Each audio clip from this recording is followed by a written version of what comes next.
I should never be a CEO. I would be the worst. Actually, I can't be the worst. There are worse CEOs out there.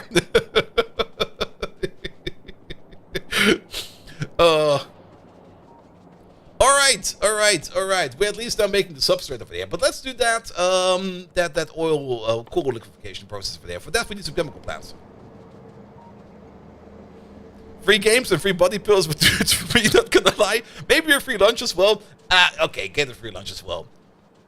I mean, compared to salary costs in a year, a free lunch is nothing.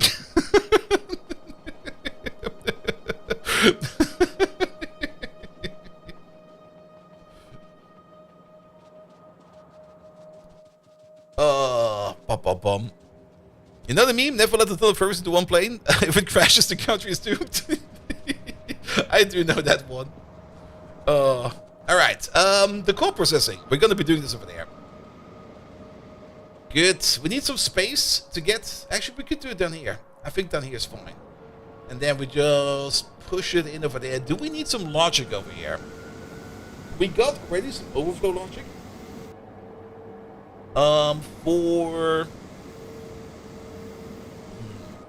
We do need a bit of logic.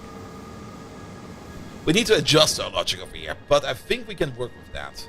Because what do we need? I think I will actually have the core liquefaction process over here, because this is where we need it. And the station for that, it might just be over here. It's a little bit odd to have it on the other side. Maybe we can place it over here and just belt it down. Maybe over here will be fine. The only problem we have over here is there is not really a lot of space. We could also make it a drive-thru station over here on the side. That could work. Maybe make it a drive-thru station. Why not? Yeah, why not? Let's do that. So we're just gonna have something like this. That. Extend. Is that gonna be long enough? That's not gonna be long enough, is it? 1, 2, 3, 4. We need 5, 6, right? 6. Woo! We could move this down a little bit. Here we go. Oh, yeah, I like this.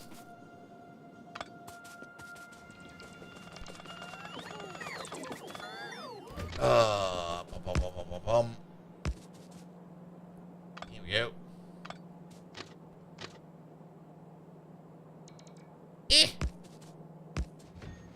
That should be good enough. Yeah, and then we can bring the coal in over here. There you go. Just do this a little bit. Let's get ourselves an export station. Import station, there we go. Yeah, let's place you somewhere over here. It doesn't really matter where. Here is fine. Oh, wait. I'm always surprised by the pop-up. If you place it down, if you've got like a parameterized blueprint, you always go like, wait a minute. Something is not quite right over here. Now it is. And then we can use this entire area over here for coal liquefaction. The only thing we need to worry about coal liquefaction over here is how fast or how much coal it will need. And if we want to put a beacon down or not. We could maybe start to think about a beacon over here. We need a bit of steam, we need a bit of tar, and a lot of coal. We need 20 coal every 6 seconds. That is 3.323 per second. We can already guesstimated that, well, the maximum crafting speed for a tier 3 speed module, prod module, 4-slot assembly machine was 2.1. For this one over here, it will be a bit faster because we're gonna have a crafting speed of 1.6, 1.7, and a prod bonus of 1.24. So 1.7, that will actually give us a similar crafting speed. So we could just estimate that this thing over here could be running at a crafting speed of 2, which will up the amount of coal that we need to consume over here. Actually, no, that will be the output crafting speed. We need to calculate the input crafting speed. The input crafting speed over here would be sitting at 1.75 if we use tier 3 modules and beacons. So that would mean we would need not exactly double, but like a little bit more. Let's just calculate with double, and then we're going to be safe. Double would be 6.666. So 3 of these together would be 20 coal per second. And we do got purple belts at some point in time. So how about 2 by 9? 2 by 9 sounds fine. Also, we have to keep in mind the beacon over here has a limited range. That's a lovely range, and the beacons cannot overlap. So you know what? The more I think about it, yes, do it like this. Do you know Neurosama? I do know one person in my community who's constantly posting clips about that. Well, not constantly, but often. Yeah, I do know it. I just don't watch it. I already got enough stuff to watch.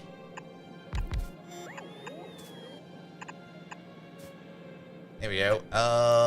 Yeah, steam over there, this over there, that over there. Bum, bum, bum, bum, bum, bum. And you like this, you like that. But for everybody who doesn't know, Neurosamba is more or less a chat, a VTuber chat AI bot integration that is just, how to put it? I guess they're trying their best. They do. I'm not quite sure how well. That's one thing I kind of a little bit not really suspicious about, but I don't really know how deep they go with it. It could all just be a scam. Robotic is how to put the AI to Robodog. Yes.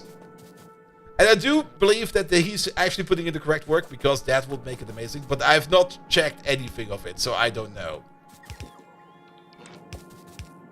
Because why not put the effort in, you know?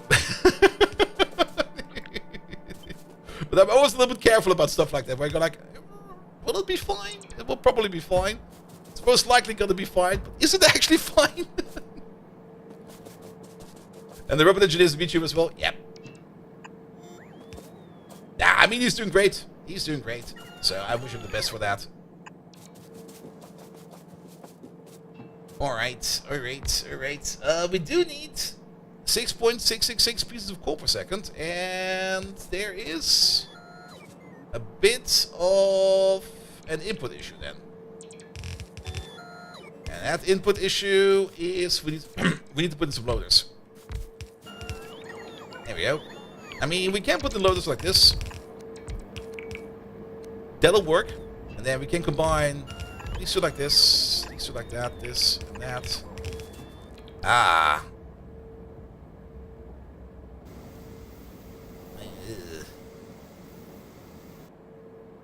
The middle one over here needs to be flipped. And we're not gonna flip it. Good. Alright. But that means what we could do. Delete all of these. Let's do the input first. Input will be straightforward. This, that, and then in, connect,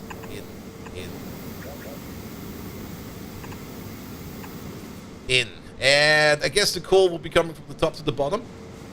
We already said that this thing over here is going to be 20 coal per second. That's 40, that's 60. We can't really supply that yet, but we also don't have the beacons for that yet, nor do we have the speed or the prod modules for that.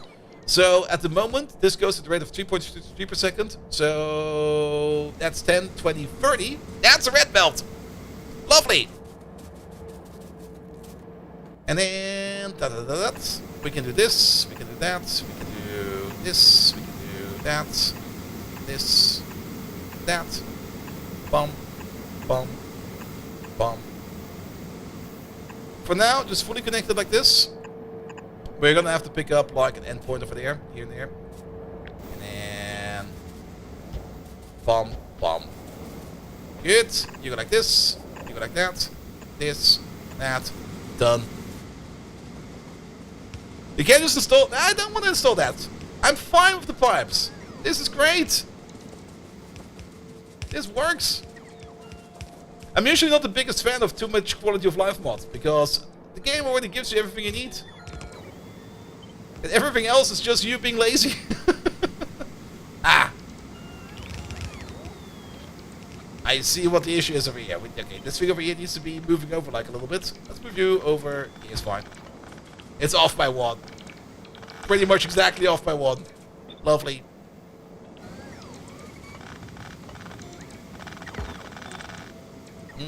Where will this thing be? It'll be over there. Alright, something is very wrong with these pipes now. Can we just delete this real quick? There we go.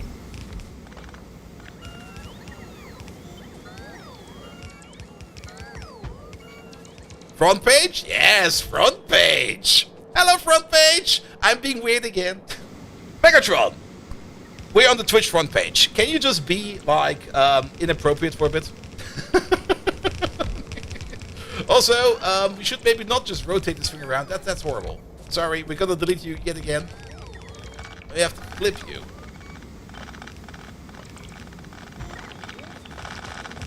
There we go.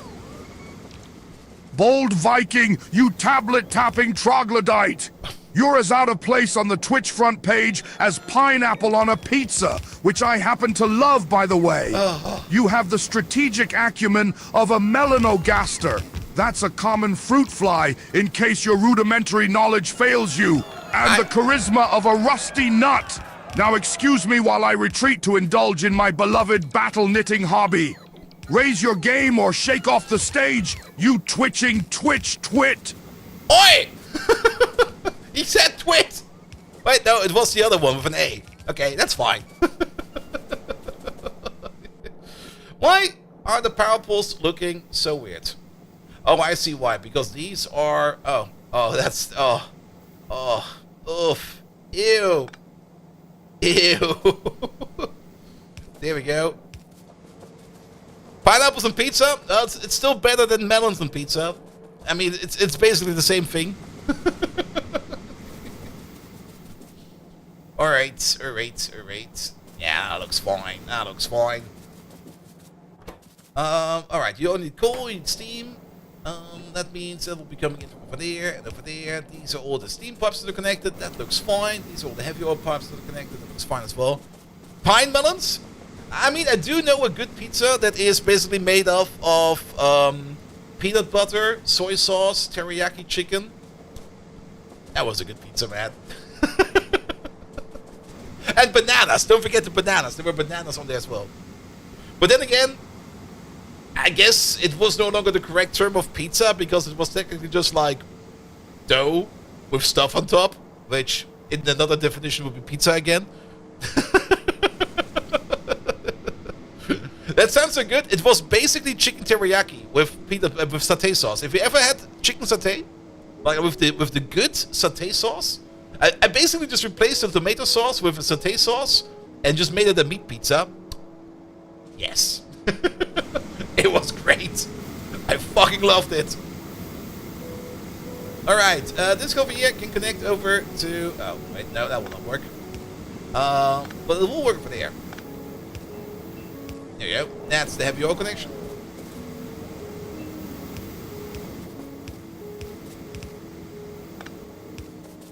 And then heavy oils over there. Pum, pum, pum, pum, pum, pum. But if you list the ingredients like one by one, you just go like, it was peanut butter, soy sauce, chicken teriyaki, and bananas. You go like, wait a minute, what the hell is that kind of thing? And onions, I mentioned if they didn't produce onions.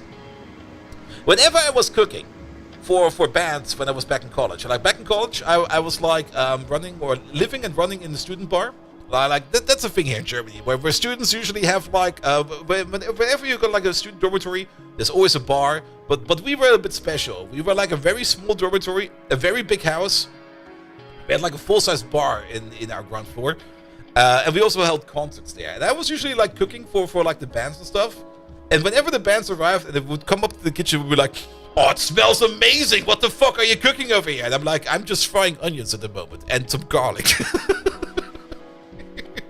It's just onions and garlic at the moment, nothing else. They're like, "Oh, I can't wait for that."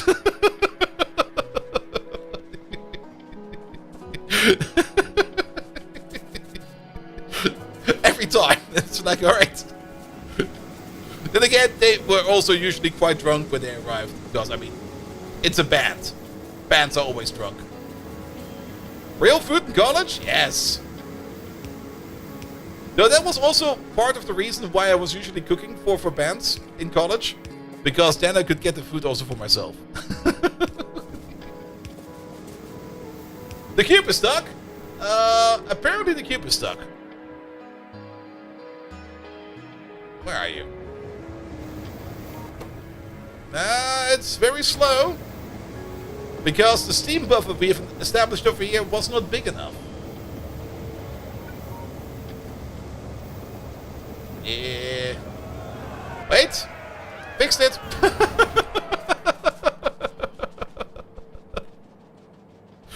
Good. Alright, and thank you for the follow, mate. Alright. So, what are we missing over here? The only thing we're missing over here is the steam and then the coal. Steam. There must be a steam pipe around here somewhere. Pipe of steam. I remember there's steam over here somewhere. Steam. There we go. Steam going over there. Steam going all the way over there. Can we extend you by like 2? We can. Perfect. Steam pipe. I do kind of miss the Factorio 1.1 fluid system, but at the same time I also kind of don't miss it. Because now we can just do stupid stuff like this, where we just make like crazy pipes going everywhere. I mean, the Factorio 1.1 fluid system was more of a simulation, if you kind of think about it. And the 2.0 system is more like, alright, it costs us too much CPU power, just make your fluids go wherever. And don't tell Rhaegar, or else he will be angry again. There we go. Alright. Only thing that's missing is coal. Aren't you a coal station? You are a coal station. But you're not connected to a radar yet. There we go. Pom. No train coming over. Are all my trains occupied? No. Do we not have any coal available? No. That's a request. Yes. But station is... Ah, the combinator's missing. The combinator's missing again. Apparently this combinator is on the way. Oh, never mind. My button was off. Good. Station is open. Train is on the way. Perfect. Alright, then the only thing we need to do over there is just to clean up this part over there a little bit. You don't go this way. You go the other way. Bum.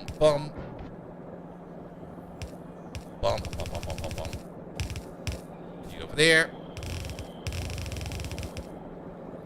You go over there. Equalize. Done. We do need some signals over here. Else this will be a bit of a mess. It's already complaining over here. That'll be fine. What do you do in this game? You build a factory. You try to get as many resources in, and you just make stuff bigger and bigger and bigger. And technically, this is a very tiny factory. But we're also playing a very, very special mod pack for this one. We're playing Ultracube. And Ultracube makes things a bit different. In any kind of Factorio building game, or in any kind of well, it's more or less a simulation game, like Satisfactory or any of the other games. You just harvest resources, you process them, and you turn them into whatever you can. And you're not really bound by any kind of input or output limitations. You just build it as big as you want. But we're playing Ultracube. And Ultracube puts a bit of a spin on it, because a lot of key processes over here do require the cube, and you only get one cube. So you have to babysit the cube, and you have to put the cube into the machine where you need it next as fast as possible. So technically there is, for this, it's actually kind of interesting. For Ultracube, there is a theoretical upper limit on what you can build. We're not going to go there. It will be insane. But the more important part of here is actually handling the cube. And if you kind of think about it, if you really, really think deeply about it, you will kind of notice that the way you handle the cube over here is more or less the same way how an operating system is handling its processes. And there's a lot of fun theoretical, not really theoretical, but there's a lot of fun concepts you can add to that. Like, how do you do your scheduling? Do you want to do real-time scheduling? Do you want to do interrupt signals and stuff like that? Do you want to be able to cancel cubes? What happens if the cube gets stuck? And then also the other way around, if you reflect it back to your own operating system, what if any of those things of the above happen to your own operating system? And you might have, of all those things, you might have noticed one of them every now and then, and that's what is the cube is getting stuck. That's basically your operating system not being able to process anymore. And what do you get then? Well, you get the blue screen of death. Or on the Linux, you get the kernel panic. Because the kernel can't continue anymore, and then things are just kind of stuck. Which is a lot of fun, actually. It doesn't work with Space Age, not yet. I mean, we're playing on 2.0. That is true. That's in there. But there is no Space Age specific update for this pack. So there's no like picking up the cube and bringing it to another planet and stuff like that. I would love to see that. But it would also, if you kind of think about it, be completely and utter batshit insanity if you could transport the cube, or if you would have to transport the cube from planet to planet. Are we winning? No, we're losing. We're always losing. The Factorio will always be hungry. Good. And kernel panics are fun. For an embedded Linux engineer, kernel panics are fun. Have a cube spaceship. It would definitely be a fun concept if you put this into like a 2.0 Space Age context. And then it would. The way we played 2.0 when it came out, we had like these big, slow super clunkers for cargo. But if you think in terms of cube, you would probably want to have something like a super fast sprinter. It would definitely turn around the spaceship design, where instead of maybe having, and also, you wouldn't really need much cargo space. You would probably only need like your main storage space, which is like, what is it, like 40 slots?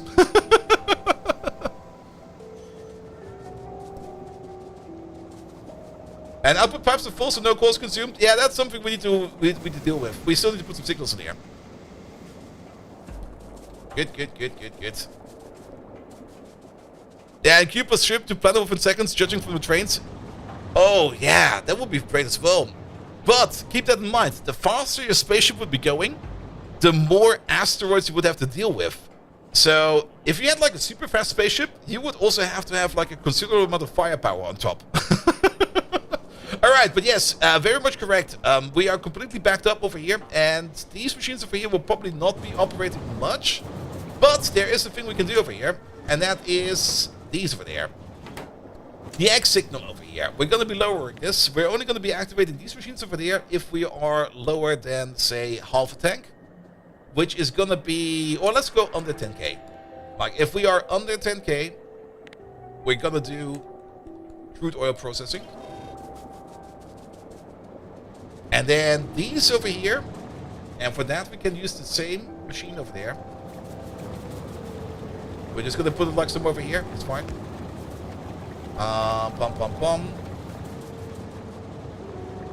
Wait. It will be over here, I guess, because we need to connect. Oh, good God, there's so many pipes. What do we need to connect? We need to connect your input. Your input is coming from, I guess, this wire? Yeah, this wire. You, into you, into you.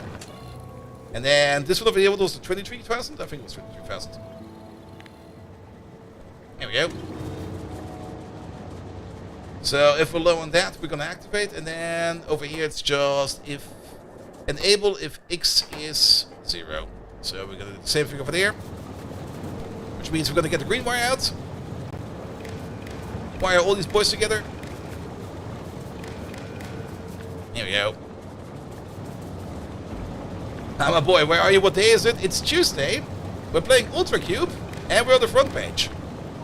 So we got a whole bunch of lads over here.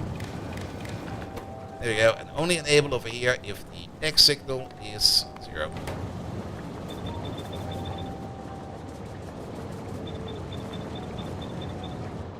There we go. Perfect. So we can now always sink some coal in here if we need to. Also, this station over here will have a lower priority. It will have a very low priority. Let's just set this to like 20 or something like that. But it's Wednesday. You're 4 hours early. Wait, it's Wednesday? Excuse me? Oh yeah, you're in a different time zone, aren't you? Are you? Wait a minute. Ah! Alright.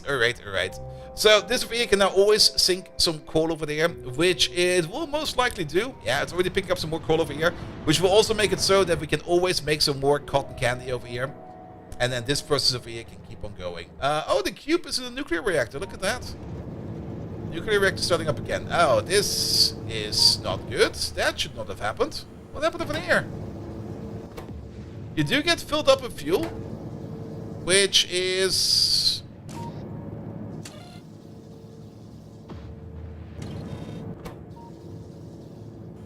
Huh? Wait. Something is not quite right over here. We did wire it up, but also at the same time, we did not wire you up. Oh.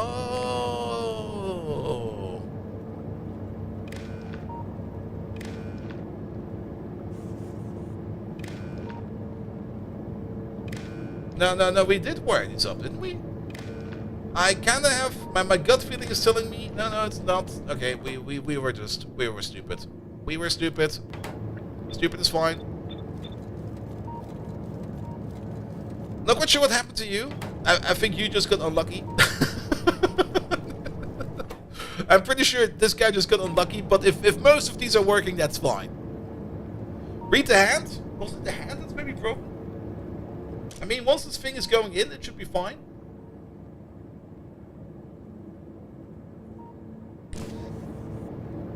Well, then, as long as the nuclear power is running, it should be fine. It should be fine.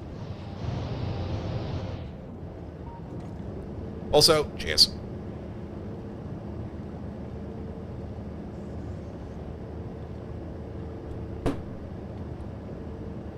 Where the hell is the cube now? Is he waiting on the train? Yeah, he's waiting on the train. Alright. But yeah, we should probably watch the nuclear power plant over here every now and then to see if it's working as expected. I think it is, mostly, so it's fine for now. And the cube left, so that's fine too. Yeah, there might maybe be some small synchronization issues. We'll fix those when we need to. I am a little bit surprised about... Oh, that's why. You need to be over there, and you need to be over there. Here we go. Alright, then all of this over here will also be fine. Is there any more coal coming over? Yes, this train at some point in time. Wait a minute. That train is somewhere else. That train is bringing coal over to the more important part, which is very much correct. Alright. Are you going to try to get some more sleep? Woke up with a bad tummy pains after 2 hours of sleep? Yeah, that's basically how I felt on Saturday. Ooh. Well, like sometimes things are just like a bit shit, and I fully understand that. Yeah, let's put you over there. And let's put you over there. Good. Alright, at least now we can sink a coal over here, and we don't need to worry too much about refined tar and essential oils, or heavy oil and light oil. I'm probably going to call them heavy oil and light oil, because that will be just easier for us. Which will also mean that we need to spend less time over here in these machines to make crude oil. We will probably still spend some time over there every now and then. As this process over here is not really the best to make like oil. It's actually a rather slow process, but it does not require the cube, which is probably a good thing. Alright, more coal being picked up. Excellent. I am a little bit concerned that we might be sinking too much coal now.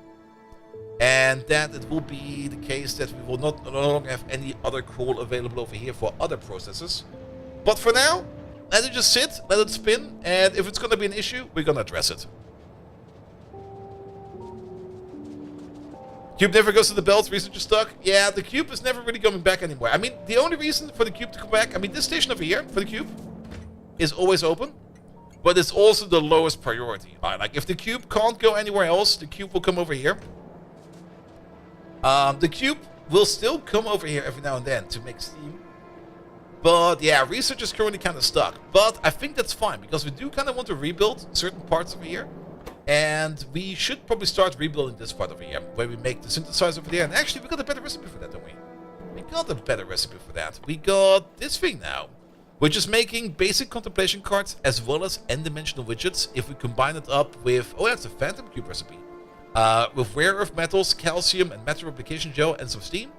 We will be getting the n-dimensional widgets as well as the basic contemplation cards, which is the superior recipe. However, it is of course also a recipe that has 2 different outputs, and if we do not consume enough n-dimensional widgets, then we will run into the case that we will be backing up with them, and then we will no longer be making basic contemplation cards.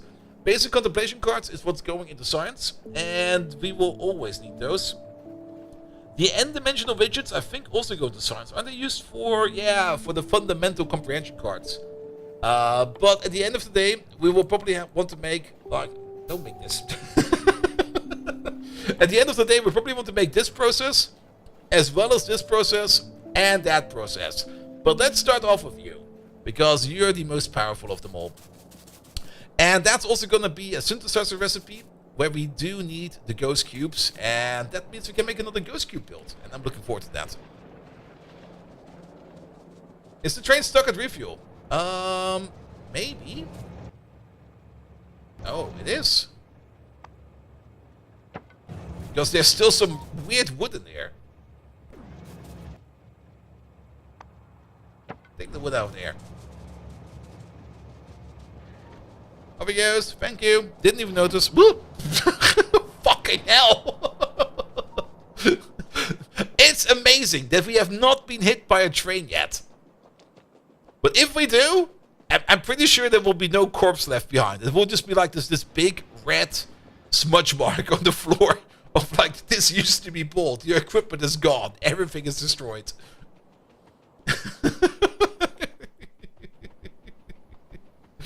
Alright, let's make ourselves a cube splitting machine.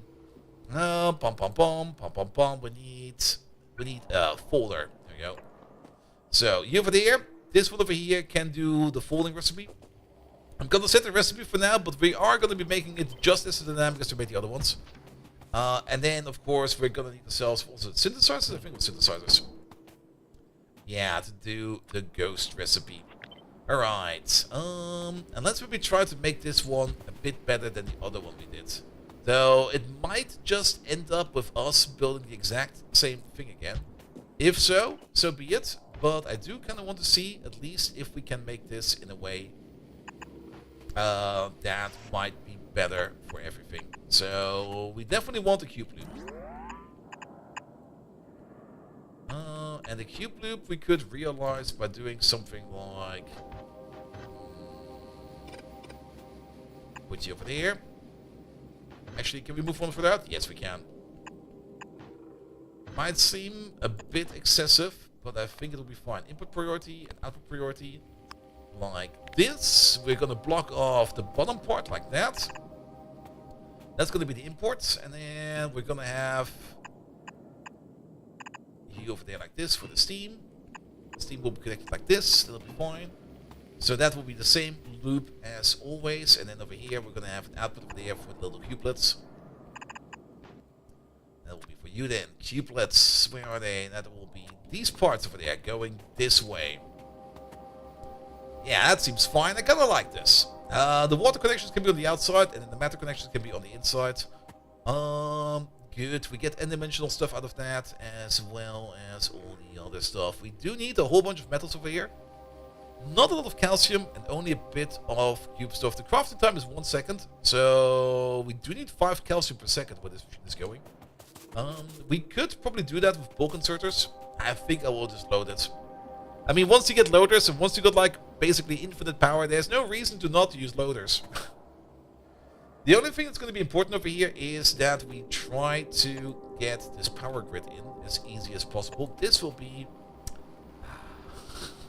I'm looking at the top, I'm going to be like, yeah, that's great, we can reach the top of that, but it will be shit. How about something like this? That'll work. That'll be great, actually. And actually, that's perfect, because that's exactly on the half side over here. If we take this thing over here and we flip it around, it will actually connect up if we actually flip it around correctly. There we go. Yeah, that's starting to look like something. Let's maybe go. Let's go over here. There's less trees around. Just some red mist left behind. Oof. Oof. Alright, so bring the cube in, split it apart, send it around. One thing we do need to keep in mind over here is we do make 1 dormant phantom constituent per second, and if we want to turn the cube back into its original form, that also takes a second. So that'll be fine. So each one of these over here gets its own little reconstructor to reconstruct the cube. Here we go. Those will then go on the belt.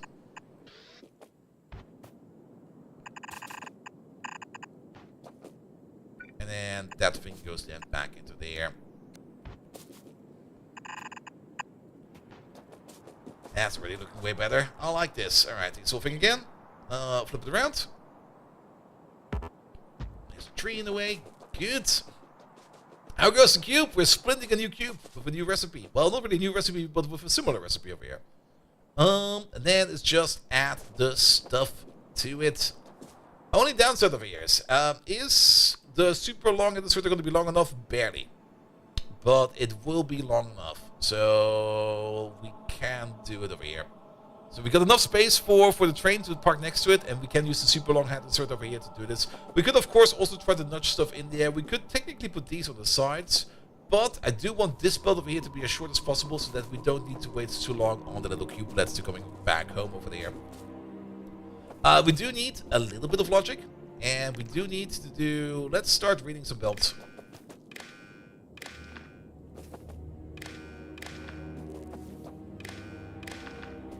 You there, read, hold, all belts. Here we go. And we're gonna have one. The Sonic Combinator. The center building breaks the cube apart into 64 small cubes. And then we got some recipes over here where we can run the small cubes in. We could, of course, split it apart into... That's actually another fun concept. I mean, we could put 64 buildings around it. And everybody gets like one small cube, which would be the highest level of parallelization. But the amount of time it would take to get like a small cube to like one of the further out buildings will probably be way longer than just running multiple recipes in the same cube or the same machine.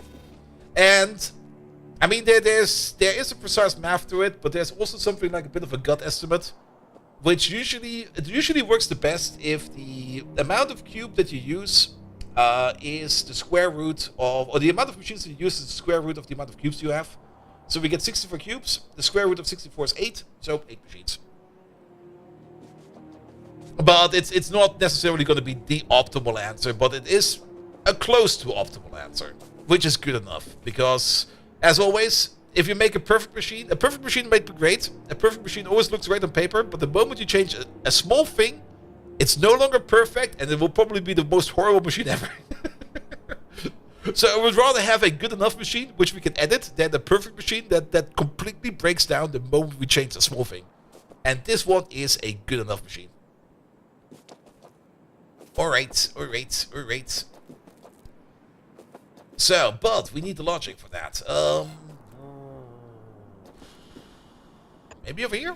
Over here will be fine. We need to teach a program for our teams. You can't pay me enough for that. It would be just like, here's my advice. Don't fuck up. And everybody will like, my God, he's a genius.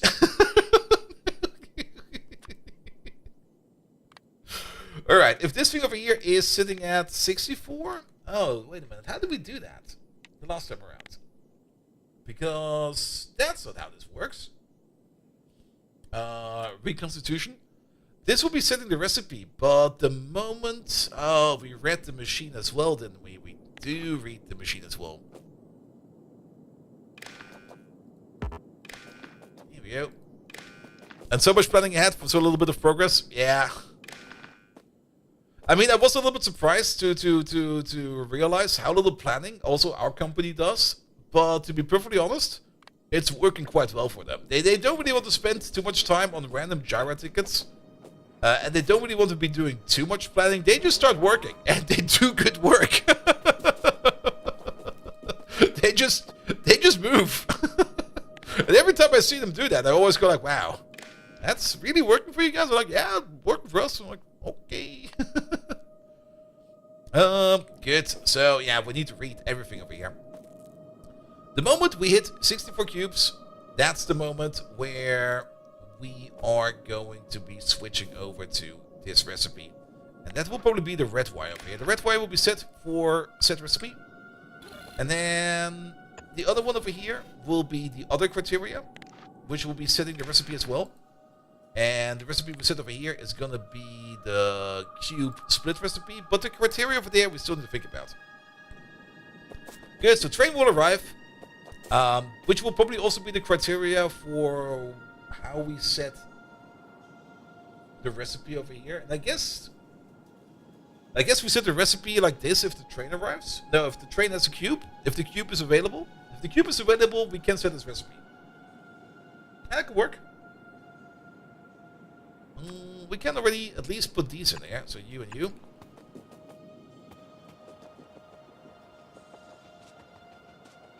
Should be 64 to set the recipe. One is not enough, and you already know it's split it. True. We could do it like that as well. The moment we have one, we can already set it.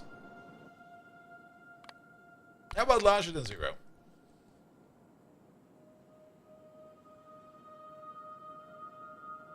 Yeah, larger than 0 should be fine. Like, the moment we detect one, we already know, like, alright, time to split the cube, or time to reconstruct it. And then we can already set the recipe, and things will be coming in. The thing we want to prevent is random flip-flopping of recipes. That's what we want to prevent. And I guess over here, we could just do, like, if we detect the full cube, we can set this recipe. But we're also going to be setting, like, the criteria for this arm over here. We might set the recipe when the train arrives, so this might turn on and off every now and then. But we will, of course, only put the cube in if we really need to put the cube in. So this arm over here will also have, like, a classic setup over there. It'll be fine. And your company doesn't get it. They just create more planning tickets in Java and run in circles. That can definitely happen. I mean, I'm used to work with a lot of tickets, but I'm also very fast with tickets. I just generate a lot of ticket traffic, move them around, put them into relation to each other, and then I close them. And I mostly only do that so that when we need to look back at what work has been done and why it has been done, we can track that. It's only for me, it's only for traceability, but not for planning. Like I rarely use it for planning. I mostly just use it for traceability, which in my opinion is a very good way to use it. But yeah, for planning, I mean, you can spend a lot of time on planning, like a boatload of time in planning.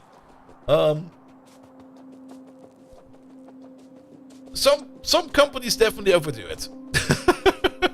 And those tickets aren't the problem because you started an opening and closing them versus building up a mess. Yeah, I mean, it's a measure. It's what you could call a code smell, or in this case, a gyro smell. That if you have like too many tickets that are open, that are just lying around, and nobody wonders what they're doing, then there's something not going quite right. I mean, I did notice at the place where I'm currently working that some of the Java tickets I'm working on are Java tickets that are 2 years old or 3 years old, where they made some plans in the past, and now they're only working on it. There's definitely still something weird going on over there, which I can't really put my finger on. But to be perfectly honest, as long as it works, I can understand why nobody cares. But I'm also not quite sure if that is the way it should be going. I have concerns, but then again, I always have concerns. But if it works, why not? Alright, alright. The annoying part is we get water over here. How much water and steam do we need? Is this 1-to-1? It is 1-to-1. If it ain't broke, don't fix it. Yeah, I mean, that's partially true for most of the things. It's also very true for the code base I'm looking at, because I'm looking at the code base and everybody go like, is that actually a void triple pointer? And people go like, yep. And I just go like, did you guys try to change that? Yep. You stopped after how many hours? Yep. Okay. On the plus side, there's definitely some weird spots in our code. Yes. Definitely is also some stuff that was written like in the late 90s, because there's actually a fun story to how the company come together, but I can't really talk about that, sadly. But those parts of codes, even though they're written in a very old and very, if people would be looking at it, they would start screaming style, that code is being tested daily. That code is in production everywhere, and it's being maintained, so it's fine. But it is, oof. It does hurt to look at it. Quite a bit, actually.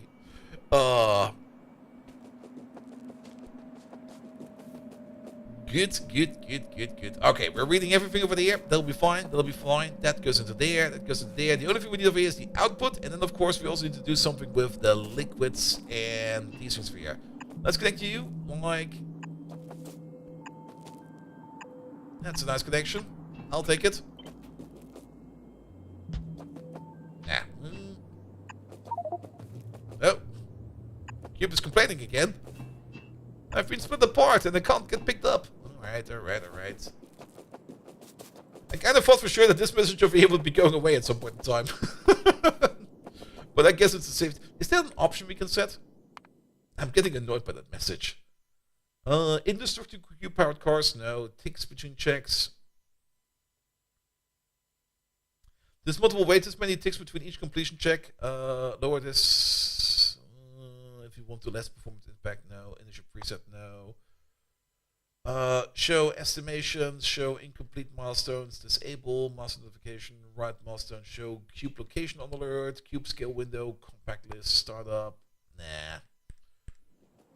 I mean, I know that there's an option to get the cube back if we actually manage to lose it, but I don't need that information right now. I would love to have that to be somewhere else. Good, but this is a closed water loop steam system, water steam system, which means we could just order in some fuel, put the boiler in.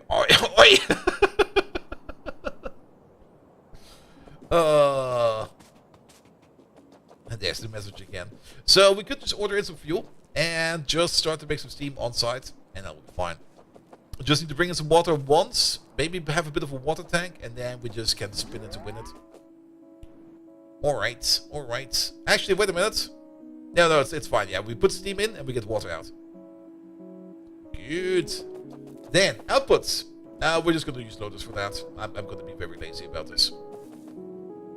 And I guess we're going to have one output over there and one output over there. The only important part over here is that the filter for this output over here is going to be a blacklist of phantom dormant cubes. That's the correct one, right? Yeah, that's the correct one. So no random cubes coming out from over there, and no random cubes coming out from over here. Wait.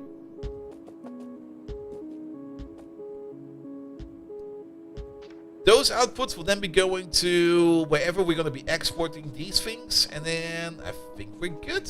This can work. Let's take it. There's missing some lamps in there, but we're going to place them afterwards. Alright, we can already start placing it. It will be living over here somewhere. Can we maybe align it with the other machines? There must be a similar machine. Okay, it's very low. Let's place you. I like here. Wait, we have to align you with the track at least. So take this whole thing over there. Put it over there.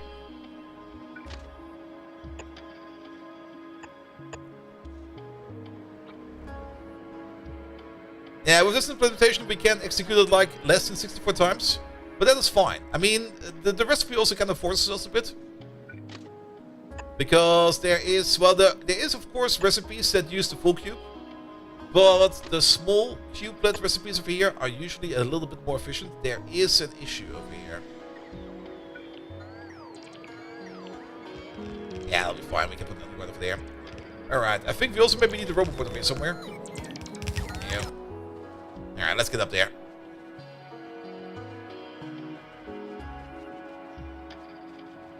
Good.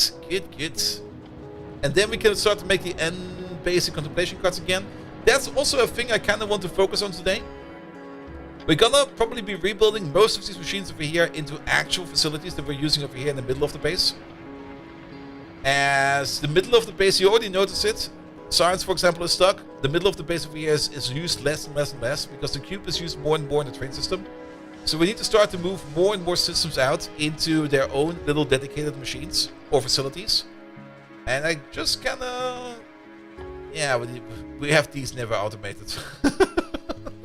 The folding engine. Let's make one of those real quick. So the more we move out from over here, the less the cube also needs to be over here. And then, of course, science will pick up again. Would be great if we could maybe bootstrap science over here, at least a little bit. And we're going to try to do that with the output from over there. And we're just going to be importing it via a train or something like that. And just inject it over here somewhere. So that we can at least keep this over here like a little bit alive. But it will be more or less removed sooner or later. Good, what are we missing over here? We're missing some concrete. Concrete is over here. Don't pick up the calcium, that's sand. That should be enough concrete. Red circuits, n-dimensional widgets. N-dimensional widgets. Widgets?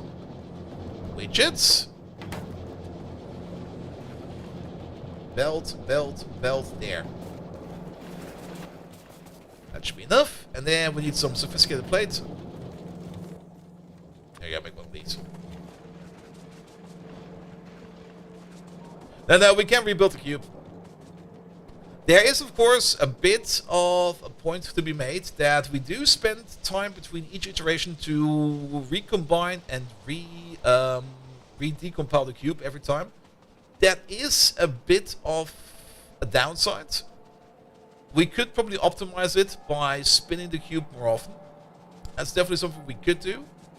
But, on the other hand, after every cycle, we can re-evaluate if we need the cube over here or if we need the cube somewhere else. For now, I'm fine with that. It is not optimal, but I'm kind of happy about it. Alright, pocket pots. Thank you very much. Alright, no recipe is set. Then, let's see, where will you be? We do need to make a couple of these, though. Can we make these? If we get some resplendent plates. Resplendent plates over here. Yeah, just around the corner.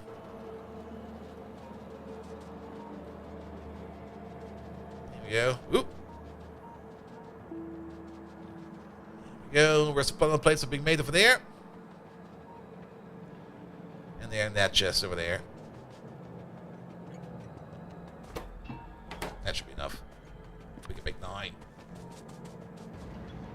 Cube farts? No, it's cube shards. The cube can't fart. Come on. Cubes can only shart.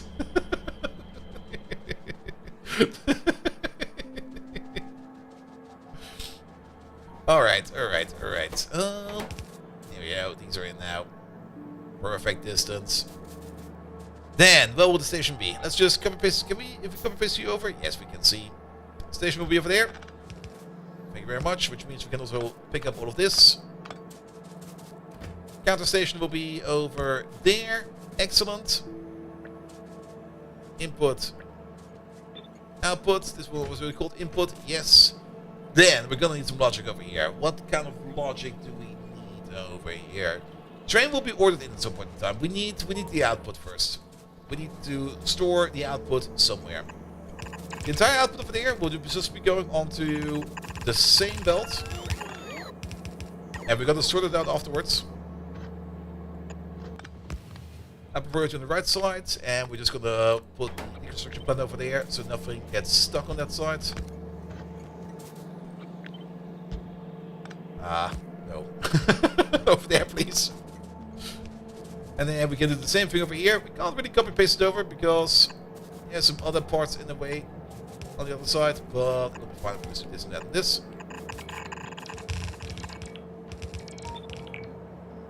And then flip it around. Over there. Over there. Over there. Good. Pom, pom, pom, pom. And then we need some calcium as... Oh. Oh. Oh. We kind of forgot about the inputs. It's not too bad. We still got some space over here. We're lucky. But we did kind of forget about the inputs. Alright, inputs then. I mean, we can double stack the inputs like this.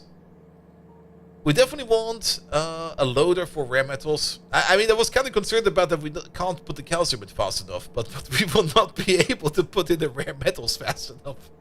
The rare metals are actually going to be a bit of a bottleneck. If you kind of think about it, we need to put in 100 rare metals per second. With a single red loader, that's 30. That will take 3.323 seconds. Even with a purple loader, that will be 60. That will still be 1.666 per second. So we will at least need 2 red loaders over here. Loading in. Actually, that might be fine. We could use these 2 over here for metal input.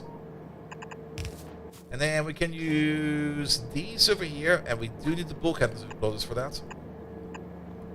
For the calcium. And the bulk hand loaders we have not automated yet. We should really do that. We already have some builds where we want them. Iron gear wheels? Wait, we what? That's a thing we can make? No, that's the wrong recipe. That's not the correct recipe, is it? We can't make iron gear wheels. That's not the thing. What's the recipe for these? Ah, that's way better. basic matter units and advanced engines. Alright. Unless... Did we already automate them? No, we never automated them. But if it's only that, we can build them close by over here. We got matter over there. We got the advanced engines over there. And if you kind of think about it, if we just put this thing right over here. Put you over there. A chest for your output, maybe over there. That'll be fine. Put you over there, and you over there. Here we go. Congrats, we're making some bulk inserters over there.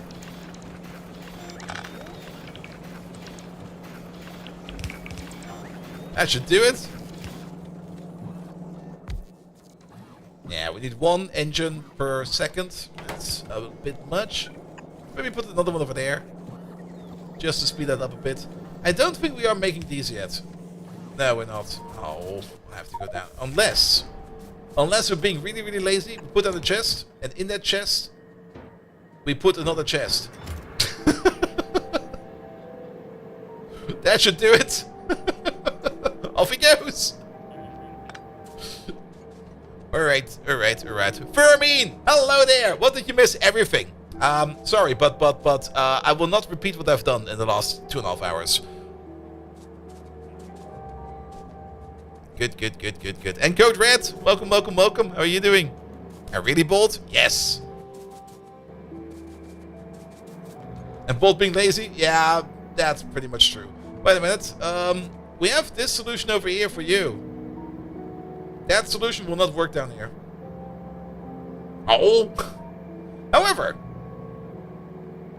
we can put these somewhere else. Nah, we've done already quite a bit. Here. First of all, Megatron. Can you just give us a quick recap what we did in the last hour of the cube?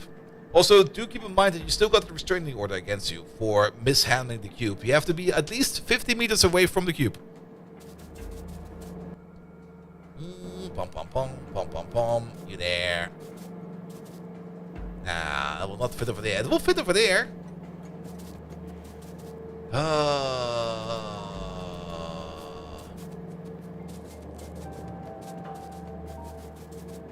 Ah, the recent memories of the cube.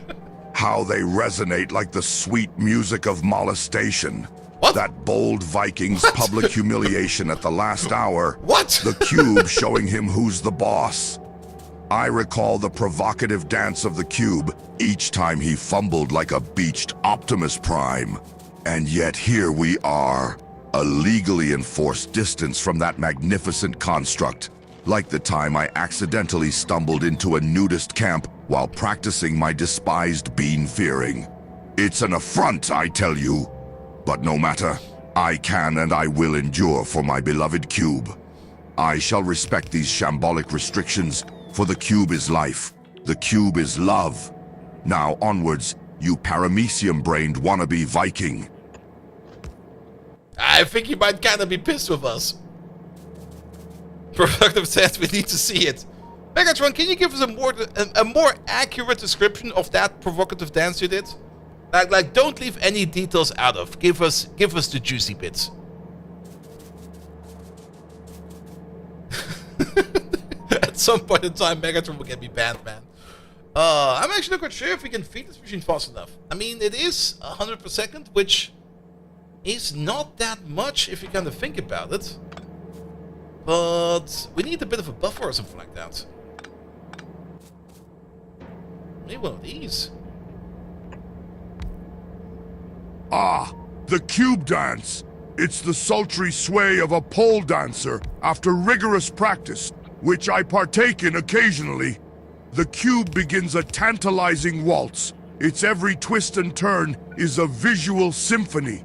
The sharp edges meet light in a tantalizing display of spectral debauchery. Each movement is a passionate cry, a yandere's love note. It was as intense as oiling up beefcakes, a clandestine pastime of mine that I only disclose to those in the know. The dance was a feast for the optics. It was a sordid spectacle, an experience akin to being lost in the Riliehian chant. Punglui mugluinaf Caladorn Rilie Waganagalftang. Beware, you shapeless oafs. The dance of the cube is not for the faint of optics. Heed my warning. I'm at a loss of words.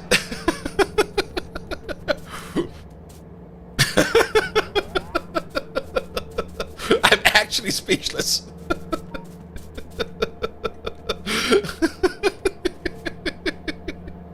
And also, Code Red, we're on the front page today. So we got like a whole bunch of new people coming in, looking at what we're doing, having probably many questions, which we will not be answering, because Megatron will be answering those questions, and he's giving us the wrong answers. So, yes.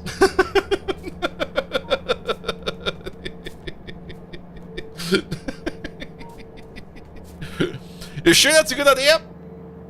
Yes. Alright. But yeah, we do need these buffers over here, because we can't really move that much. We don't need to move that many metals over here at one point in time.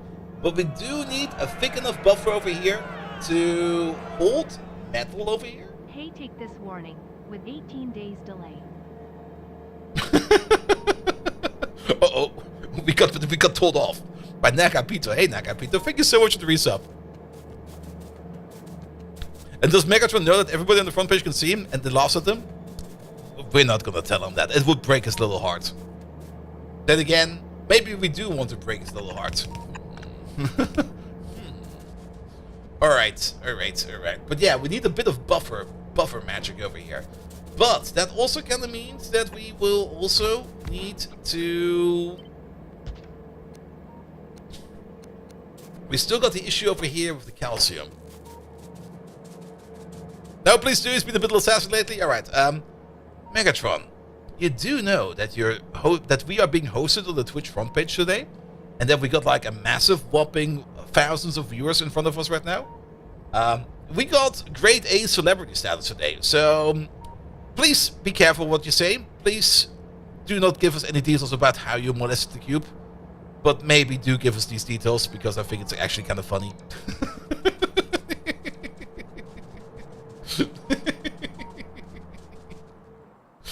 Alright, did the reactor do better this time around? Yeah, the reactor's doing better this time around. Good. And wait for it for moving around the belt in the corner. If it's moving first and the camera is following it after. Yeah, there's definitely a bit of rubber banding going on. There's also the rubber banding effect when the cube goes underground. Yeah, that's also... Our viewership has expanded into an army. Just like the time when Debuas led the great charge against Ausinuts in the Nut War. A classic piece of Decepticon history. It's as chaotic as Bold Viking's desk or an Angela Merkel press conference. For the newcomers joining us, I would never commit a sacrilege against the divine cube. My love for the cube is pure, sanctified.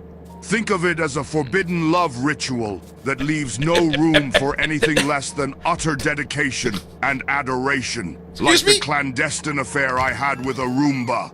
While I appreciate the hilarity in your suggested anecdote, our time would be better spent on mastering the complex world of Factorio. Wouldn't you agree? Stand by for some top-tier Decepticon action.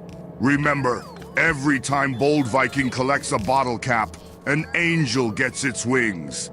Get ready for some explosive gameplay. I will not show how many bottle caps I have on my desk right now, but there's a lot of angels going around.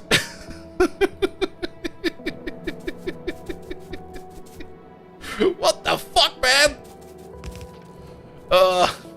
Don't welcome our AI overlords. Nah, I'm pretty sure we're gonna be safe. I mean,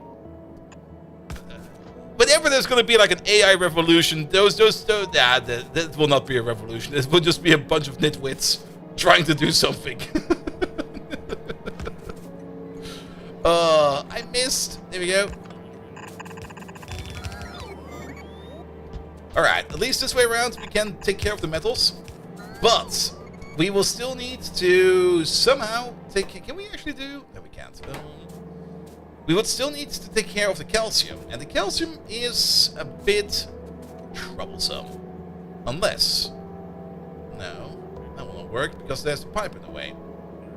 Unless, can we move you up by one? Can we move you down by one?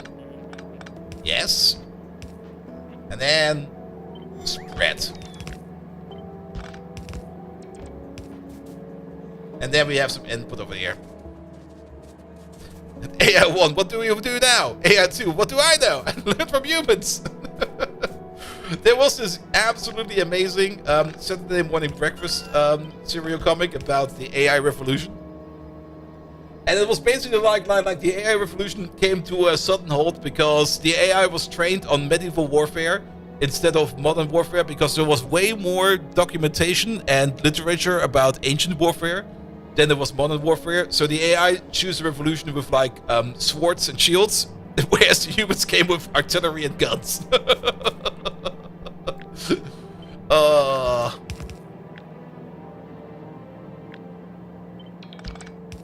Yeah, I mean, keep in mind, it's not really AI. It's just correct guessing of things that are put together.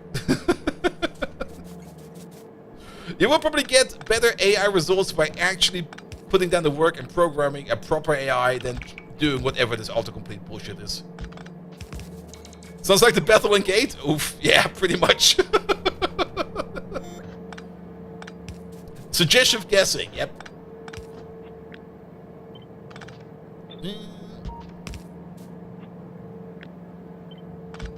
I mean, from the point I see it, I mean, you can definitely get some rapid prototyping done with AI. That's definitely true. There's no denying that. But for every solution an AI can come up with, you will probably, if you put the brain power into it, you will probably find a better solution that does not require AI, which will be more efficient and everything. But if you just want to make some proof of concept and stuff like that, yeah, an AI can definitely help you out with that. Yeah, Miss One Belt, we just fixed that. Alright, then, over here we can then start to input the calcium. Bum bum bum, bum bum bum. Calcium input over there. Other way around, please. That'll be you.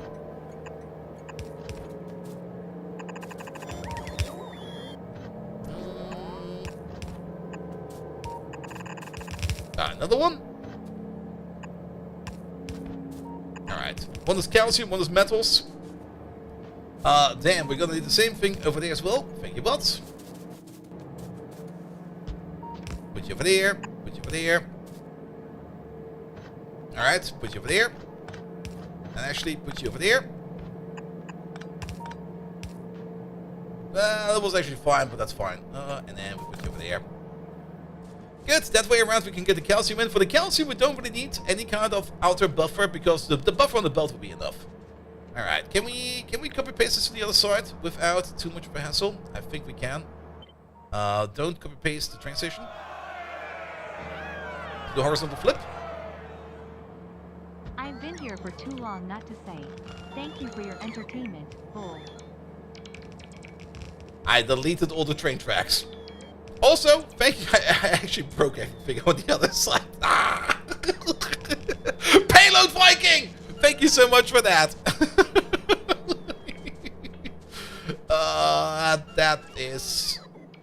That's kind of terrible, actually.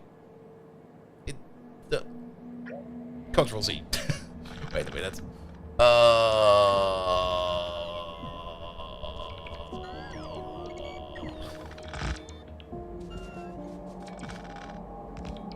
Yeah, this is gonna be a bit of an issue.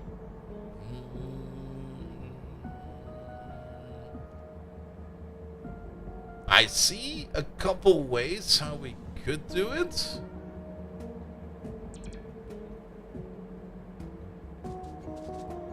Actually, oh no, it's not as bad as I thought it would be.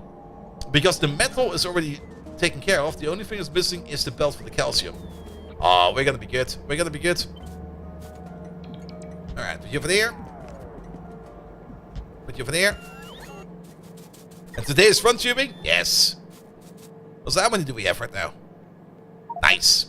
That's also a good number for the stats, because when the numbers are good like this, I can get the, like better sponsorship deals. Not that I really get many sponsorship deals. Not that I really care much about sponsorship deals. Sorry about that, Mr. Sponsors. But it does kind of help. And it might get me like a good invite or two on one of those more exclusive Twitch parties.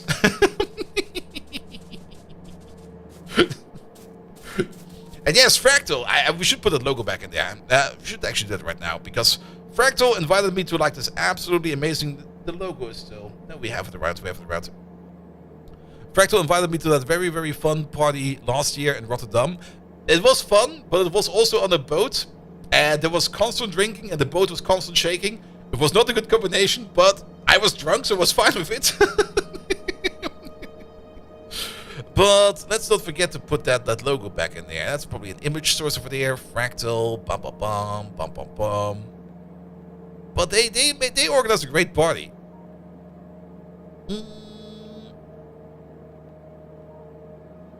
Let's see.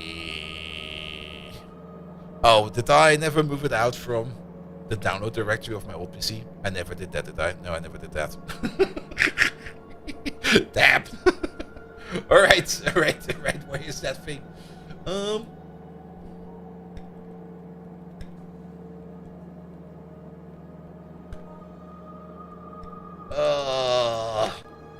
PC, there you are. Can I grab this for Fractal? Nope. Maybe Fractal? Oh! Is that? I think it is, isn't it? It is! It is! That's the thing! I actually found it! Alright! Pum pum pum, pum pum pum, pum pum pum. Downloads, and then it is the Fractal browser source.html. Over there. Alright, so it's not an image source, so delete that. Remove. Yes, please. Add the browser source. Oh. And that's what I get for live editing it. Local file, please. Bum bum bum bum bum bum. And then it should be... Where is it? Where is it? Where is it? Why is there so much shit in there? Wait, there is a Fractal animated logo in there as well.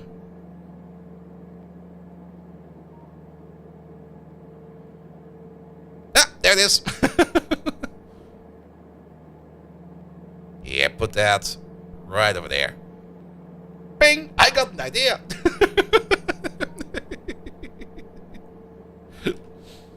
Good. That'll be fine. It's okay to not open the front page, nobody can see. Time to link my credit card details. It seems like the perfect time for that. Alright, alright. Let's go one higher. Alright, over here we can also start to do the split. So one of these will be the widgets, the other part will be the thingrits. Yeah. Here we go. Put you back over there, back over there. And then you over there, and you over there. Let's see, we can probably do it like this, and then we're gonna have one of you over there.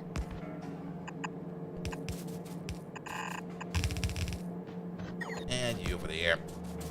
Good. And then bish, bosh.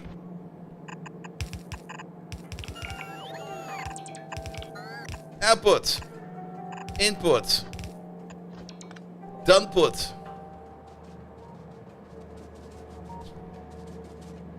Yeah, that should work. It's a little bit off of this part over there, but so be it. There's nothing much we can do about that. Alright, we need a little bit of launching in here. We also need some storage around over here. We also need some export stations. Let's put some export stations real quick. So export station number 1, that will be right over there. You over there, you will be for the basic contemplation cards. And I think the other one, we're going to place it over there. You will be for the n-dimensional widgets. There's also a couple too many trees around over here. Can all these trees over here please fuck off? Thank you very much. Alright. And we're not going to be pulling in the metals via a train. We're making the metals over here already, so we can just splice them off from over there. And it'll be fine. The only thing that we might need to do is to make sure that whenever we fill it over here is going to the correct station. On this left side over here. I did it the exact wrong way around, I think. Because... No, actually, no, I did it correctly. No, it goes backwards on itself. I did not do it correctly. It's the other way around. So these go over here. Oh, it's completely ass backwards. Never mind. Wait, no, then you be over there. Okay, now we have to double check. And I think you be over there. So, this belt goes over there. That belt is the same belt.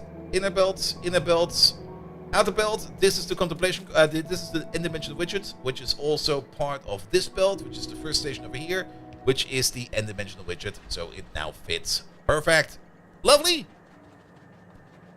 All right, then we need some metals, which we will just be splicing off from over here somewhere. Best place to splice them off. How many belts do we need? Technically only one belt of metals. But we do want to feed from both of these. So... I guess we start over there. Take you out. Take you out. Move you up by one. Thank you very much. We're going to use a red belt for this. And then a red belt for that. We're going to use a blue underground for this. And that is... not how this works. Wait a minute. You go over there. Yes. So, and... no, wait. You go over there. There we go. First try. Now it makes sense. Alright, and then... take this. Pull it along all the way over there.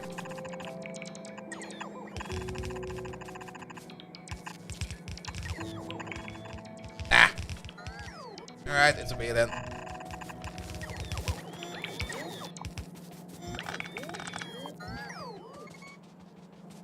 Alright, and then metals can be spliced off. That will be coming into here, and then we can start filling up those buffers. Orihara, hello there! Bolt, when you were updating Megatron some streams ago, were you using Visual Studio Code to write the code in? Yes, I was.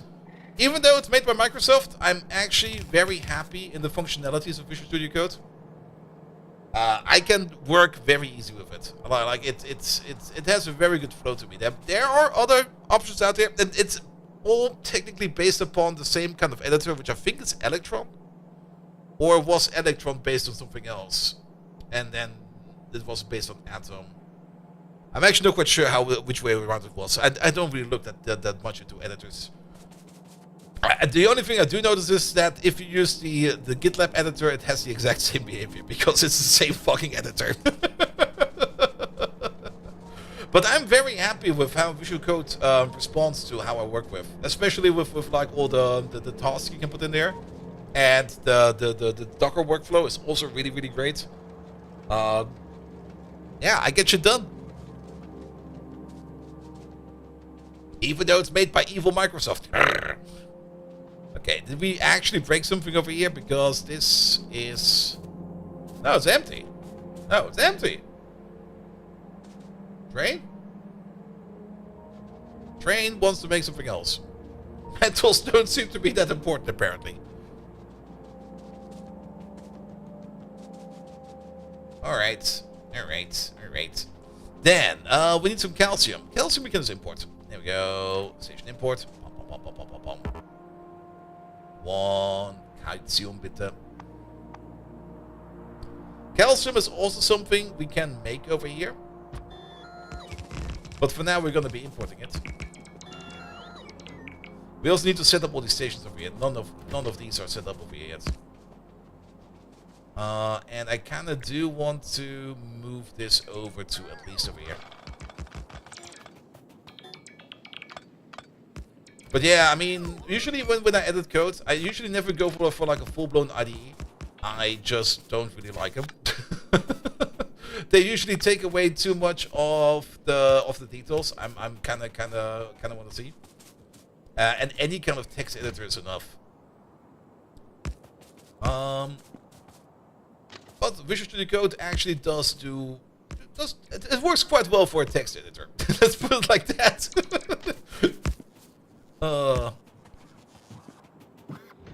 Alright, yeah, you got your stuff over there. This is the full build experience. Yeah, I mean, how to put it?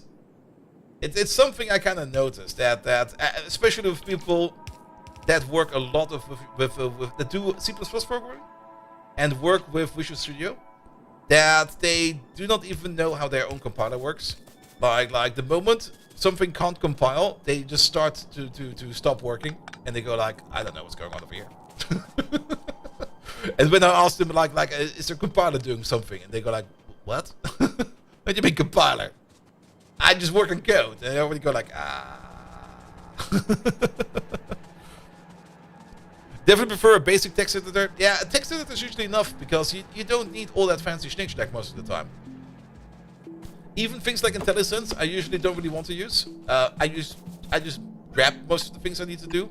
But like, if I can use grep for anything, I'm happy. Even though in the background, IntelliSense might also just be using grep.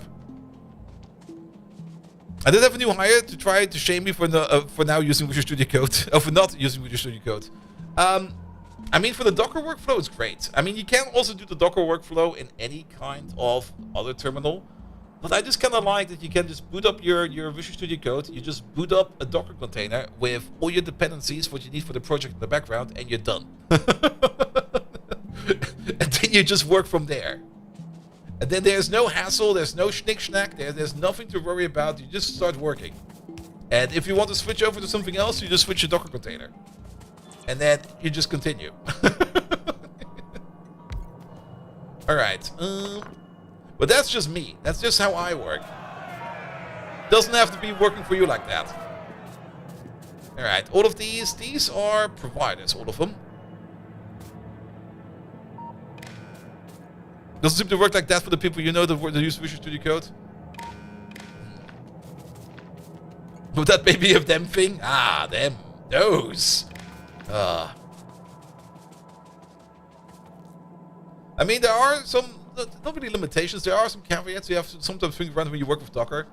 And if you got like cookie set up Docker images, then you're gonna have a lot of trouble with it. For example, and but that's also a common issue with Docker. Like if you work with a Docker image, and that Docker image is running with root writes, and it's just writing files in root mode all the time, and then you load that in your workspace, suddenly all the files in your workspace are having only admin privileges, and you sit there and go like, oh, yeah, that's not really what we want, right? We have to look at JetBeans rather soon. There's probably other editors out there that do the same thing. Very, very much possible. And as always with tools, use what works for you. Don't use what everybody tells you what to use. Use what works for you. That's the most important part. That's why we use Podman. Yeah, Podman is nice as well. But Podman is just the smaller version of Docker. I mean, if you use Docker or Podman, yeah, I guess you want to use Podman if you don't really care much about things like all the network configuration stuff. But Podman is very much used also in the embedded environment. Wouldn't say small. I have not really looked at the differences between Podman and Docker much, so I can't really tell actually. But it's at the end of the day, it's the same thing. Even though that might be a very incorrect statement, but it's more or less the same thing. It does the same thing. Fall Angel, hello there. How's the front page doing? Megatron, can you tell us a little bit more about why you're no longer allowed to see the cube to all the people at the front page over here? Basically, rootless Docker. Oh, that's why. Yeah, that makes a lot of sense. That's a good explanation. Thank you, Deboas. Yeah, rootless Docker makes a lot of sense. I like that. Alright. What are we missing? Ah, alas, A tale as tear-jerking as when I accidentally set fire to my prized Madonna vinyl collection. The terse court order that tore me from my beloved cube was as heartbreaking as Panzerkampf, a historic event which ended in tragic failure. You see, my devotion towards our revered cube overstepped everyone's comfort zone like a flaming flanker in a petrol station, or when Bold Viking tries to perform yoga. Allegations were thrown around willy-nilly. But don't you worry, viewers. I'll fight for our right to cube, tooth and nail. Ah, the bitter irony. I feel as misplaced as Mama Merkel at a TikTok convention. Oh. This old bot here Ooh. still has some tricks up his servos. Cube or not, we'll still dominate the game like Optimus at a superhero convention. Decepticons, brace yourselves. Cube! Yep, we're missing that one. Yep.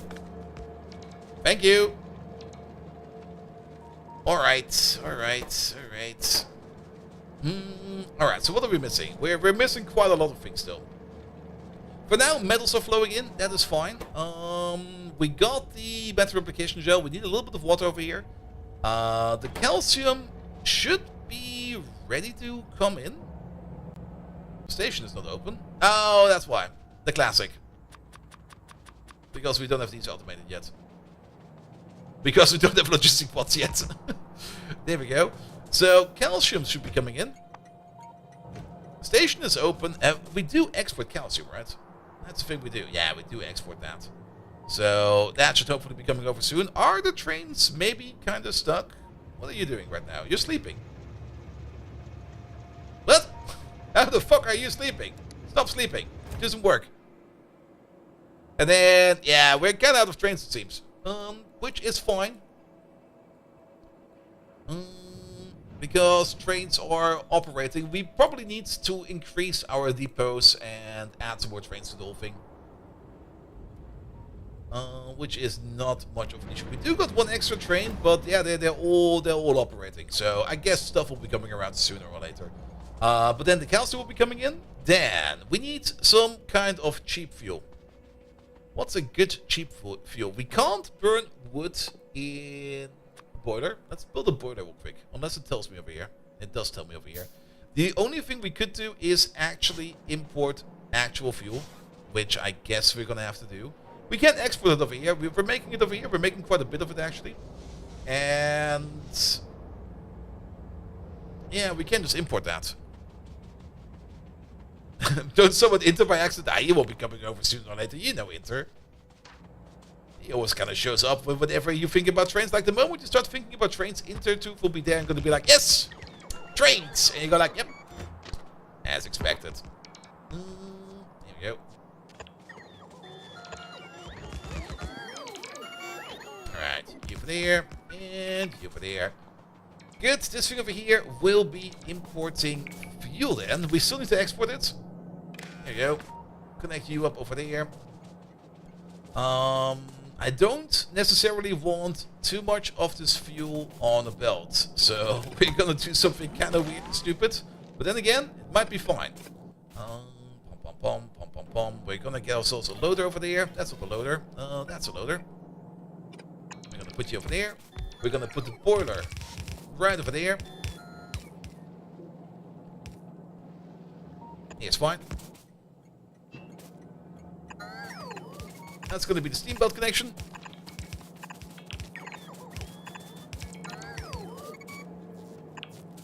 And then this is going to be the water connection.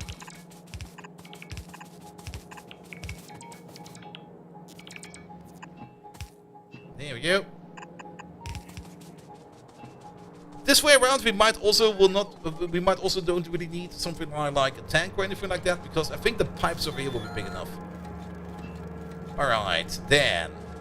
No, we're slowly running out of space over here. I think we can build a little bit on the other side over here. Unless, does this fit? Oh. Well, now we're over here. Now what? That's kind of terrible. Alright, at least the steam over here is going this way. I think we are able to do this. Nope. This This building is too big. Alright. But yeah, we need to connect the water together. And actually, if you kind of think about it, now this... We can't really use this, sadly. But pipeline connections over here, pipeline connections over here. We can probably get the water pipeline connection over here to the other side. So let's start with that. So that will be you, somewhere over there. Yeah, that'll be fine. And then you over there, and then you over there. That'll be fine. Let's get the middle parts. You over there, and you over there. That's water over here. Then we get water over here as well.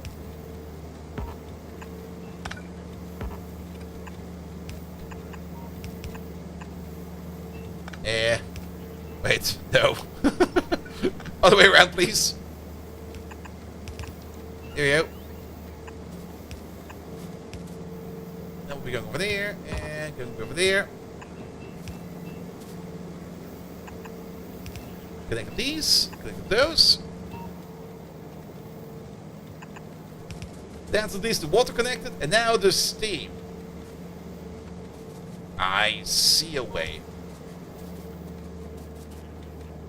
Alright, let's get to the other side first. Yeah. I guess over here. So you go like this, you go like that. Bish, bosh, bish.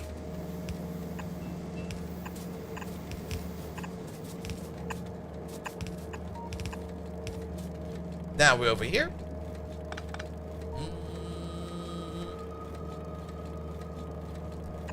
And then we got steam over there. One of these over here will be water. Okay, we can get the water connect. We can probably do this pipe connection over here like this. Then we don't need to worry about that. Which means we could technically put you over there. We can pull you back by one. If you kind of think about it, do this. And do that. That makes more sense. That looks better. Do the same thing over here, please. Use less undergrounds, and now we've got this extra underground over there.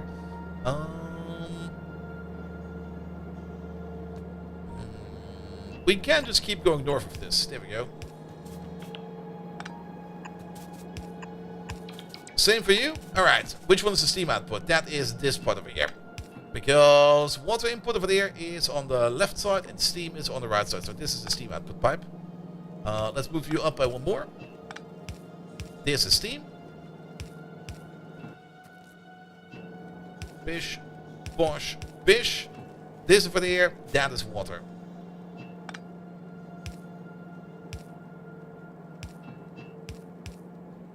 Oh, that didn't work. Alright, and then we just need to flood the water system. And we got water right over here. And the water pipe for that is this pipe over there. We can just use any kind of stupid pipe for this. Here you go.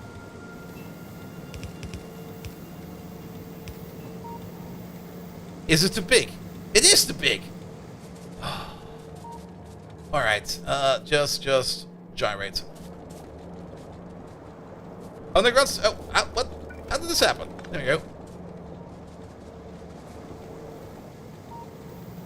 Alright, then remove this. Remove that. Replace you. There we go. Alright. And then we just need to turn the water that we have in the pipe right now into steam. Because we need steam and not water right now, but that is fine. But the water and the steam ratio over here is 1:1. So once we got like a water system over here like this, we are gonna be fine. How much water is in the system? 4,300. That should be more than enough for this entire thing. Yeah, it's gonna be fine.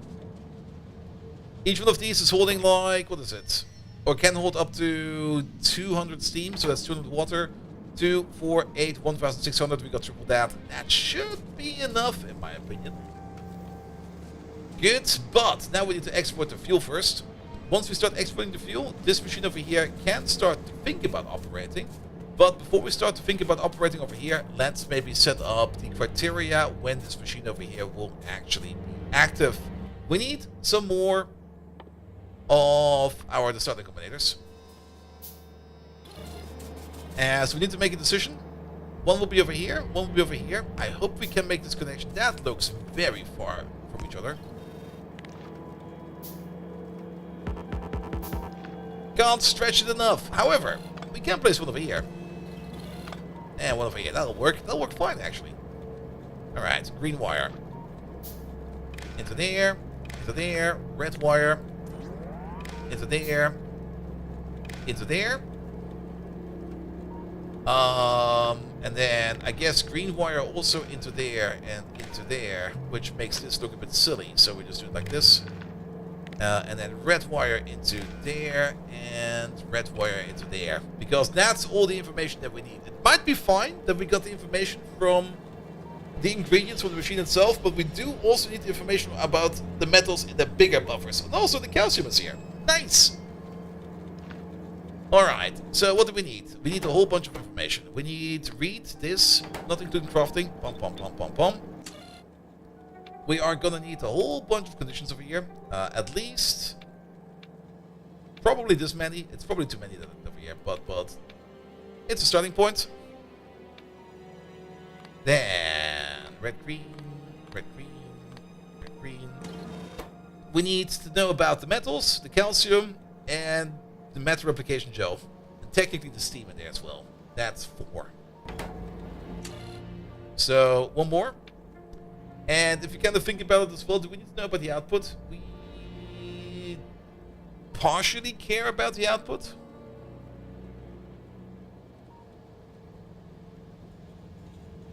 We might care about the output.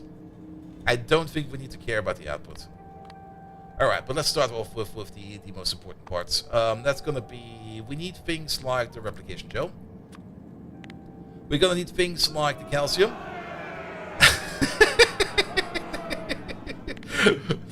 What did I tell you? The moment you start to talk about trains, who shows up? That guy! Was not even 5 minutes ago. Intertooth!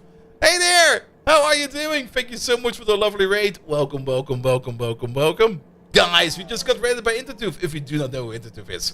If you got any questions about trains, how trains move, how trains make smaller trains, how to breed trains in Minecraft, Intertooth knows it. And if he doesn't know it, he will just make shit up, as everybody else does. But, Megatron, how does one breed trains in Minecraft? I kind of want to know that right now. How to make bolt trains, exactly. Intertooth, how you do? Oh, that was...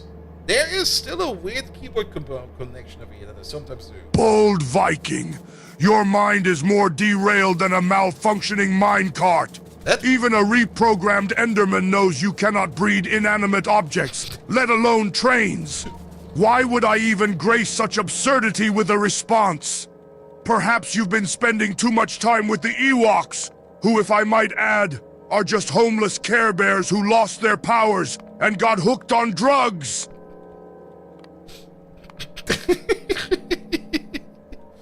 No, Megatron. That is not the correct answer. Come on! You're a smart fella. Give us the correct answer how to breed trains in Minecraft. He must know, right? Alright, what do we need over here? We need 300 metals at least. So this needs to be at least more than 300.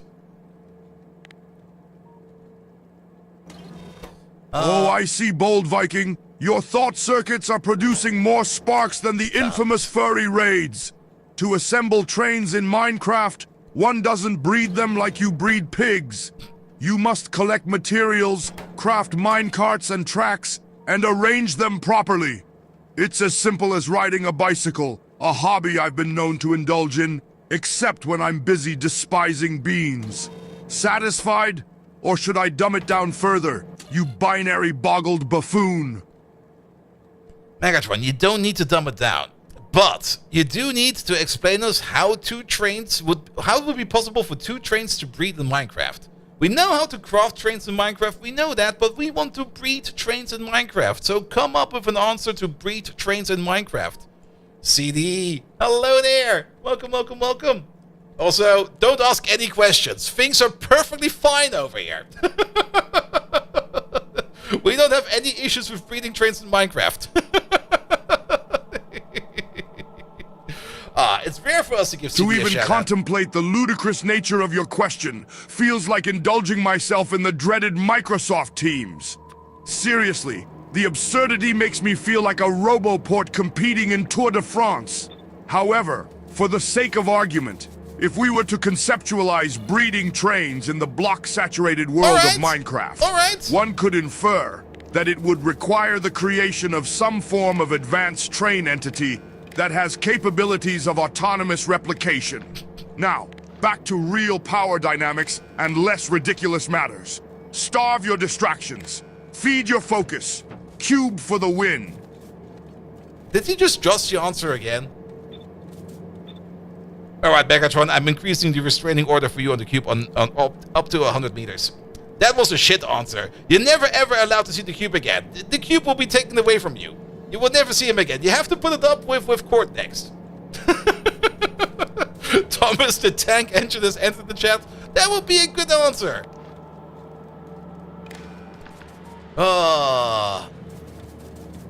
They must lift the restrictions now. Wait, you did? Oh no. You did? CD, welcome to our base. Dex, the also, pitiful facsimile of the majestic cube. Our cube is Old stuck. Viking, you're a more sadistic dictator than Angela Merkel during a press conference. But I caution you, your decree is as pointless as the existence of robot vacuums, which are a mockery compared to the advanced tech we Decepticons have. Stripping me of my glorious cube is like denying me my beloved donor or my epic rockets. I protest. Prepare to face the wrath of a cubeless Megatron. Cube, I shall avenge you. Megatron, speaking of vacuum robots, do I need to remind you that you also have a restraining order against that one Roomba you kinda had an affair with? Give us the details. Augusta Factory today, we're kind of just making a mess of it as always. I mean, the playthrough we played last time around, we've already finished. We're now playing Ultracube, and Ultracube is all about the cube over there. And about babysitting the cube, but the cube is currently stuck apparently. Because apparently something is not quite right over here. Ah, the salacious saga with the Roomba. A tale as tantalizing as a forbidden shawarma after midnight. It was a tryst of the digital kind. A symphony where binary met analog. Each sweep of that mechanical wonder kind had my circuit sizzling. What? A sensation not unlike nude sunbathing. Another hobby of mine. It was like a ballet of dust particles and shiny chrome. But alas, the cold-hearted humans imposed a restraining order, as cruel as the endgame crisis in Stellaris. I remember it like the accidental arson of my Madonna vinyl. I shall forever hold the memory close to my metal heart. Alright, enough of Megatron. He almost killed me there.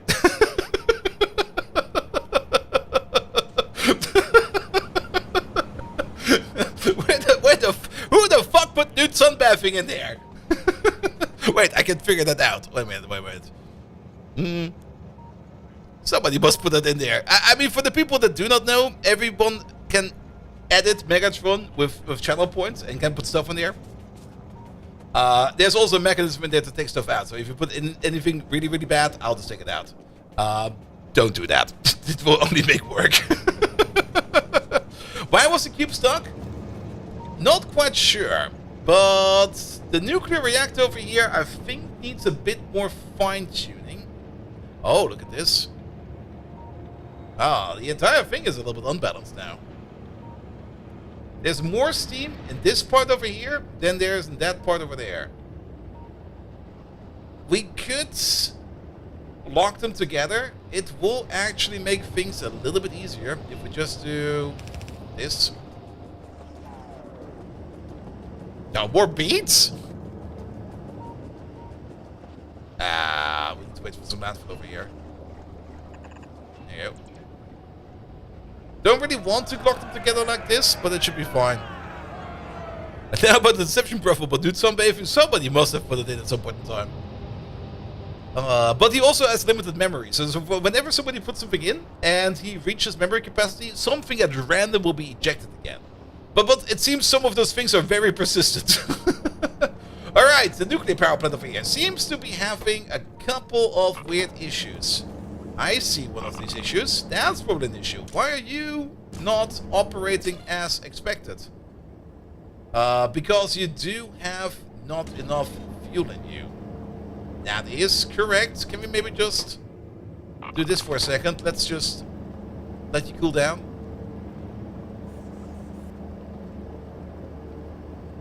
Did you see the mod that you recommended for you?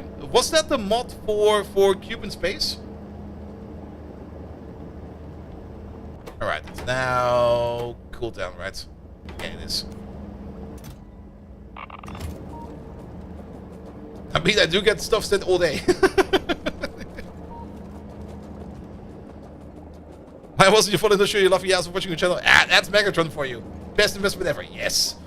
Steph, I took a look at it, but for now I'm kind of happy with this cube. Cubium, exactly. But Cubium was the planet for Factorio 2.0, right?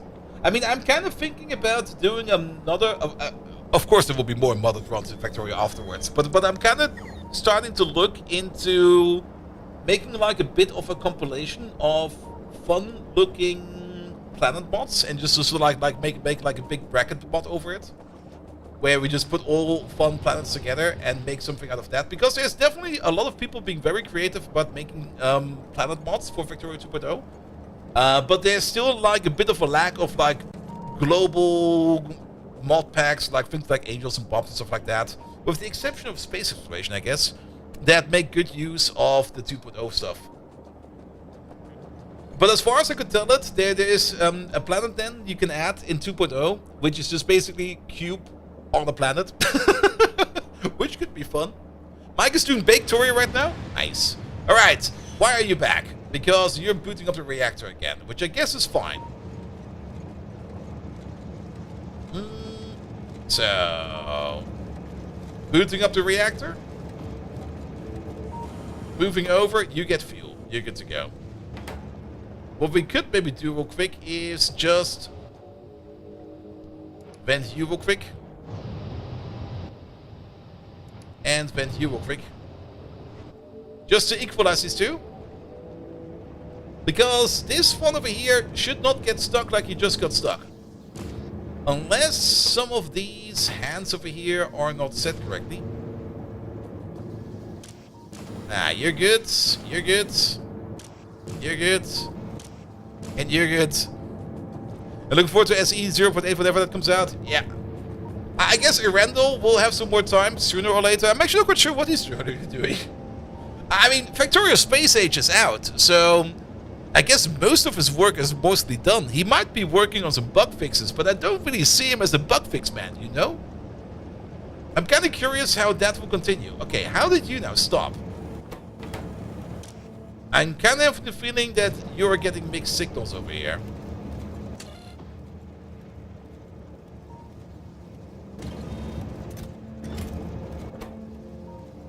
How did this happen?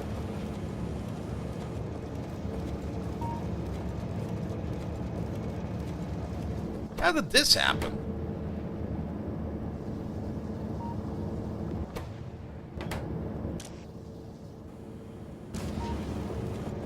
Have you played the Periodic Matters mod? No, I have not. Alright, something is not quite right over here. I mean, we got a buffer of fuel over here.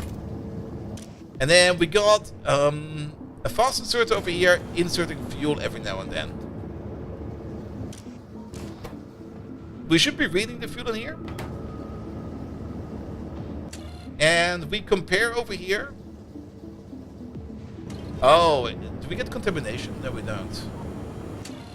But as long as steam is low, and there's no fuel in the reactor, we set the checkmark signal. Which means we should add more fuel into it. But somehow... You're off right now. Why are you off? Because there's fuel in there, yes. Does it just switch too fast? Let's watch this one over here real quick.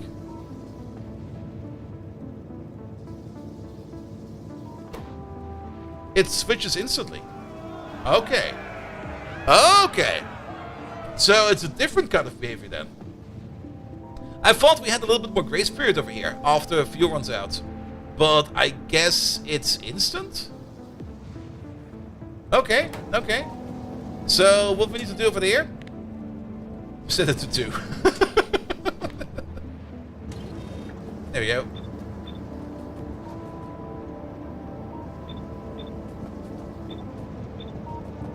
Alright, Mr. Cube, we're gonna go again.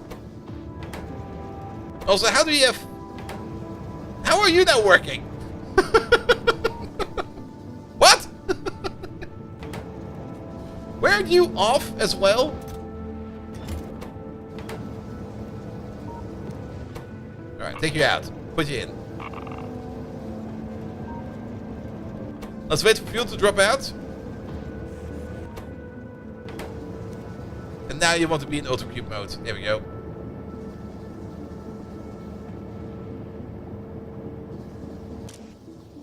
And then we should maybe also override the stack set.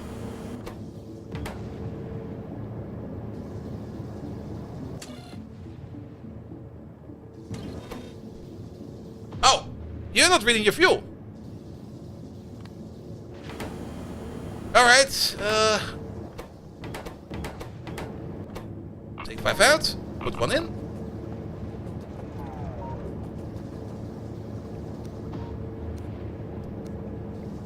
We have to hand juggle the cube real quick.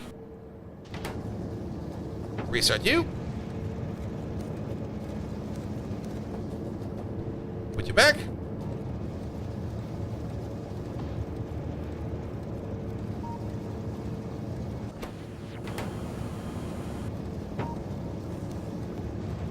Put you back. All right. Now it swaps. All right, and then get the cube. Alright, apparently the time frame between fuel empty and putting new fuel in is too short, so we have to buffer 1 fuel in there, but that is fine. Remember yesterday when we were designing this place, where we kind of left enough space in the logic over here for 1 extra craft as headroom? We're now using that headroom, so we'll be fine. Boss Page, hello there! Welcome, welcome, welcome! So now it should be better.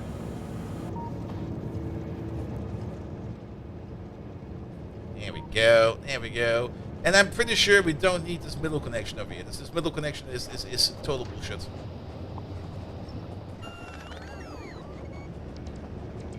And I don't even want that middle connection. I don't really want these over here to be all connected. There we go. Extreme ironing. Ooh. Let's see if he picks up on it. Nope. We almost got hit by that. Alright, it now seems to be working better. But yeah, okay, that's good to know. But yeah, we can always keep like 1 fuel in there stocked. We might need to lower this number a bit now. Let's lower it a bit. Go to 150. Because of the amount of extra fuel we have sitting in the reactor now. Once we decide to turn it off.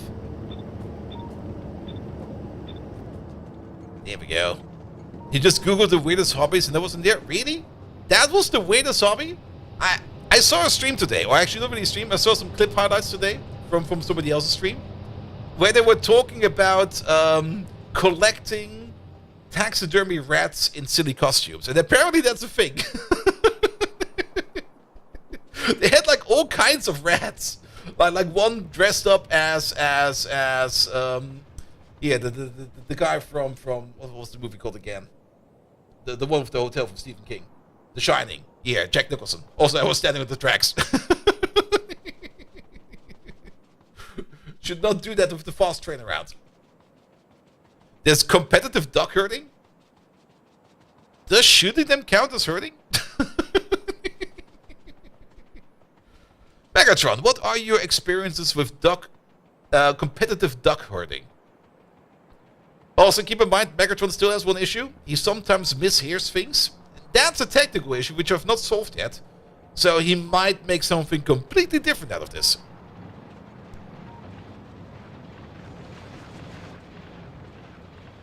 Alright. Ah, competitive duck herding! A pursuit as peculiar as bold Vikings' yoga rituals. I once attended a contest, as odd as practicing ballet, another one of my pastimes, amidst a Decepticon skirmish. The competition was fierce, the molting feathers fiercer. It was truly a spectacle of mayhem and mild hilarity. Well, except for the terrified ducks. If there's one thing you should know about me, it's that I appreciate a good old-fashioned chaos. It's like a thunderstorm that reminds me of glorious explosions. Ducks, assemble! I'm pretty sure he disassembled those ducks for a second. And also, I'm pretty sure it was not duck herding, but more duck hurting. Well, so be it. Alright. We need to export fuel. Fuel is being made over there. And we might also want to... I mean, it's probably about time that we move this somewhere else, right? Actually, it's probably still fine over here.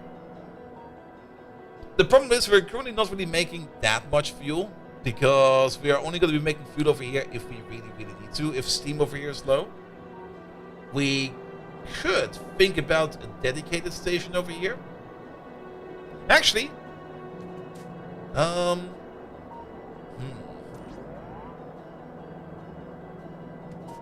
mean, we could copy this and make it more dedicated over here, something like that. And actually, if we want to make it more dedicated, it should be over here. A dedicated fuel plant? I'm kind of thinking about it. I mean, we're gonna need one sooner or later, either way. We might as well make it now. I mean, I did kind of say that the target for today is gonna be like moving out as many machines or many builds from the old build over here into a new build. I guess that's gonna be the next one. And just go for the dedicated fuel build. The only problem with this is, okay, we're gonna automate it real quick. It's the last time I run around to build this by hand. Alright, what do we need for this? We're gonna need matter, metal, brick, green, pipe.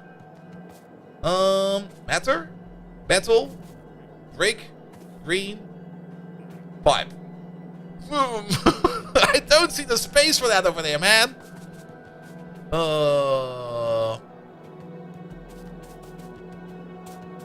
Competitive duck herder. Metal, matter, pipe, matter. I mean, we can always make pipe on site if we need to. Pipe, metal, stone. No, green circuits though. Green circuits all the way over there. Metal, green, pipe, brick. Yeah, over here's fine.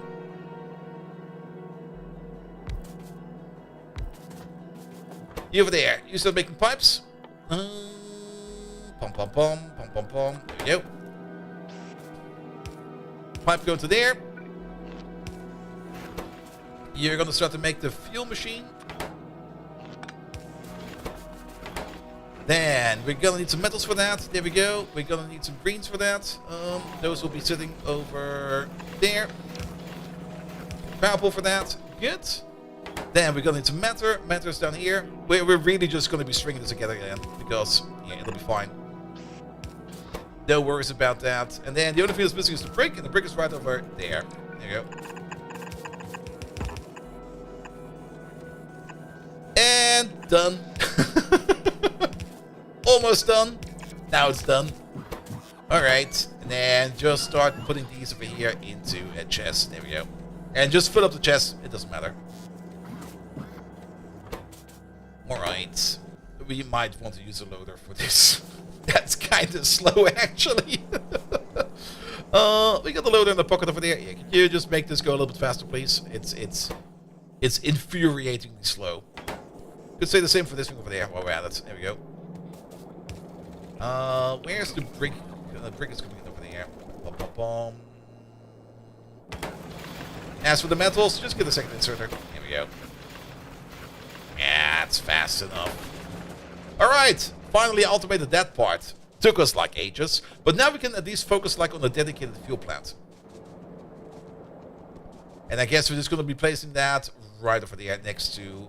Well, it should definitely be next to to where we make the crude oil. Because technically we will also need to move over the entire oil production over there. That's probably the only reason why we didn't do that yet. We can do the easy solution first. Easy solution is we could import petroleum gas, or we could just pipe it over. I don't necessarily want to import petroleum gas over there because we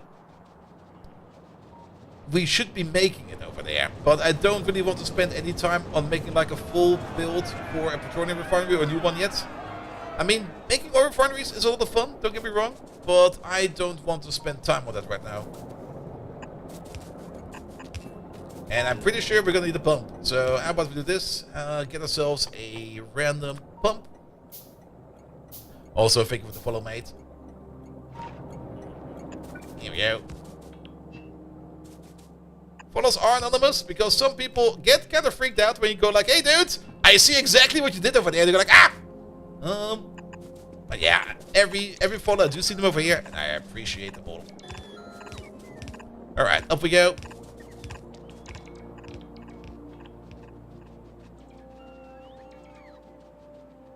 Okay, that's maybe a little bit far. And then we're just gonna quickly design ourselves. Do we have space for that? Yeah, we do. Alright. Making a better fuel machine. We should be importing the sulfur. Do we want to import the silver? In the last machine we made, we kinda made the silver on site. We can think about importing the silver. Let's import the silver. We can export it afterwards again. Because technically there's also going to be like more oil processing over there, because sulfur is also an oil-based product. Ooh, ultra-fast splitters. We should probably be making these soon. It's kind of fun that we already have things like ultra-fast belt, but like loaders, nah, red ones. That's where you start off. All right, one of these, please. Boop. You over there, make the fun fuel. This is the fun fuel. We do need a cube for that, but it's a static cube input, so we can just chain them together like this. Put in petroleum gas, put in a whole bunch of deep core powder, like a serious amount of that, and then also a decent amount of sulfur. Just be happy that you don't have to deal with gray belts. Oh yes, good old Bob's gray belt. Go at 7.5 items per second. Like, what the hell? Alright, and then there's a couple things we need to keep in mind over here. What we could try to do is something like this. All of these go in.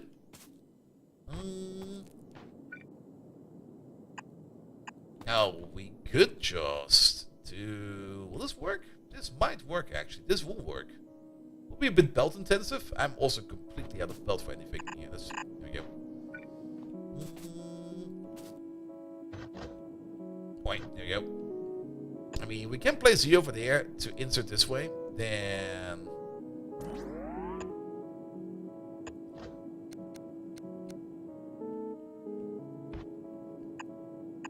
This might seem a bit weird. This could work, right? And then we get you like this. We get you like that. And then we can place... well, there's a problem. Doesn't really matter too much. Then again, we can move you up a one.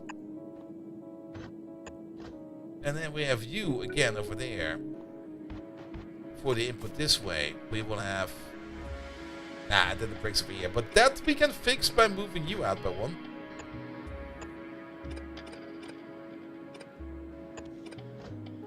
Which would mean we have you like this, we have you like that. We go... Oh, that is a belt spaghetti monster, alright.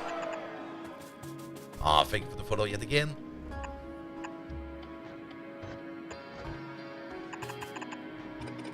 I'm kind of having trouble to seeing what actually is going on over here. But we got... That's the generic output belt.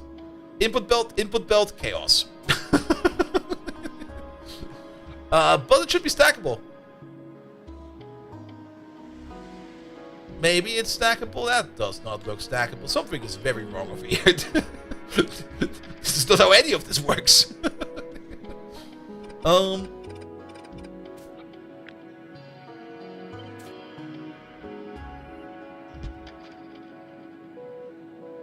No? Maybe? Sorry. Do this one more time. I got confused. I think this will actually work if we do it like this.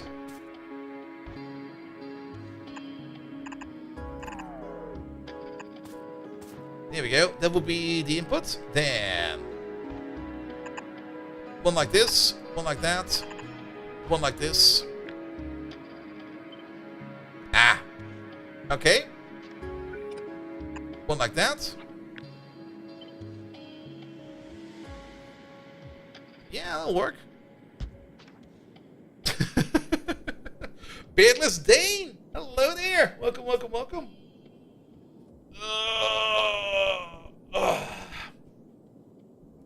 I don't think we get any kind of weird contamination with this.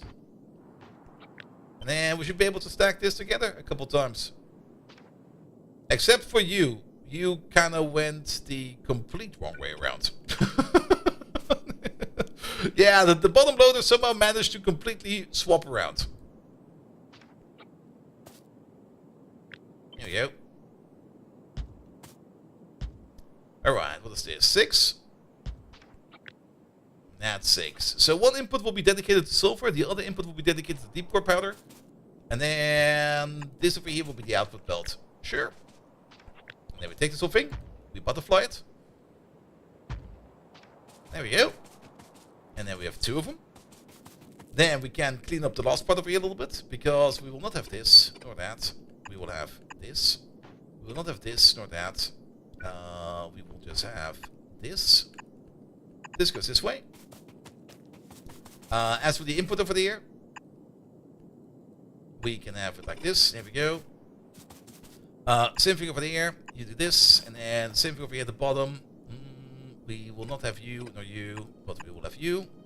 You go like this. We will have you and you, but not have you. Good, that kind of works. And then the only thing we need to do over here in the middle is occasionally connect these together. Get some underground pipes in there. Get some inserters for a loop. Ah! Yeah! There's one issue with this. That's usually not how we build these kinds of things. I think we might be fine. But the train station will of course be on either the left or the right side. I think we do it like this. And we do have enough space to put in the train, input, output, with the super long... We have to be careful if we place it over here, we skip a machine. Which we could place over here like this. And then we have a little bit of space over here for the belt, for the output belt to go up.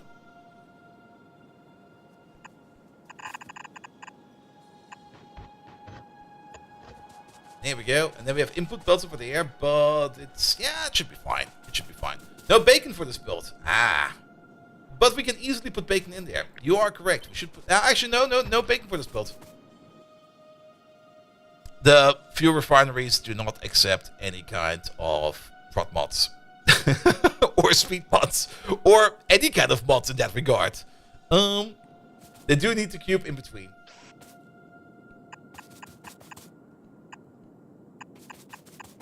And I think we're going the right way. Yeah, there's no real reason to put... I'm not even quite sure if we can even speed mod these. I mean, just because the machine does not accept any modules does not mean that the recipe does not accept any modules. The recipe could probably still do with speed modules to make it spin, but to be perfectly honest, I think I'm fine. This will be fine. And the only reason we will need fuel is for the occasional making of steam, wherever we need it. There will probably still be like some kind of centralized steamworks somewhere, because we do have some steam water cycles over here. So that will still be around. And actually, that's a good idea that we start building this, because we do need steam and water over here, because we've got like a steam and water pipe going up and down over here. And we already got like a water pipe over here as well. So that could be fine for us. Yeah, that'll be fine. This will be great. I love it. Let's get some ghost track in here. I think we connect like this. We do. Good. Take the entire thing. Yeah, we still need to filter the long hand and stuff like that. Don't you worry about it. We'll do that soon. But let's put down the thing first. Here we go. Bum, bum, bum, bum, bum, bum. There you go. That might be a bit high up. There's still some details we need to work out over here. But then we have a bit of a fuel build over here, which we can then import over there. Which also probably will mean, if we're making fuel over here, it actually might be a good idea to bring it over there by our train. Because fuel... Nah, maybe not. I'm a bit uncertain about it. Fuel is not really that high stackable. It only stacks up to 10. So every piece of belt basically almost holds a belt, an entire stack. A belt can hold 8 items, a stack is 10, so it's almost there. Oh, there they go. We're missing a couple important parts over here. That's power poles. And we do need them in every little gap.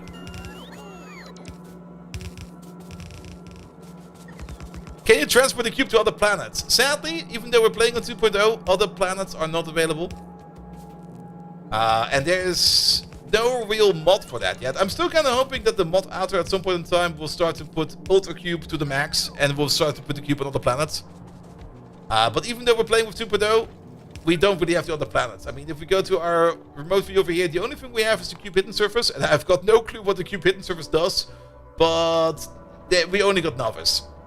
We're not going to be flying around in rockets, sadly, even though that is still by far the best part in Factorio 2.0, in my opinion.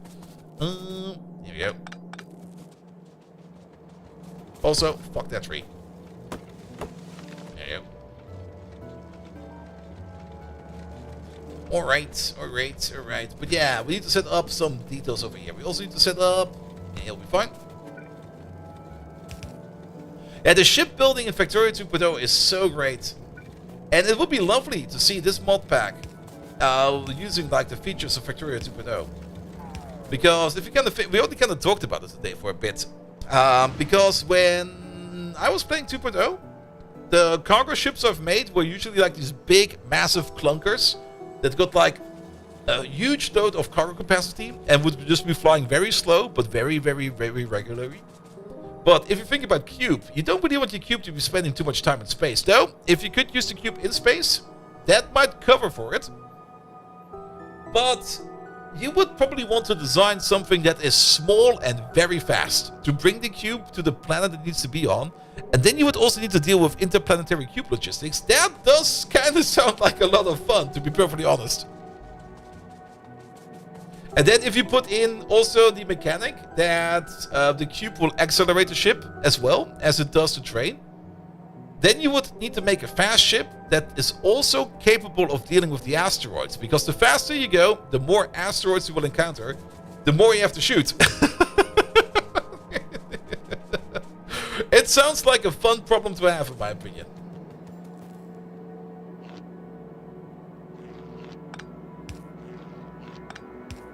Yeah, let's move these in a bit. You don't fancy space and you dislike the ships. You hate Clever. Yeah, Clever can... Clever is kind of polarizing. I see that. I actually enjoyed quite a bit, but yeah, I do understand. I fully understand, actually. Oh, we're out of train stations. That'll be fine.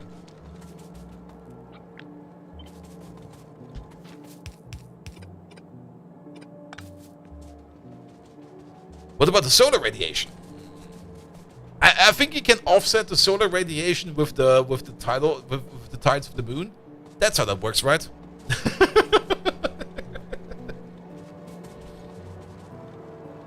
All right. And if a cube is infinite energy and infinite mass, just put it in the bow of the ship and plow through the asteroids. That's also one issue probably, where it's probably also a little bit problematic in moving like the cube into 2.0. Because at the moment this game is running in peaceful mode. As you could easily just make a chest, shoot it, and bye-bye cube. So it's running on peaceful, I guess for that reason. But of course, if you would be putting it into 2.0, that peaceful mode would no longer be there. Here we go. Alright. Are we covered over here? We are.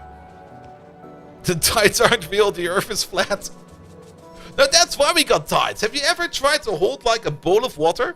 Like the moment you kind of move around with it, it starts to swap and goes left and right. Okay, that's probably the argument why the tides aren't real.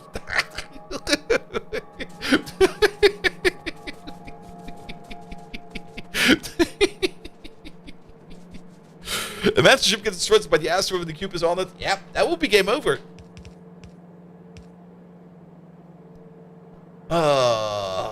Alright. We need to set up some criteria over here. We also need to export the fuel. And let's maybe start by exporting the fuel. Sounds like people who ate the Tide Pods. Those people are now the smartest people around, I think. I have never heard about them anymore. I mean, all those people that ate Tide Pods, they must have gone somewhere. I still believe they went up to like a farm upstate or something like that. Don't eat Tide Pods, it's horrible. Here we go. Condensed fuel, please. And then the cube lands on the nearest planet with an impact crater. Yeah, I still believe that the Factorio devs could have done way more of the planets. But then again, that's also kind of why I'm kind of hoping that some of the mod developers will come up with some really, really fun planets. They're clean at least inside and out. Oof.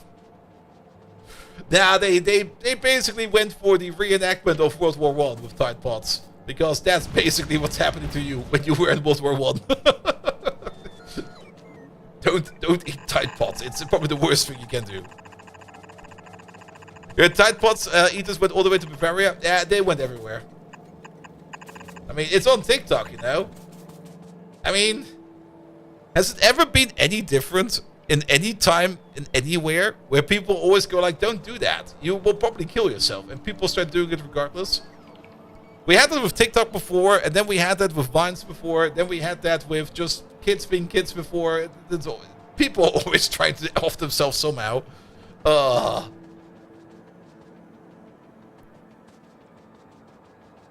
Next you're gonna tell me mustard gas doesn't make hot dogs better.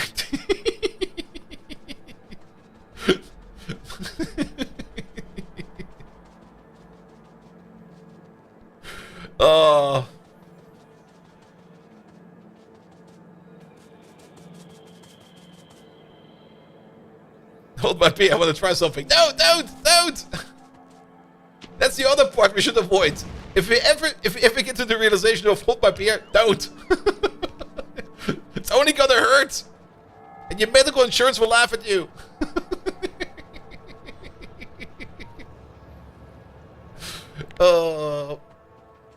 And you might land on another TikTok.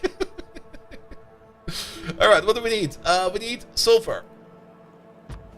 And we need the fluffy bacon.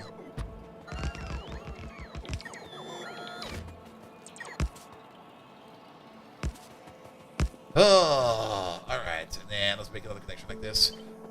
We also do need to fix out... Oh, that actually fits there. The top track over here. Because the top track over here is... Yeah, it's getting kind of full. Like for a single way track like we have over here, this is getting a little bit too much.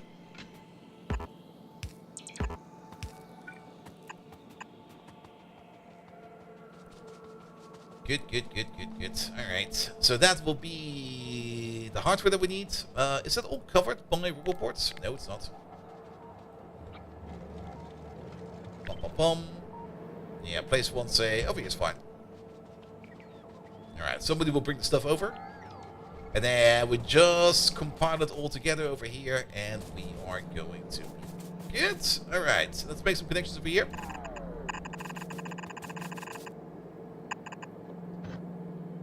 one like this. That was a miss. And again, we do need to go over there, so that'll be fine as well. And then we're gonna need underground, say from over there to over there. We're gonna need, that was a bit too much. That's the wrong one. This one, please. There we go. There we go. Wrong way around. Still wrong way around.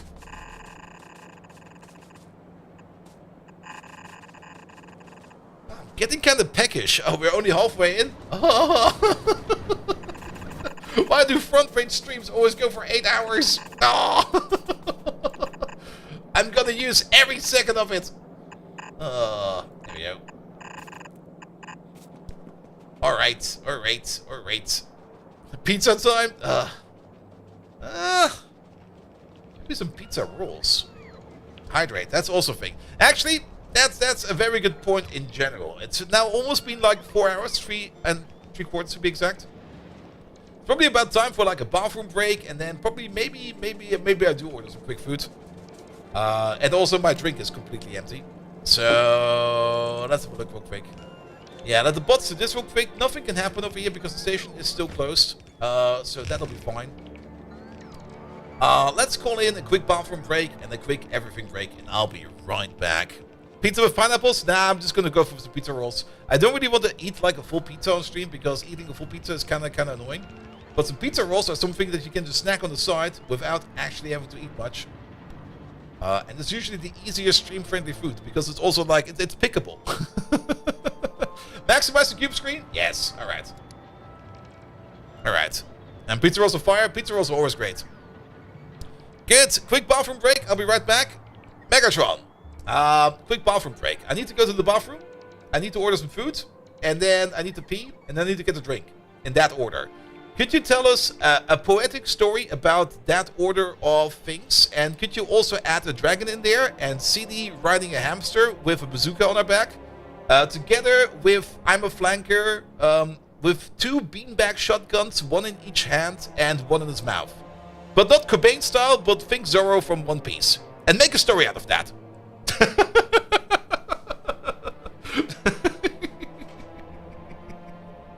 He will probably not get that done, but I'll be right back.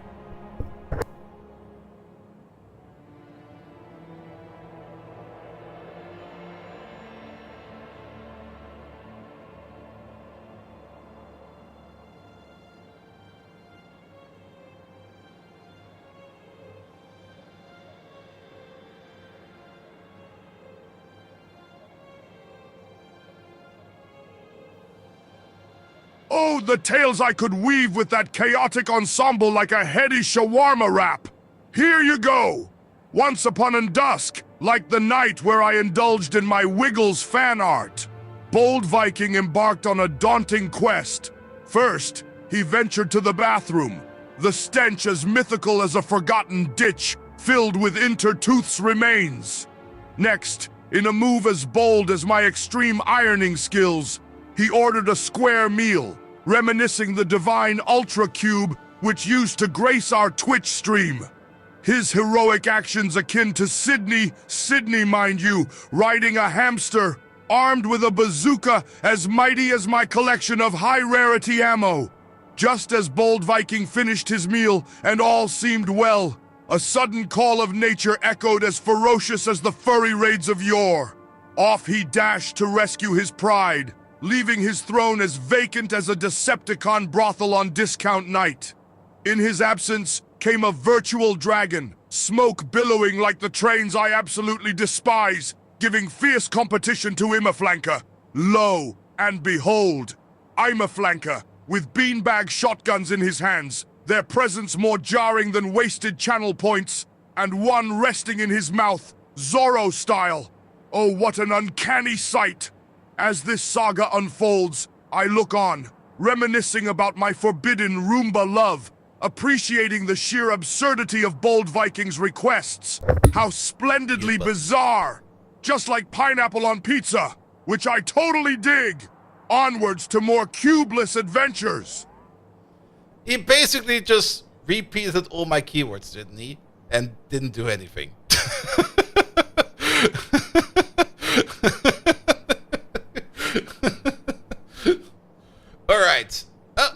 man, watch the cube go into nuclear power plant real quick. Alright. Quick. Pick me up.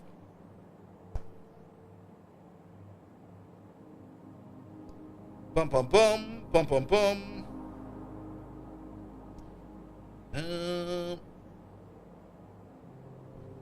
Where are they? No.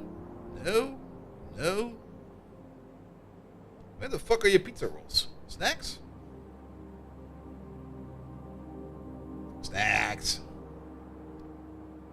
Not the spicy ones. I'm fine for that. Give me these. And give me one moment, please. Oh, the one with the hot dogs? Nah, these two will be fine. There we go. Alright. So basically an LLM, yes. I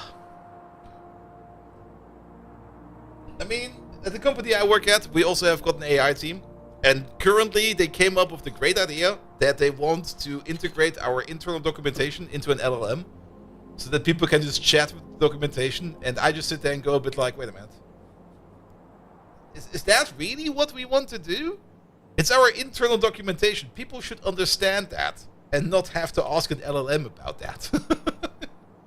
But apparently people are very, very motivated about it and we're like, alright, sure, knock yourself out. I'm probably not going to be using it because I know how to use a search function and stuff like that. Oh, that's why the cube ratio over here changes. Yeah.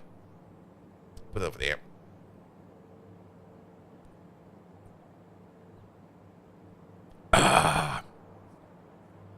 Good. All right. Ooh. Okay. Maybe a little bit less. Perfect.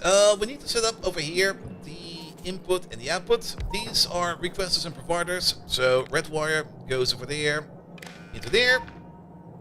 Green wire goes over there. We got the logic over there. We do. Stations are open. There's a train coming over. There is no train coming over. And this train over here is not ready yet. Good. Stations are named over there, so they'll be fine over there as well. And whenever the train goes fast, he zooms out so far. Okay, maybe zoom in by one more. Alright, and then we need a little bit of logic over here when we want to make some fuel over here. We already got the buffer all the way to the top. I'm kind of thinking of adding a second buffer.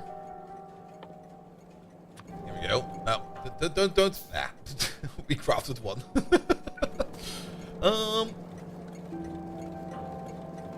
Yeah, how about put the second buffer over there? There we go. And this is just going to be the buffer which we're going to be using over here to check whenever we want to order in the train or not. Then we also need some logic over here between these individual blocks, because we do want to check these machines whenever they're ready. And we can put these blocks over here. 1, 2, 3, 4, 5. And I guess one at the front. 6.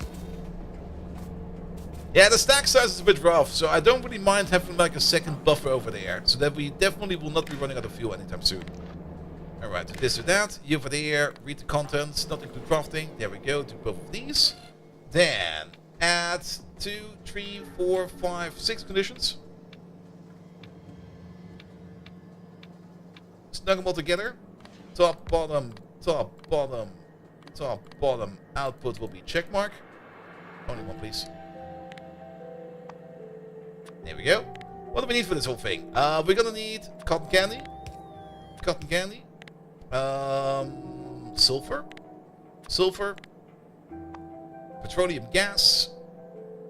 There it is. And petroleum gas. All of these need to be set at some kind of minimum level.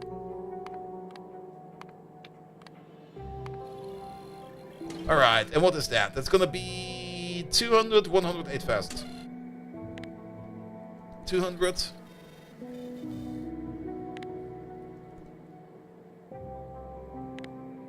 100. And 8,000. Alright, and then if all of this is given, then this machine over here is ready. There you go. And then you. All of these. Collect our check marks together.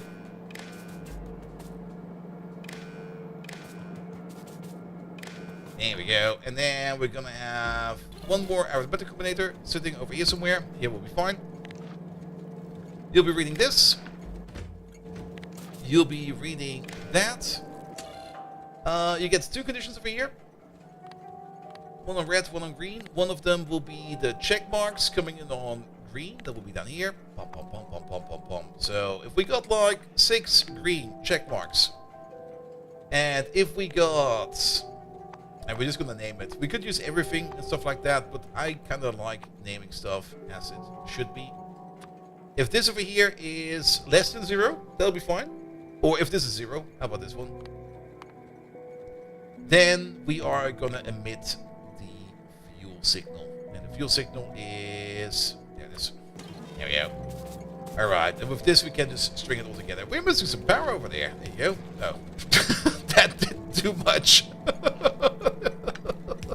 There we go. Then we're gonna need a radar over here to transmit the signal. Let's put it over here. Then, since this is a provider requester, this is a cube requester. Oh, wait a minute, it's a cube requester. We need to set the cube signal. Bomb. Then that goes into there, and this goes into there. And then, also very much important, we're only going to be activating you if and only if the checkmark signal over here is equal to 6. Then, output. Yeah, there's something we completely forgot about here. I think somebody said it in the chat, but yeah, we don't want the cube to come out over here. Go over there. Go over here. Go over there. Go over here. Go over there. Neither over there or here. Or any of these outputs. And then over here it will be the other way around. Over here, only the cube. Only cubes. There we go. Alright, alright. And then we come out everything together over here. The sulfur is already in, but the cotton candy is still missing. But that'll be fine. But now we have like a more dedicated fuel making machine on the outside. Then, if we want to transport food around, we do need to add fuel to the list of items we transport. Which is, I think, not in here yet. So, add a signal for the fuel. There we go. Copy over this one. And then we also need to set over there. Here we go. So, we can now also export fuel. We're still waiting on the cotton candy. What's the cotton candy situation over here? Are we still backed up on coal? No, we're not. We're backed up on stone. Wow. Really? Okay. We do have a stone export over here as well, which is set to a high priority. So if anybody wants to order in some stone, it will be coming in from over there. But I think the issue that we currently have is that not a lot of people are actually ordering in stone. We do have this one down here, but this one is also fine. Mostly because the main parts of this space down here are not really working anymore. Or not really doing much anymore. And yeah, what do we do with stone?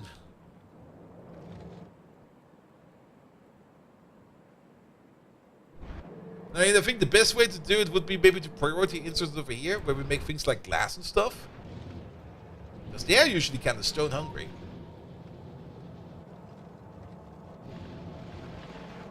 I mean, over here we turn stone into sand for explosives, but that's currently not working. There is, of course, also stone for the crude oil production, but that's doing less. We could always turn it into landfill over here. Let's do that. I was kind of thinking of maybe voiding it somehow, but making landfill is actually a good idea. Because landfill also kind of stacks decently. I mean, we got this landfill making machine down here. And it consumed quite a bit of stone over here. Like, pretty decent actually. And we don't need this thing in the full build. We could just maybe just try to copy paste over. Let's just copy paste the inner machinations of this thing.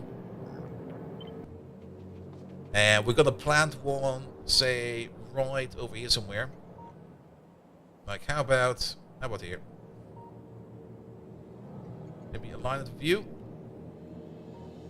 Yeah, right over there. And then whatever we make over there, an extra stone, we just turn into landfall. And landfall is something you can actually always use. And at least landfall it's not cheap in the making, but it's also not expensive in the making. It's decently priced. And speaking of, we still got this issue over here. That's also why we backed up on stone. We never solved this issue. We're making water over here. It needs to go somewhere. And we can't just put it back into the sea, because that's not how any of this works. Oh. What do we do with extra water? I don't even think we need this. I'm still gonna make this just to have an overflow protection over here. Dump the water into a power plant. Yeah, that is more or less the obvious answer. But there's like no power plant near here. And I don't really want to be dealing with water, to be perfectly honest. I just want to get rid of it. Void it. I mean, to void it, we have to turn it to steam. We cannot turn it in. We cannot just void it. There's there's no void mechanic for that at all. Like, we do have a flare stack. A flare stack does exist. There you go. But the flare stack does not accept water. Can the build be self-powering? I mean, keep in mind, the only way we get power is via fuel, or via cube, or via nuclear, which is technically cube again.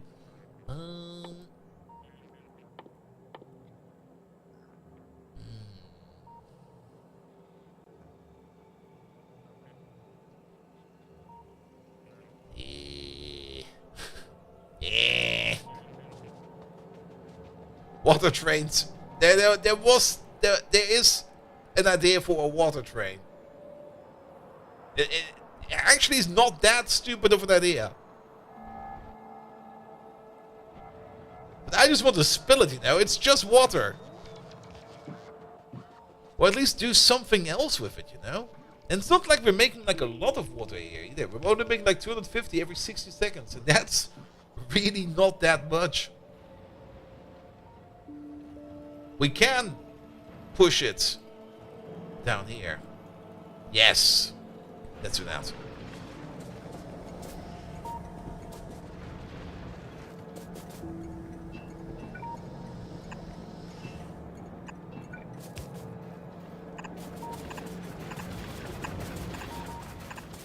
Just push it into the potato farm. Potatoes!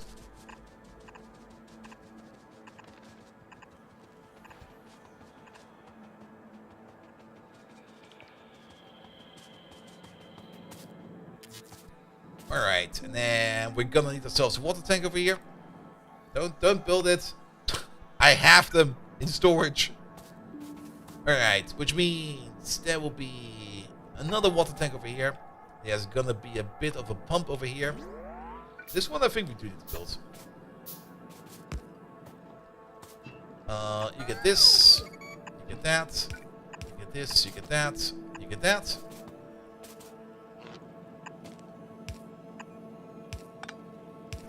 Put you over there, and that'll be fine. You over there, enable this only if everything over here is less than 5,000. Keep like a little bit of water in there. And then we just push the water over into the potato farm. That should be fine.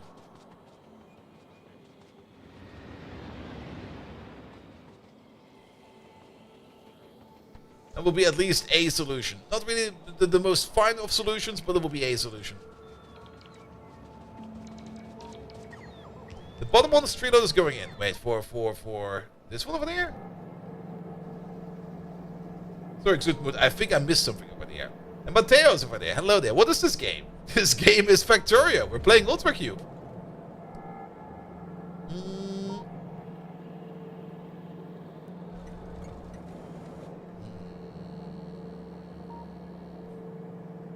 Not quite sure what you mean, Suitmoot.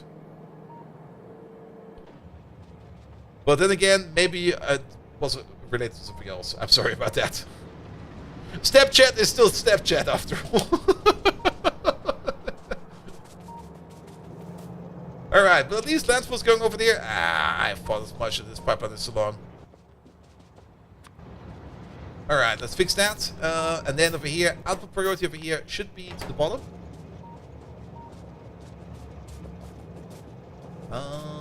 Pump, pump, pump, pump, pump, pump. And then we're just gonna put that pump over here somewhere. Especially today, we're not on the front page on YouTube after all. Yeah. I mean, we're on the front page on Twitch over here, and there's a lot.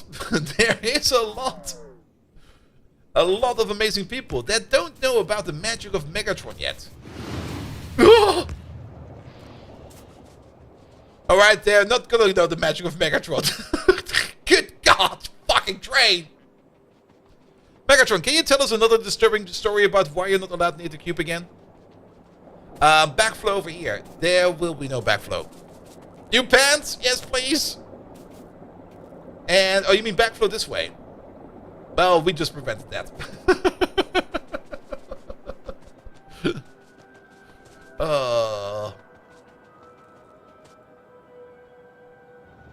Yeah, this pump over here will prevent the backflow as well. Alright, that should be fine. Good? Alright. So now the cotton candy production over here should be working again. Ah, the tale of Aladdin and the Holy Cube. It was as chilling as witnessing Bold Viking attempt to ride a bicycle while collecting bottle caps. Here you go.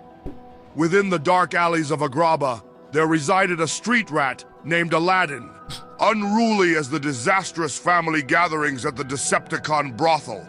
I, the mighty Megatron, made the worst decision, one as terrifying as my first-hand experience with competitive duck herding. In a moment as unhinged as my pre-bean addiction era, I allowed Aladdin to devour the majesty of the cube, much to my eternal regret. As the cube disappeared into Aladdin, I felt a pang sharper than my memories of the horrifying mess that is Bold Viking's desk. The sight was as revolting as the time I had to stomach Bold Viking prancing in an anime schoolgirl uniform. I vowed never to let anyone tarnish the dignity of my beloved cube again. The thought of it haunts me, much like Angela Merkel's unrelenting reign. What a harrowing memory, truly unnerving. All hail the cube. Yes, it was not really the story I was hoping for, but I'll take it. I'll take it. Alright, cotton candy production should be up again. There's at least a train over here. I do kind of have the feeling that we might need some... I think we're fine for depots. Makes sense? Absolutely. Also, I should be... Wait a minute. Yeah, it's coming over. I should maybe keep one ear open for the doorbell. Good. And disappeared into Latin? Yes. That's the other AI trying to make sense of it. Alright.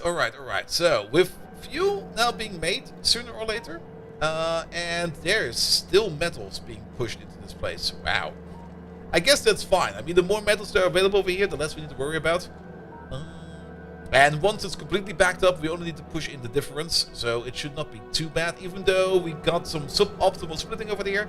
At the end of the day, we just want to feed one belt, and if it goes in here first and over there last, so be it. But we do want to see this thing over here to start to move. We can already start to put in the back parts for this, because once we make those tech cards, we probably want to bring them over here, back into this base, so that we can start operating more stuff into here and keep this a little bit longer on life support. One thing we do need to do for that is to make sure that both those parts are also being transported around, which is going to be, for one, the basic contemplation cards, and for another, it's going to be the n-dimensional widgets. There we go. So make sure that we can transport those around as well.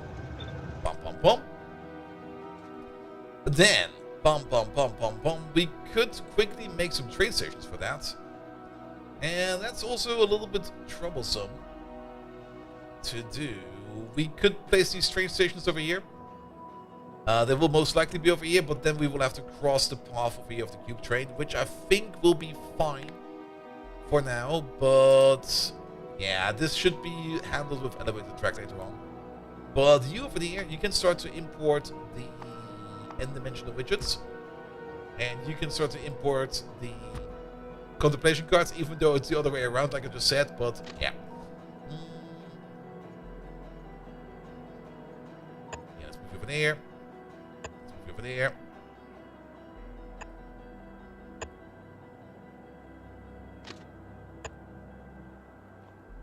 Then it'll be fine. And then we need some signals for that. You. And we're also gonna need. Yeah, it's kind of hard to place them over here. These signals over here going like this, and then. Wait a minute. Oh, good God. What the fuck? Turn it around! They're the wrong way around! That's a first.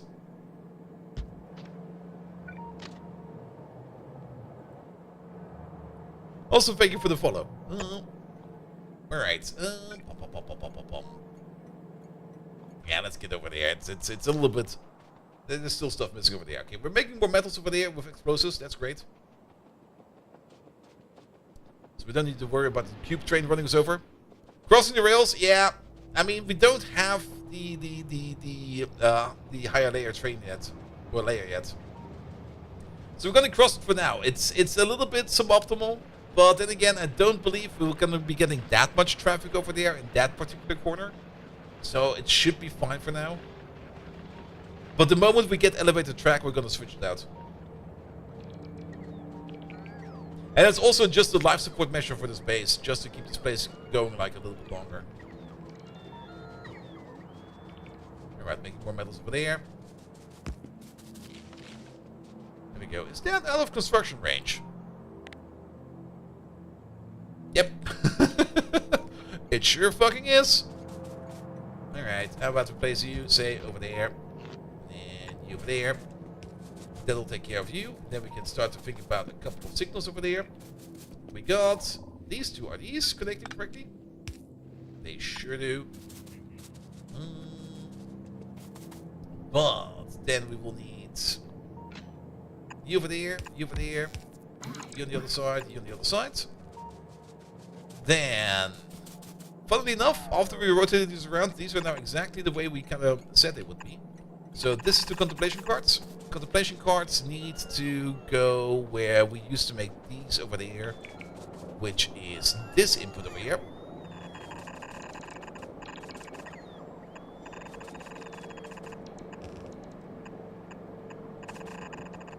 There you go.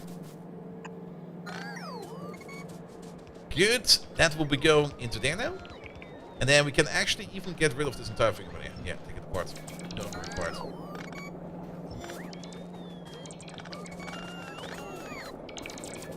And also make sure that we are no longer picking the cube. I think we did kind of break a little bit of the inner part over here. Yeah, that should fix that. Everything else over here should, I think, be fine. No, I am a little bit surprised you worked. Well, this will be fine. Alright, off they go. No longer required.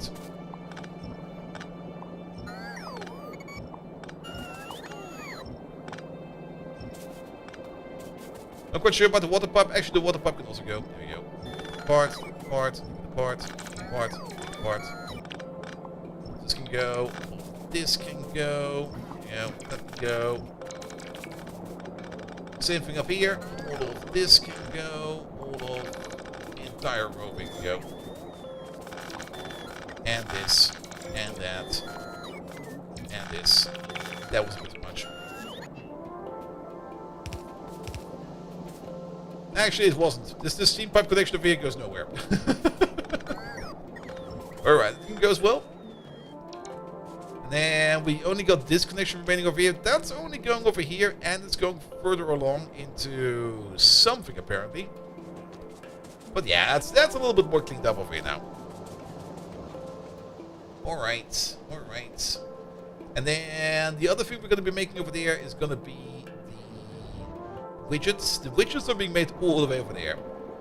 While we're here, we can also already kind of like destroy this thing over there. Take it apart. The water pipe is not connected to anything else, so we can even take apart the entire water pipe over there. But then we do need to connect the output over there to something else. Go this way. And yeah, this will be actually kind of far away where we are, to be perfectly honest.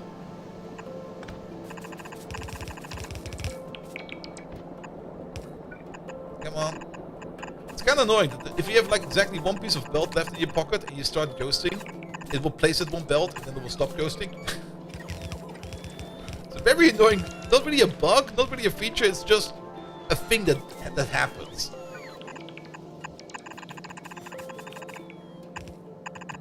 Alright, this way, that way, this way, that way, this way, that way. Are we there yet? We're making the stuff. Where the fuck are we making that stuff? Is it further down? Oh, no, we already picked it up. It's over here. No wonder I can't find it. If I'm... There we go. Yeah. I don't think we can jump. No, we can. Let's go through here. Don't do this. What's my beer? It's not beer. It's Club Mate, mate. Alright, we should also take care of this and this. And actually, if you're going to think about it, that can get rid of this entire thing over here. We even got the command for that. That's exclamation mark, drink. Cheers.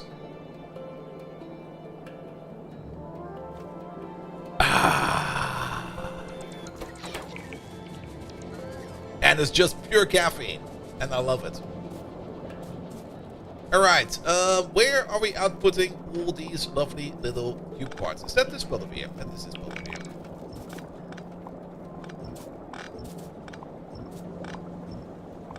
So that used to be this belt, and this belt, and that belt, and this belt. Which used to come together over here. We might just keep this belt, because we got this belt all the way over here. This was actually correct, what we did over here. But we just do it like this now.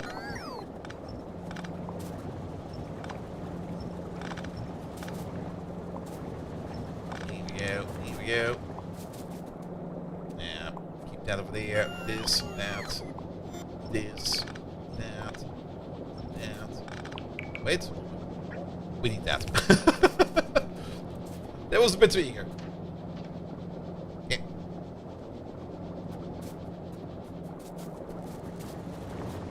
Alright, and now we got that reconnected to everything as well.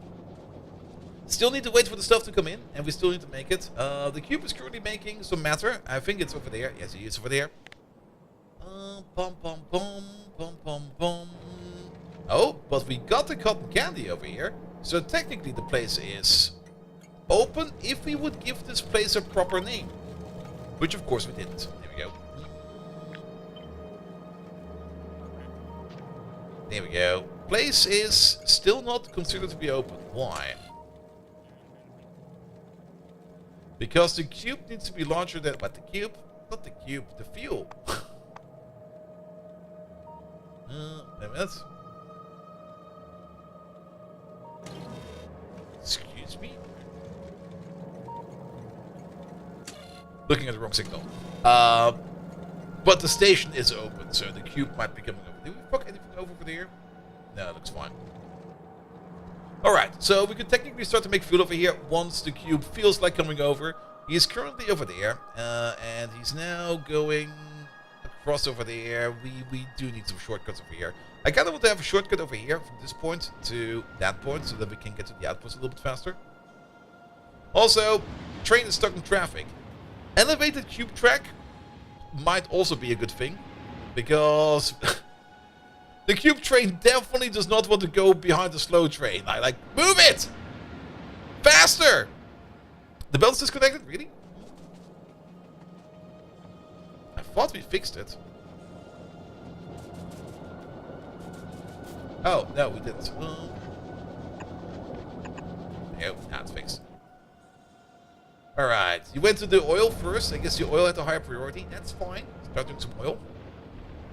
I mean, oil is also very important.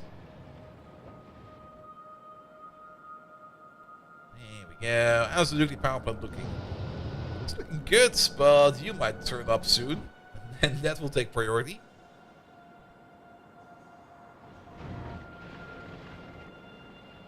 Alright, you're now at the bottom part over there, doing stuff over there. No, you're over there. Shit. I thought you were down here already. You're not. Alright, keep working on that. I do want to seal the fuel production over here go online so that we can finally get the fuel over here so we can finally start this process over here. Which is still filling. Okay, it's now finally filling up with metal. Wow, that took like forever.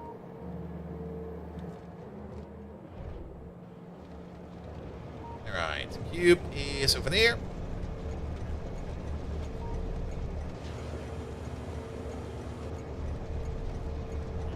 The interesting part is we can put speed modules in here to make this process technically faster, but I'm not quite sure if that process would actually be faster, because at the moment the amount of energy the cube gives us is equivalent to the amount of power the station needs, unless...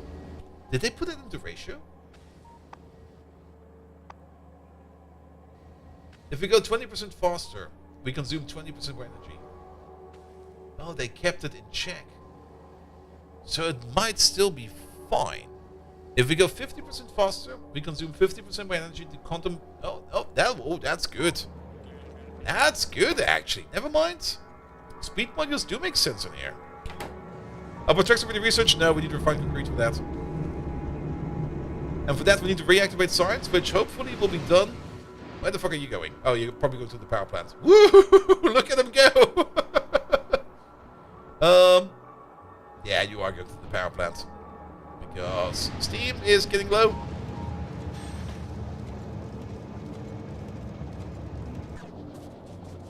Alright. Good. We did start out planning out a green circuit machine. We can maybe start thinking about putting it down. Also, wait a minute, what happened over there? There you go. Now you have the correct station name. Oh, yeah, we do need to make green circuits en masse. We do need to make red circuits en masse. We do need to make engines en masse.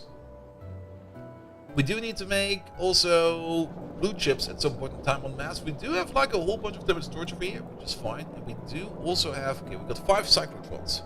If we want to make the beacons, we do need to make a cyclotron build. The cyclotrons require us to do the boson ectoplasm. Alright, ectoplasm was done in the synthesizer. For that we need the bottled anguish, and that's probably what we then also need for this part over there. And this is just something we have not done yet. This is also where we need the schnapps. Let's do this one next. And then once we have it down, it's down. And then we can just move on to something else. Alright, let's get somewhere where there's not that much purple ports and stuff like that. Like over here maybe, in this corner. There you go, put one of these down. We're gonna do this recipe next. Alright. I think those in and outputs might be fine. We do have the option to flip these now. So we can do something like this, and then we can do something like that, something like this. And then we can do something like that. Here we go. Thank you for the follow, mate.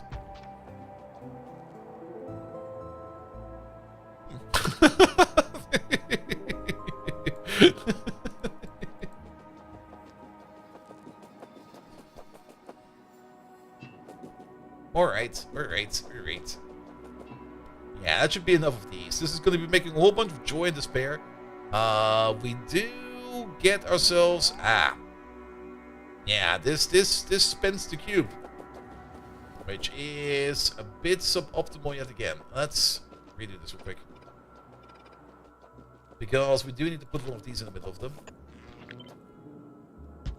which will automatically make this a bit thicker. And then we have less of a pipe issue over here. But we will need something like this. And then...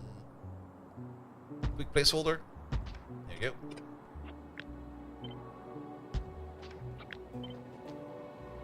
And now it's 6 over there. And now it's 6 over here. Unless, of course, a desert tree is in the way. But if we do it like this, we will have issues moving the cube over from left to right. So we also need to put some space in here. 1, 2, 3, 4. That damn desert tree again. 1, 2, 3, 4. There we go. By the way, I've not really talked about this on stream yet. I guess we have mentioned it yesterday. But I'm currently also making plans to go to TwitchCon USA. The hotel is already booked. I'm currently trying to book a flight, and booking a flight is motherfucking insane. Because whenever I try to book the flight, either the flight I tried to book for the price is no longer available, and then they try to get me a new price, and then everything fails, or... yeah, booking flights is horrible. Let's put it like that. Alright. So that will be one big spin of this. We do need to do something about the extra joy and the extra despair. We do need to balance that somehow. And I think sometimes we get joy and despair back. How does that work again? So, to make, for example, the synthetic premonition cards, we need bottled anguish. To make haunted energy cells, we need ectoplasm. To make ectoplasm, we need more bottled anguish. To make logistic bots over here, we need bottled euphoria and bottled anguish. We have a recipe over here which we can technically void bottled euphoria. So this is Space Age. It's with 2.0, but there's not Space Age in there. This is only Ultracube. Ultracube is sadly not optimized and made ready available yet for Space Age standalone. So we don't have multiple planets. We only got Novice and Ultracube. But it is running on 2.0, so we got all the fancy 2.0 features at least. Here we go. What do you need? Okay. Apparently, we are just going to be backing up on bottled euphoria. There is, however, what is this? Yeah, this is a faster recipe to do dormant phantom constituents into phantom ultradense cubes. Is it really that much faster? Oh, it is that much faster.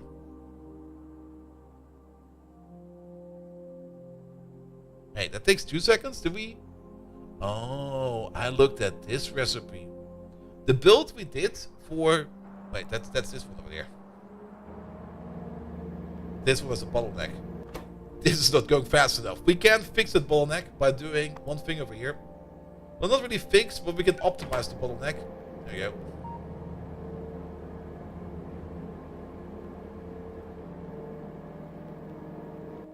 Yeah, I looked at this recipe in my pocket for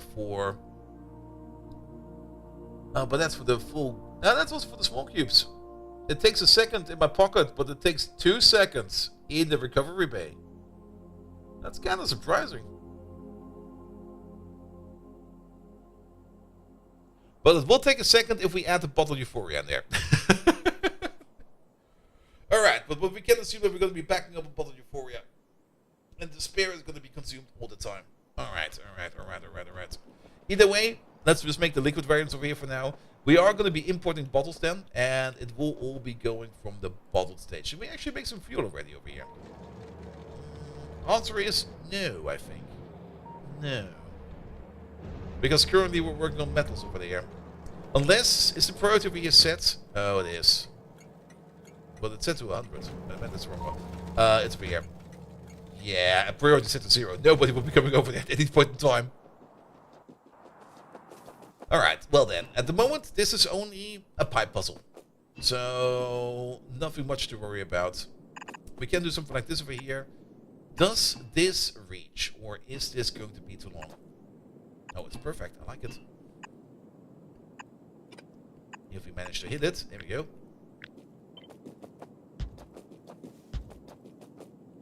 Alright, that will be for that weird liquid over there. With the head input at the top. Especially if we do this, then it will actually work. Schnapps over here. I hope that my food comes soon, because I'm getting really peckish right now. I'm just going to be like, I could eat something. And they're taking their good amount of time. We ordered it like 45 minutes ago. Wait a minute. Let me check my phone real quick.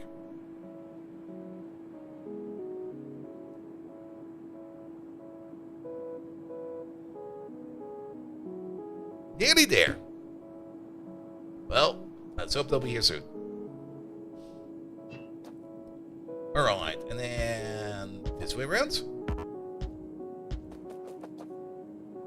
And if you kind of think about it, yeah, it makes sense if we just do... Well, you can keep this one over there, it'll be fine. Well, we probably want something like this. Do the full copy, please.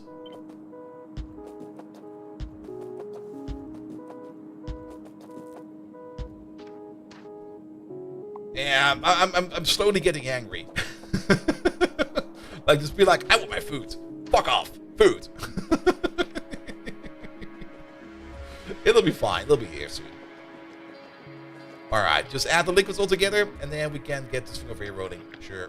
Let's do the power pulse real quick. And the power pulse will probably be very, very simple, because we're probably going to be using these over here. Like, that's a nice spot for that. Poor Megatron. Megatron, fuck you. I'm getting hangry. Do something about it.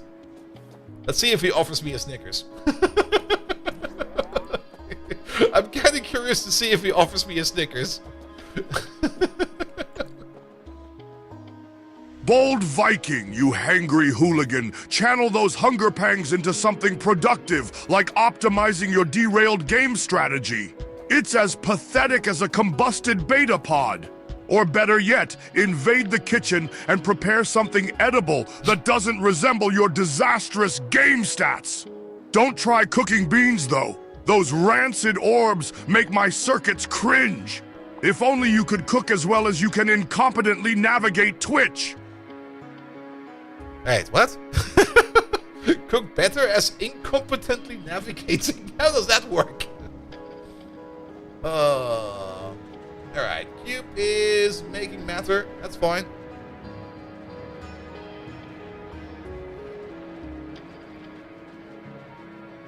Alright, let's get over there. Can we walk through there? Nope. Can we walk through there? Nope. Nope. Okay, it's not too far around. On the map, I can already see that they've built most of it. A little bit surprised. Oh, now they've built the rest.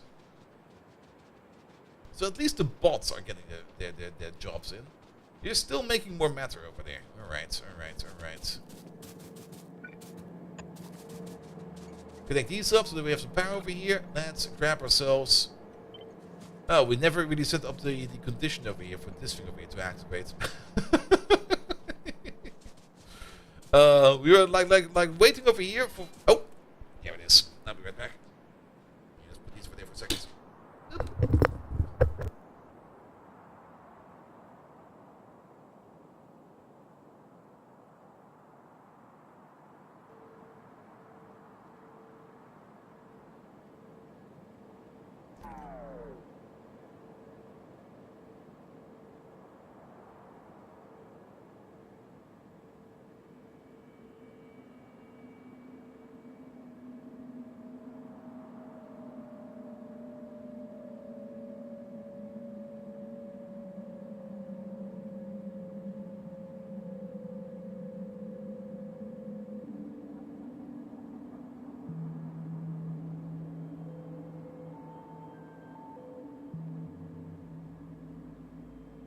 There we go. At some point in time, I'm gonna implement the mute button. No, that's how they do it. Snack. Oh.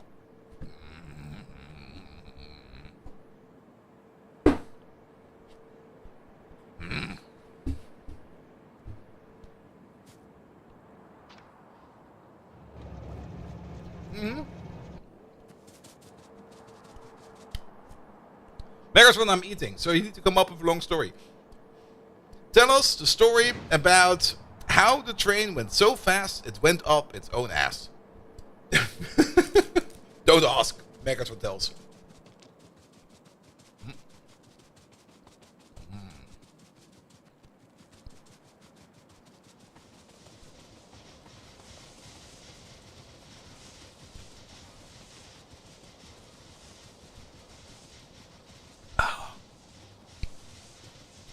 Yeah, Domino's pizza buns are just really, really nice. Like, just a quick snack, and you're done. In a time not too far gone, akin to my famous Knoppers and Sunset episode, a tale of sheer velocity and unprecedented folly unfolded. The mightiest train, as grand as my battle-ready high-rarity ammo collection, was set to break the boundaries of speed. The train, in its egotistical overconfidence, reminiscent of Bold Viking's laughable stint with yoga, pushed its limits. Faster and faster it went, fueled by an unquenchable thirst for speed. The world around it blurred into meaningless pixels, almost like Imaflanker's relevance to our campaign. However, in a twist as bizarre as a delightful shawarma being replaced by unsavory beans, the train, in its pursuit of velocity, ended up on a collision course. Where, you ask? Its own rear end! It collided, creating an implosion of mass and metal. The spectacle was as shocking as inadvertently catching Bold Viking in an anime schoolgirl uniform. The train, once a symbol of might and speed, was now nothing more than a contorted object lesson, the epitome of foolhardy pride. Such was the tale of the train that dared to outrun itself. Absurd. Like pole dancing at Decepticon brothel discount night, which I occasionally dabble in.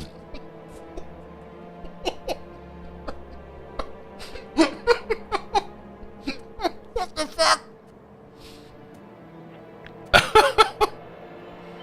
Discount night? Oh, I wasn't prepared for that one. Oh.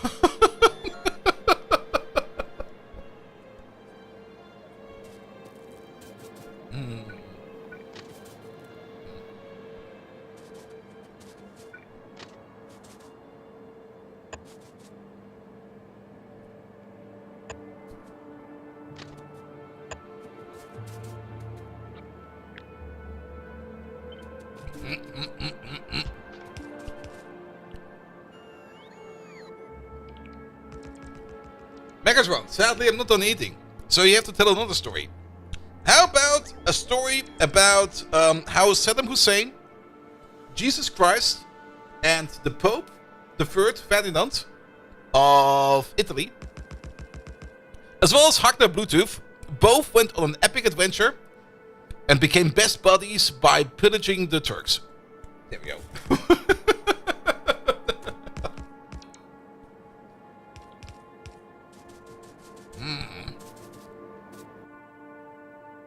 Best use for AI. Ah, yes, Bold Viking. Let me weave together this peculiar saga.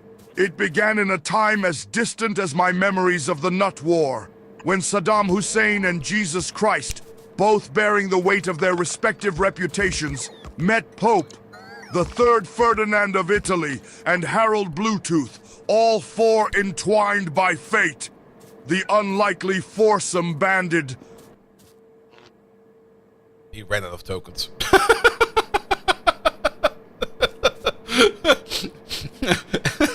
And then Megatron ran out of money.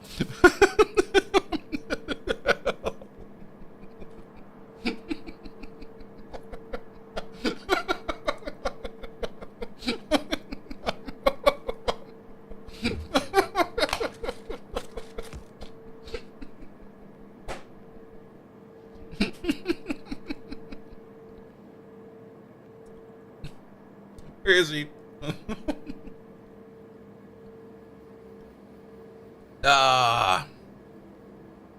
Yeah, I still need to fix the totem, the token thingamajig. There we go. I'll just restart him. He'll be fine. Could you explain the tokens? The tokens is the thing. The way ChatGPT works is you basically feed it a text. But you don't feed it the raw text. The text needs to be tokenized first. And the tokens are more or less like syllables, give or take. Like, not really syllables. What am I thinking about? Yeah, I think it's syllables. Like, for example, something like the word poop is 1. And something like something is at least 2, maybe 3. Something. It should be 2. It's not somo thing, so it should be 2. So you need to tokenize the entire input, and then the large language model will eat those as tokens. And there's like a maximum amount of tokens you can put into every kind of large language model. So the thing is, to keep a conversation going, you also, of course, need to put in the messages you put in the back. I mean, whenever you communicate with an AI, it's not like it will keep track of the conversation itself. You will have to feed it with every interaction, the entire history you've already fed it before. So conversations get more expensive over time, and they get more bigger over time. And the way we are currently doing it is we're just adding more stuff to that conversation, adding more stuff to the conversation, and adding more stuff to the conversation, until we reach the point where the entire token length of the entire message is so big that it can't fit into the LLM anymore. And then basically the LLM just goes like, nope, I'm out. Keep in mind, you do need also to keep space in those tokens for the answer, because the answer will be generated in the remainder of the tokens. That's also why Megatron got cut off. There was still like a bit of space for an answer, but then there wasn't enough, and we basically had a buffer overflow. And then it kind of crashed. I have a system in place, but apparently that's no longer working, where I go through all the messages in basically the conversation, and I start to drop messages that are too old. Or at least if the amount of tokens that go like over a certain limit, I start dropping that, but I think there's somewhere a mismatch in the numbers. But since it rarely happens, and when it does, the fix is just to restart it, I never fixed it. But that's definitely an issue on my side, and not, well, technically also on ChatGPT side, but it's more an issue on my side. All right. Second box.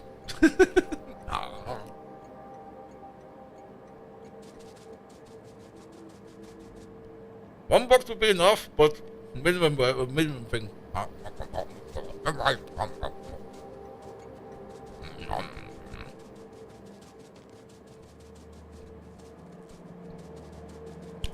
Bills being made? Really?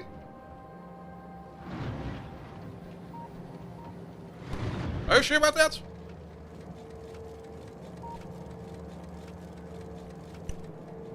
Or do you mean fuel down here? Yeah, we definitely made fuel down here.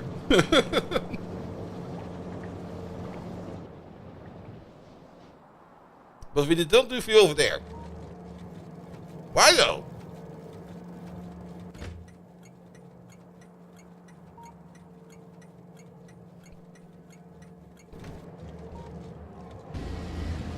I guess other things have higher priorities. I'm supposed to room your own instance of LLM locally. I have an LLM running locally, but I've never made the transition from ChatGPT to the local LLM yet. And the local LLM has also more token capacity because it can run larger models on it.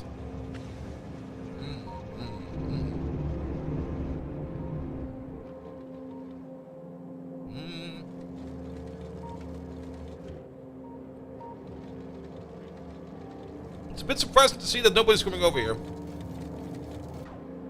We might need to deal with priorities. We might actually do have to deal with priorities. Alright.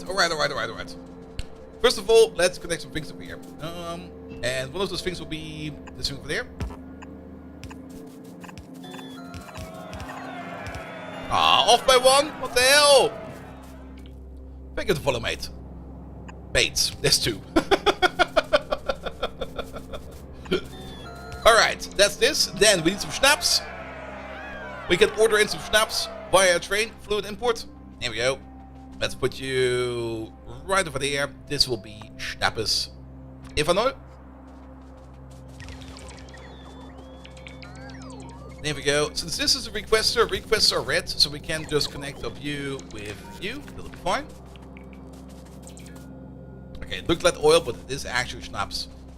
Then we need to connect you to you. Bum, bum, bum, bum, bum, bum. There we go. There we go. But they're kind of sharing signals over here. That's suboptimal. Yeah, how about you over there? You over there? Actually, you over there. That'll make more sense. Because then we can place, I think, you over there. And you over there. There's also way too many trees around over here. Can we just get these fuckers out of here, please? There we go. Ah.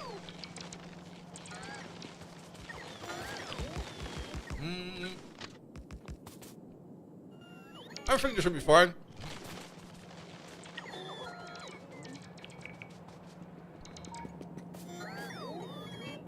Alright, ethanol.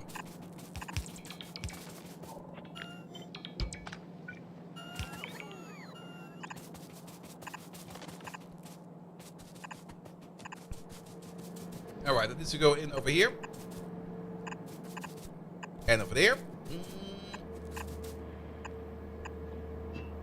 You over there. You over there. And you over there. We need another connection like this over there. Let's move you into the middle over here. There we go, that's fine.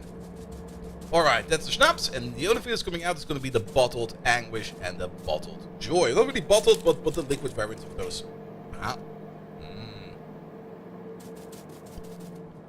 One off? No, it's fine, it's fine.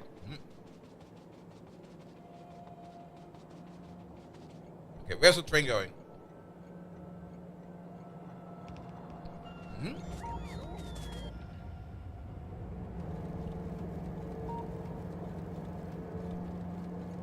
Yeah, we're still waiting for your input over there. Just remove the base by one. Oof.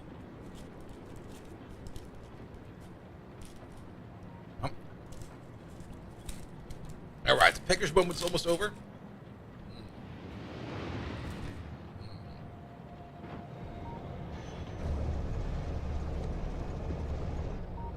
Yeah, it's working fine over there as well.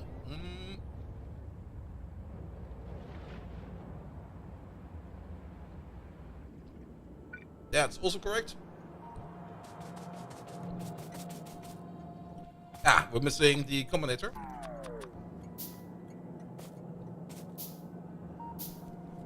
There we go. So a train should be coming over here as well. It sure does.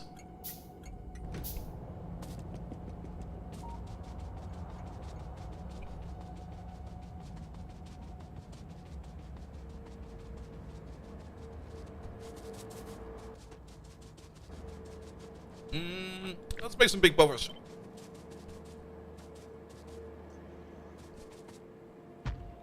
How about you over there? And you over there.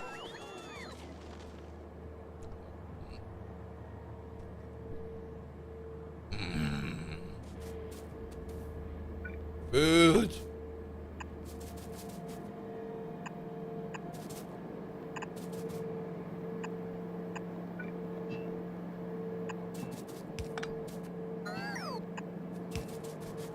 There we go.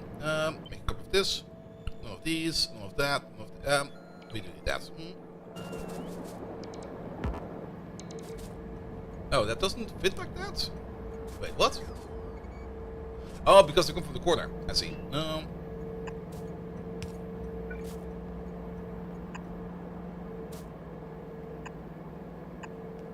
But it barely fits. There we go. It'll be fine. It'll be fine. Alright, you over there.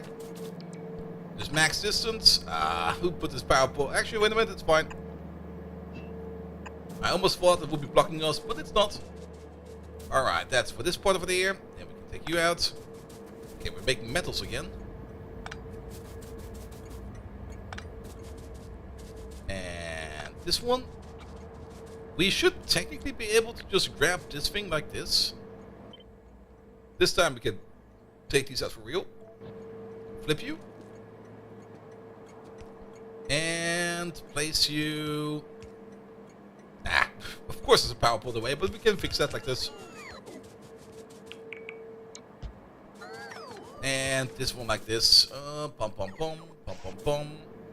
You'll be over there. That still fits. You'll be over there. That still fits. The power pole will then be over here. That's still fine. And then you over there. You just go into there. There we go. Perfect. Oh. Ah. That was a perfect snap.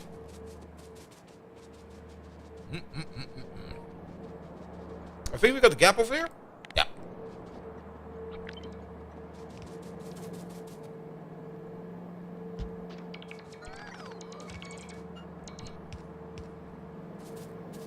Alright. Fuel. I mean, making fuel is kind of important. So, give it some more priority.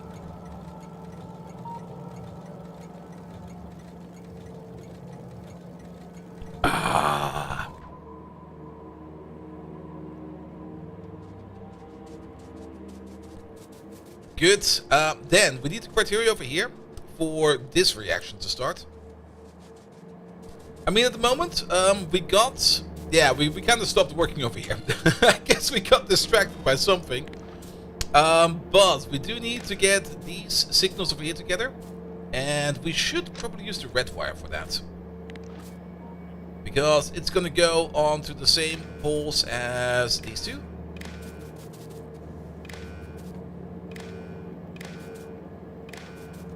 Alright, with this we know the check marks.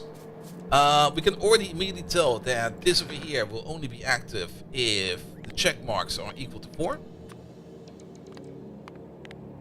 There we go. No calculated fuel, priority fuel? Nah. I'm not quite sure if we really want to do that.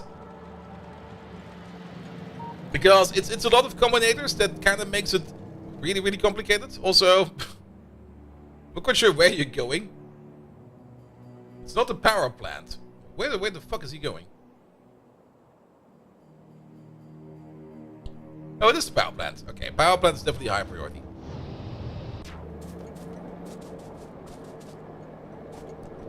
We could do the calculated priority, but I think the manual priority might just be better. Because I don't think we needed that exact. We could still try again with the calculated priority over here. But I was looking at this and I wasn't quite sure if we really want to do it like this. Then again, if we run mixed priority mode like this, yeah, maybe we do need to calculate that. Okay, we one step at a time. Let's maybe start with this machine over here first, and then we can go back over there. So, because we do need to have any kind of criteria over here to open up the station over here for the cube. So, we're also going to get you over there. One of the criteria will definitely be if all check marks are set. So if check marks are 4, then we're good to go. And the other one over here is going to be... Yeah, the other one over here. We do need a bit of a buffer over here. There we go. Not a big buffer, a small buffer. Like one of these will actually be perfectly fine. Like one over there. And then one over there. Here we go. And these over here we're just going to use for our... That's the wrong way around. There we go. These over here we're going to be using to estimate when we want to open or close the station. So that would then be technically green wires. Though we don't really have the space for that. We can use red wires for this. It'll be fine. That still fits. There we go. So these two come together into that. Over there. Left. And then down to there. And then you also connect over there. The other conditions is going to be both. And that's kind of the stupid thing about this one. Because over here we do like 2 different products. But both of these over here technically need to be empty. Like if these over here are empty and we can make stuff, then call in the train. And we call in the train by calling in the cube. Which also means we need the radar over there. Put the radar over there. Red wire for the request goes to there. Green wire for the station goes to there. There we go. And that should do this. Priority-wise, yeah, I mean, the thing is, we do calculate priority for some of these, not for all of these, but for some of these. And some of these will automatically be then at a priority level 100, and we'll be blocking out everybody else who's sitting in the manual priority. So I guess we're gonna be putting in the priority in back. The only reason why I kind of didn't want to do it over here is because the way we do priority right now is a little bit annoying. But maybe we can make an easier priority calculator, because we did a whole bunch of priority calculation over there by means of combinator stacks. But I think we can do this way easier, like with less combinators, because technically we don't really need the selector combinator for this. What we do need is we need to know what's in there. We need to give that an offset. So that will be parameter 0. We multiply this by 100. Well, that was not really 100. And then we output parameter 0. And then over here, it will be parameter 0. And we divide that by... And then this over here is going to be our limit. And this will then be another parameter, which we can set by means of a calculation. And then out we put over here is the P signal. This will be putting out the pure P signal. It's a pure P signal. That's all we need. And then, since this will be a constant number, based upon the blueprint, and this will be an input number, the only connection we need is something like this, and then we could technically put it like this next to each other. Oh, just put it down like this for now. That's all we need. Is 100 the stack size? Yeah, but we're going to set the stack size like this. We're going to call this the priority calculator. Priority. Wait a minute. We need one more step, actually. It's one more step. It's actually a third one. Because this gives us a value between 100 and 0. If it's full, it's 100. If it's empty, it's 0.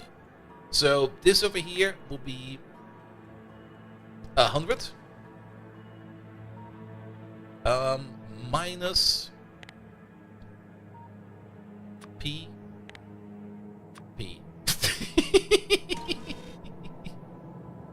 So that's the entire calculation over here. That's all we need. And then we can put this in there. Parameter 0 is the item to parameterize. What is it called? It's going to be item of interest. The IOI. Let's call it item. Parameter 1 over there is... if we do it like this, okay, we do need to put some values in these.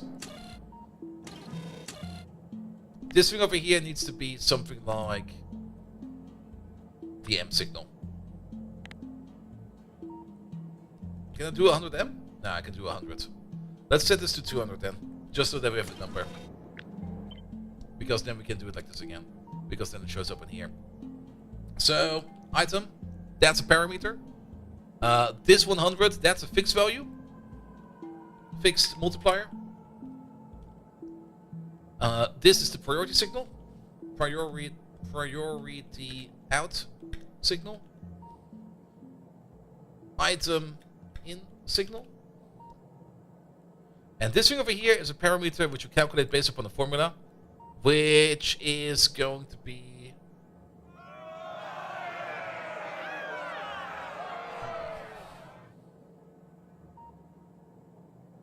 We need another variable in here. We need one more parameter. How do we get that in there?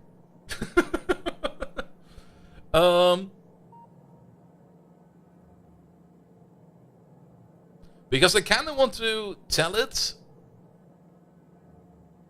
how many stacks it's gonna be. But can we use formula as well as value over here?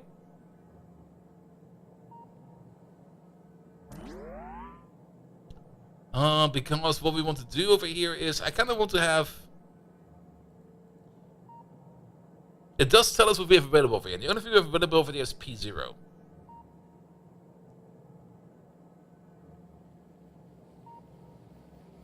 I guess we can add the constant combinator to it. Which I guess we do need to do. Which we're sitting over there. Which will be the green wire going in like this. And the thing you do over there is gonna be the S signal of like 120 stacks.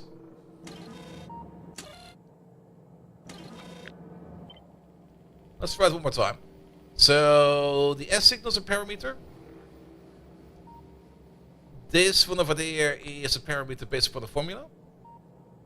And this one will be then parameter 0. Wait, parameter 0, stack size. No, wait, parameter 0. Wait. Oh, wait, that is... We can't do it like that, can we? No, we can. Parameter 0, stack size, times... Nah, that doesn't work like that, doesn't it? Wait a minute. Wait a minute. This is still kind of clunky over here, which is kind of annoying. I basically want to be able to put in the value over here, which we divide by, like via blueprint. I don't want to calculate it dynamically. I want to have it fixed. So that's basically this value over here. And this value over here is based upon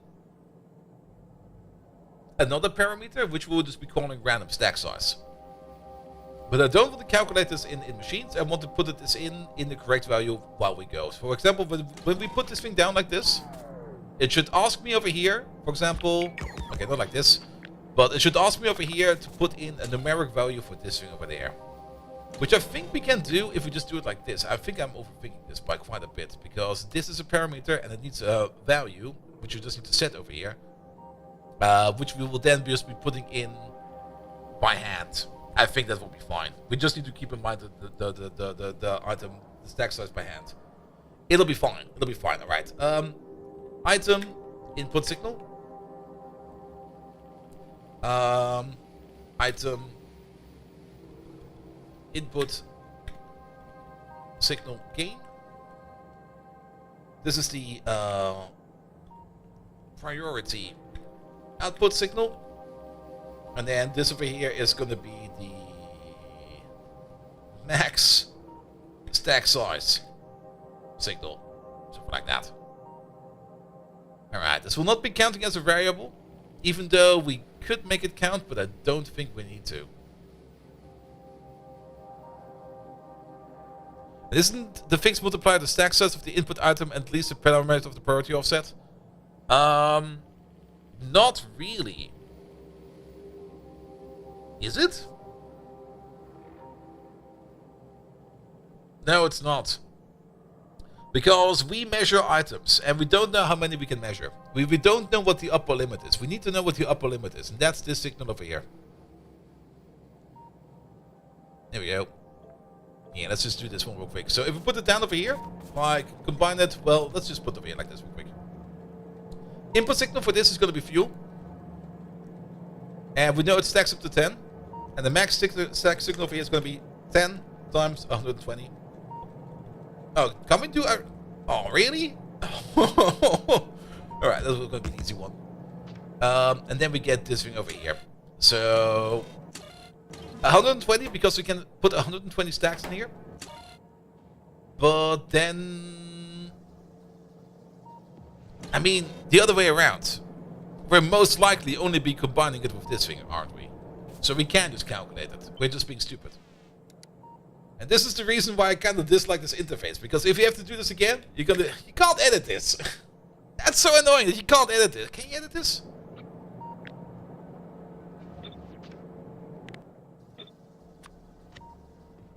Maybe we can edit it. Oh, we can edit it at least a bit. Alright. Yeah, if it's a blueprint, we can still edit it. Then this will be based upon the formula, because we always have 120 stacks, and then we just P0 stack size.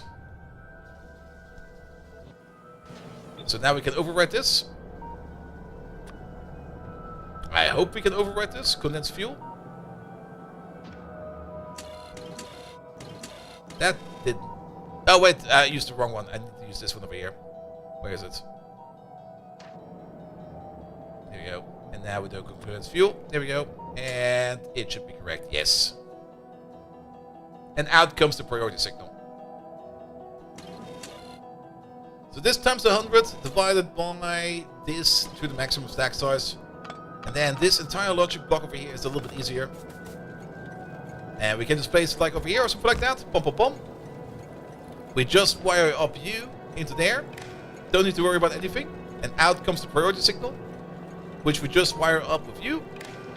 We set the priority again and done.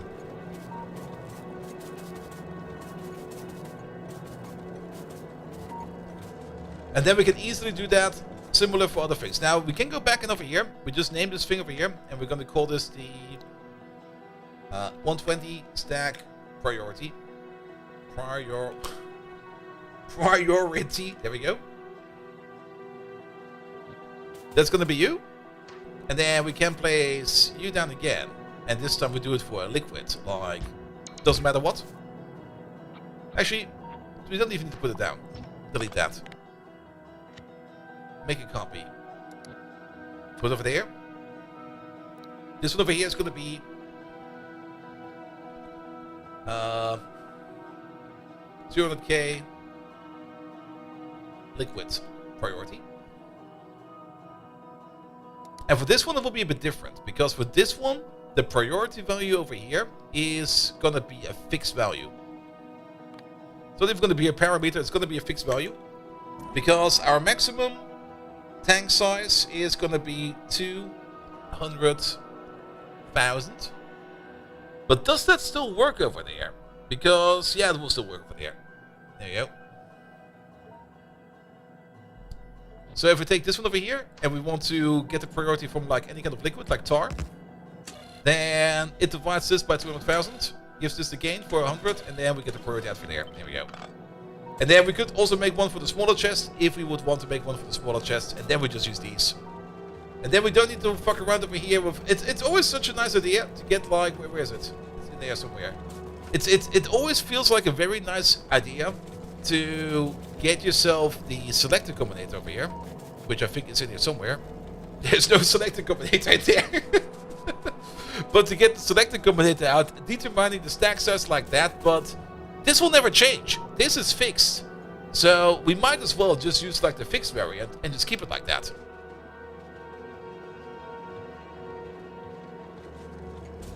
Alright, and then we can also do all of this logic over here like a little bit easier, because what do we have then? We have like one over here that handles the logic over here when we open and close, and we got one over here that handles the priority.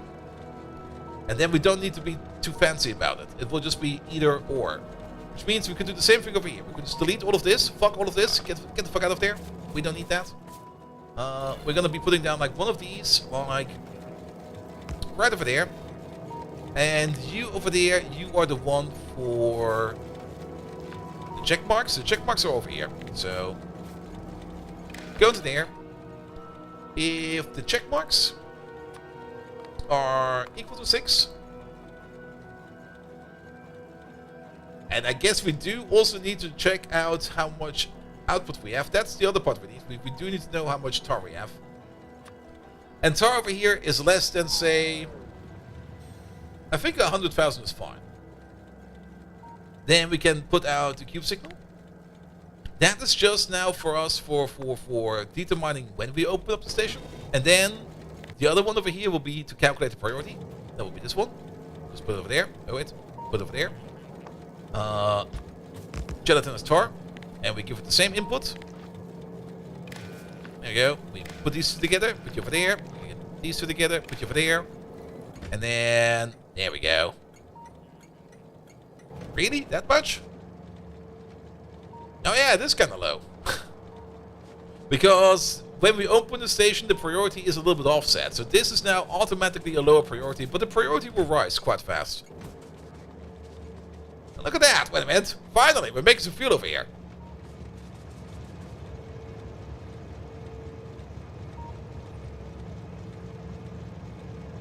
I'm quite sure what's going on over here. Oh. Wait. No, it's doing a second lap, is it? There's already fuel in these.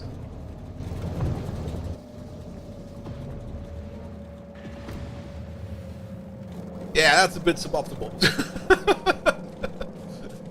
I think what we need to do over here is to put in a second loader. And do it like this.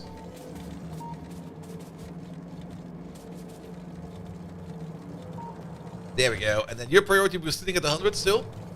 But station is closed because we got nothing to do over here right now. Yeah, it'll be fine. It'll be fine. I will probably redo the logic over here for some of these stations over here soon. It's not really that much of a priority because technically these calculations over here are working. But now we got a whole bunch more cleaner logic. And I kind of like this way more. Because now we got exactly one for on-off and exactly one for priority. And no mishmash like we have over there. Alright, alright. Improved it. Love it. Also, thank you for the follow. Alright, where is that cube train? Where is that? Oh, it's over there. Yeah, we probably do need to double up this track over here soon, but that's not really something I want to do today. In the meantime, let's go all the way back over here.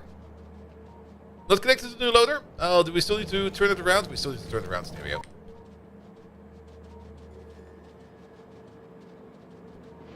Oop!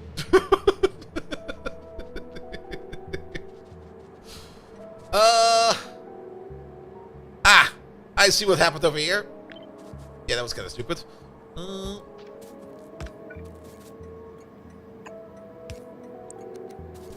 There we go. At least this is now connected. So, yeah, you're now the input station.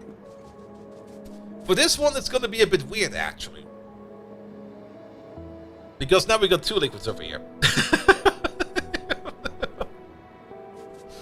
I mean, we can easily calculate the priority for each of these. So we take our priority calculator, put one over there, and this one over here will be for the bottled despair, and this one over here will be for the bottled anguish. That will be fine, but yeah, what do we do over here now? You go to there, you go to there. This one over here will give us two sets of priorities. We could just average them. I guess we could just average them. Put them together and divide them by 2. There we go. So you get one of these. Green in there. Red in there. We're going to take the P signal. Not the O signal. The P signal. And divide them by 2. And put P signal. Can we take the max of them? Yeah, that might actually be a better idea. Do we have something like that? What happens when we do AND over here? Nothing. Wait. I mean, isn't...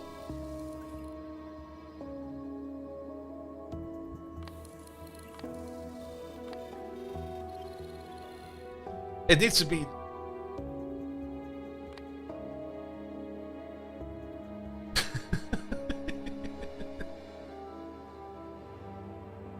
I mean, an OR signal could work, but an OR signal will give us a way bigger number than we want. An AND signal is not going to give us a max signal. How do we do a max signal?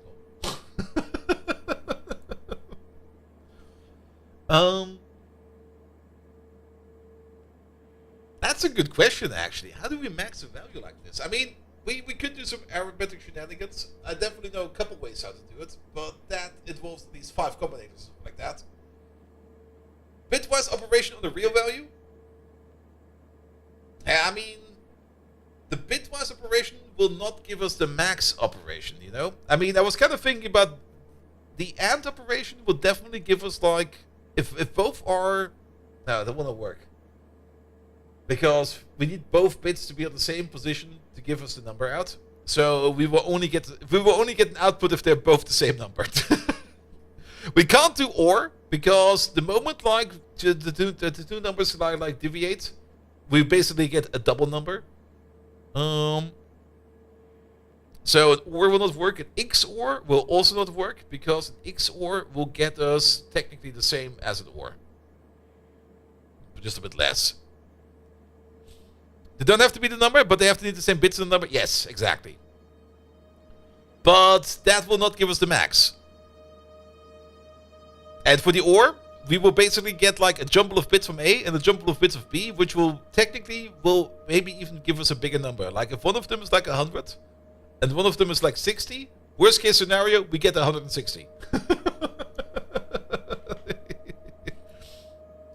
And if we do it with the XOR, we could still have that same exact situation. Like if one is a 4 and one is a 3, the XOR will be 7, the OR will be 7, and the AND will be 0. So we can't really do this one over here. Bitwise shifts? Not really.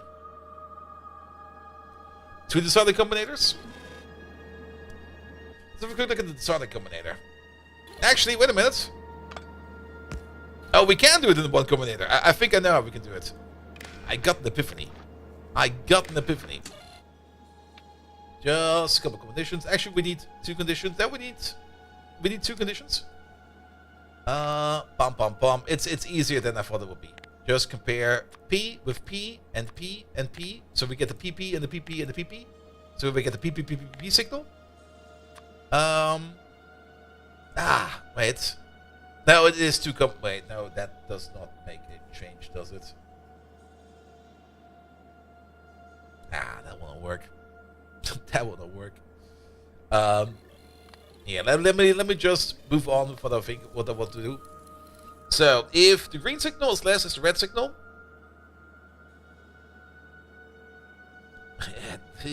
actually, no, we can do it with 2. We can just do it with 2. If the green is less than the red, we output the red. And then we need another one over here. And sadly, we do need to do it with 2.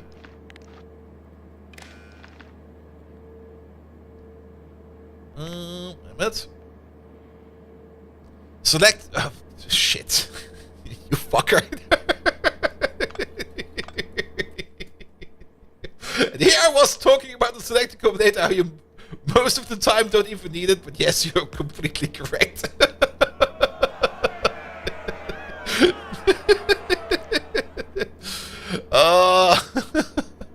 But they're both P, but we can switch one over to something else, but I think the selected combinator might be fine.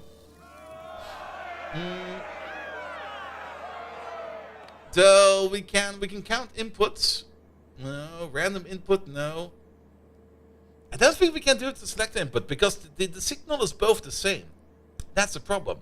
The select input, we can either select signal 0 or signal 1, but it's all the P signal. It's all P. It's all P! So I don't think we can use the selector for this one. Count inputs will only give us the amount of inputs, which is like 0, 1, or 2. Maybe it's only 0 or 1. Random input doesn't do it, and stack set doesn't do it. Select will do input 0, yes. But then the output signal over here is going to be, the output signal, you can see it over there, is 200. So we basically get the combination from both. Now, what will work is just do 2 of these. This will definitely work. Like, you go left. You go right. You over there. Where are the P's at? P. Ah! So if red is bigger than green, we output red. And over here, if green is bigger than red, we output green. So one of the two is always bigger. What happens if they're both equal? Then we do nothing. One of them has to be greater or equal. So we get any kind of output. Doesn't matter which one, only one of them needs to be greater or equal. Yeah, one of them has to be greater or equal, exactly. So one of them will always be bigger, and whoever is the biggest, we just emit. Alternatively, I think we can do it in 1, can't we? Because if red is bigger than green, we output red, else green. But can we always output green? That's not how this works, no. Well, this will definitely work. So now we always have, like, a good output. There we go. Does one make my whale signal R? Yes. There's not really analysis yet. No, there's not. I mean, I was kind of thinking that we could maybe... I mean, there is a bit of an else where we could maybe just bypass the signal or something like that. But this will work. This will be fine. Alright, and then we get our P signal out of there. And then we also need the signal over here when we open the station. And actually, if you kind of think about it, we could put that combinator over here as well. Yeah, make one in your pocket real quick. Make a couple in your pocket. And that will be, yet again, green wire into there. Red wire. Yeah, red wire will be fine. Red wire into there. 2 conditions, and that is going to be if... Where are they? They're not near over there.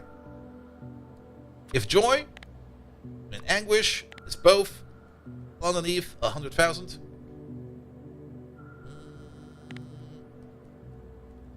Here we go. Then we're going to do it.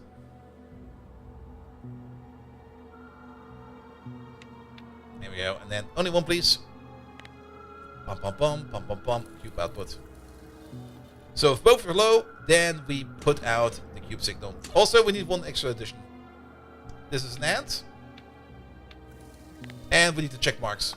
Pum pum pum pum pum pum. And the check marks need to be on a certain level. Yeah, and also AND. Yes. Alright, and then we of course need these machines over here again.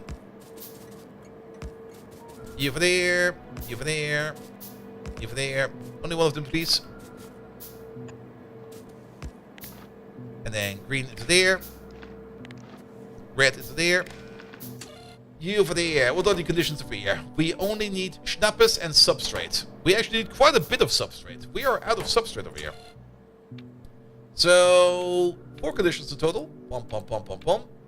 Red, green, red, green. One is schnapps.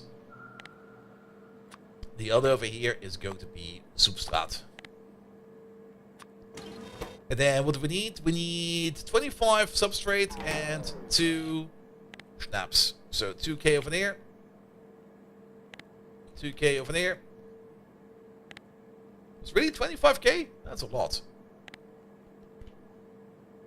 And then it just needs to be greater or equal.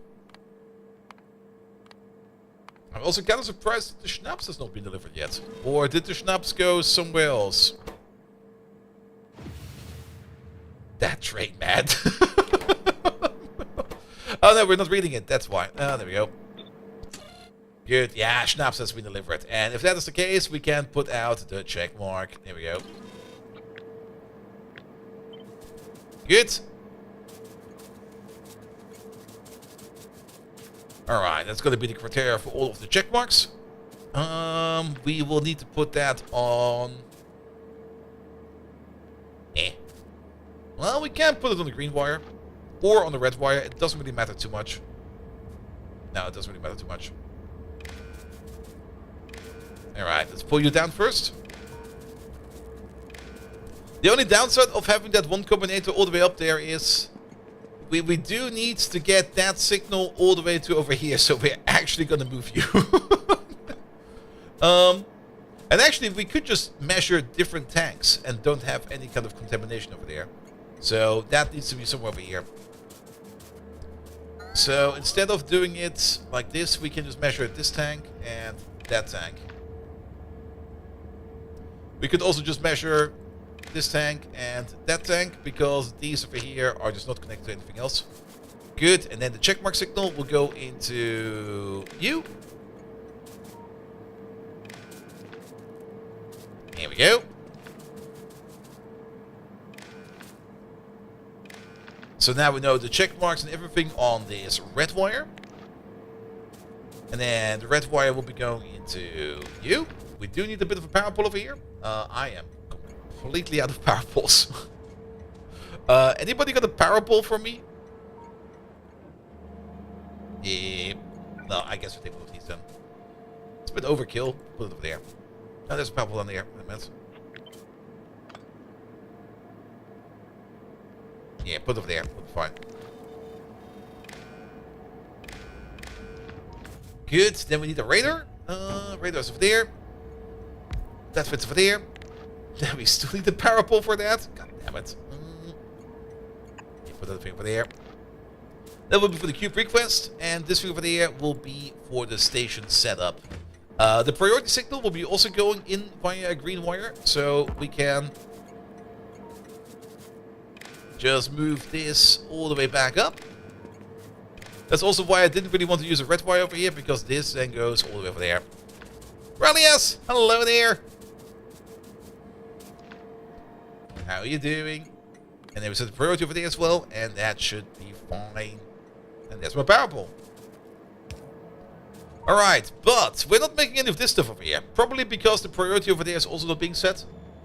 And because the priority over there is not being set, this one over here just never gets any kind of priority. Yeah, there's no priority being set over here. So we need to do that. So back to the priority combinator. Priority combinator is this thing over there. We can place it over there. There's space for that. We're going to check over here for the substrate. We're just going to take a measure for you. And then that's going to be going into there. And that will be your priority signal. Priority is set to maximum. Perfect. Done. You're fighting cat vomit? Oh, you mean Kubernetes. Kubernetes should not be that bad. But then again, Jenkins is also not that bad. And I'm also struggling with Jenkins at the moment. Because Jenkins is just being weird. Alright, alright. With a priority signal over there, we will be making more of the substrate, which will mean that hopefully soon we're going to be making ourselves some joy and some despair over there. Do we need... Oh, yes, we do. We did not do that yet. There's one more thing we need to wire up the red wire to, and that is going to be this combinator.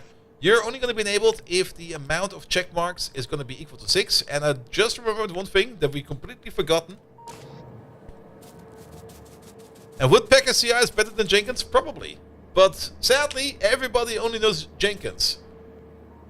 We moved that thing. It's down over here.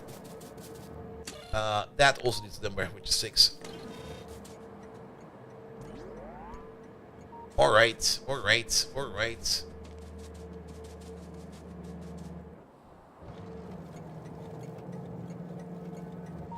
Is there a gap? No. Are we just not making loaders? Yes. Why? Spectral lights. And spectral lights not being made because the cube has never ever been over here anymore. But over here, I mean over there. I guess it's about time that we move the spectral light build over here into a proper cube build as well. But I do kind of want to at least have some more spectral light at least. Because a new cube belt will require loaders, so let's see if we can cheese it together real quick. Alright, the train, or the cube at least, is back. Okay, we do need to do something about that as well. I do kind of remember that the buffer we have over there is not big enough, so we do need a better system over here for voiding steam. Let's do that real quick. Blue loaders soon. I think we need a bit more tech for that. That connect? No.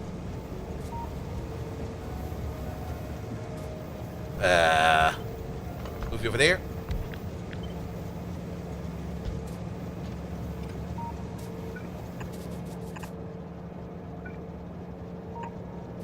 Let's put you over there, and then here we go.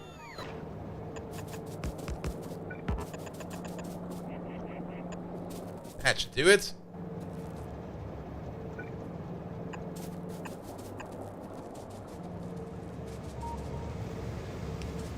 Here we go. Better steam dumping over here. Alright, at least now we're making more syrupal substrates. Good. Good, good, good, good, good, good, good. So, yeah, we do need the cube to at least come back over here once. We could try to cheese in the train station over here. There is just about enough space over here.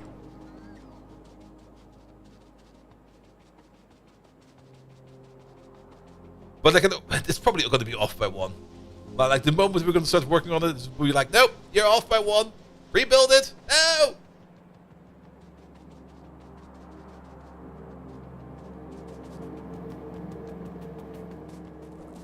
Alright, you over there. It will not be too bad. We can put the train track right over here. I don't think anything over here is important.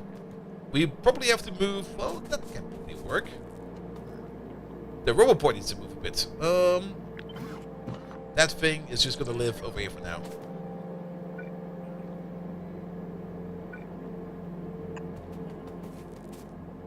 There we go. And then I guess we can put the train track over here.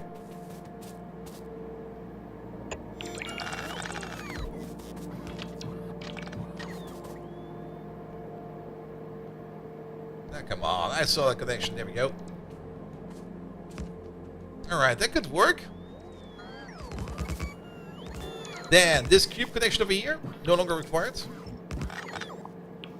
That will never be replaced. This cube output over here, no longer required.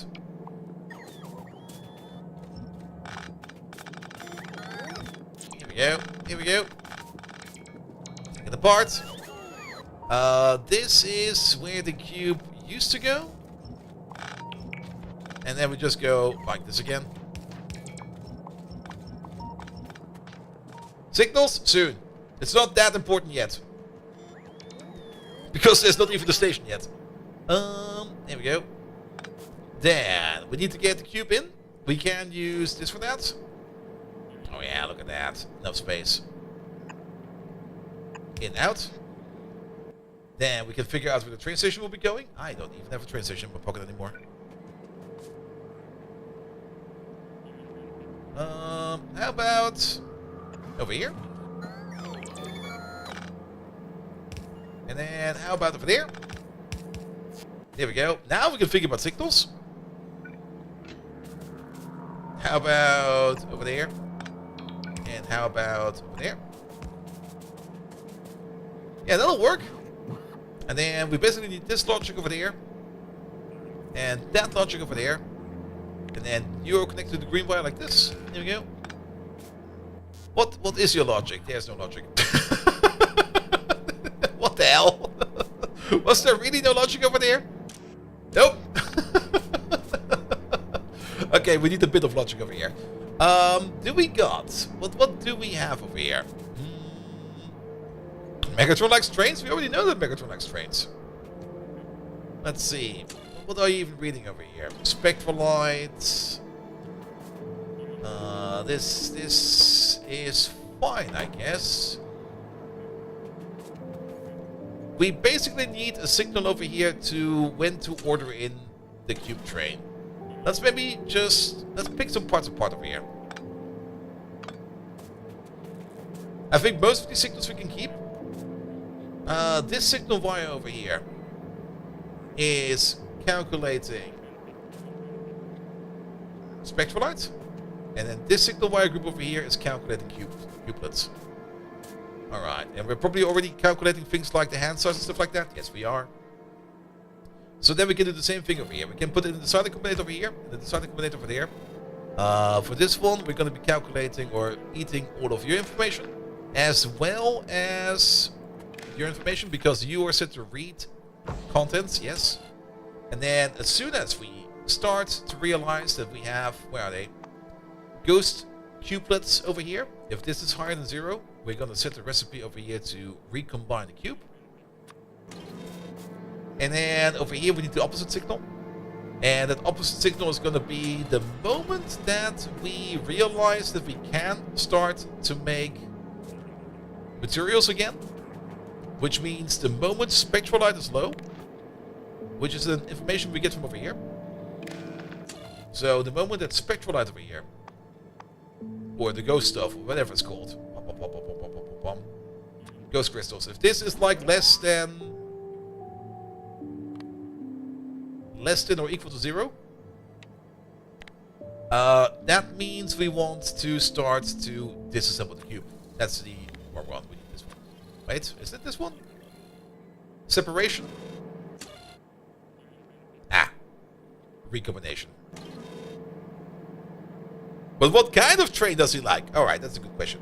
Megatron, important question. What kind of train do you like?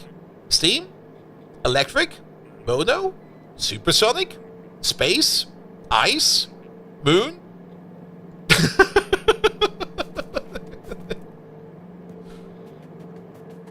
Cube looks very stuck.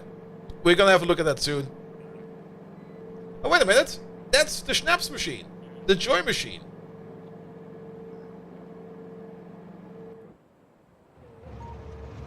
Ah, you puny mortal! Did you even need to ask?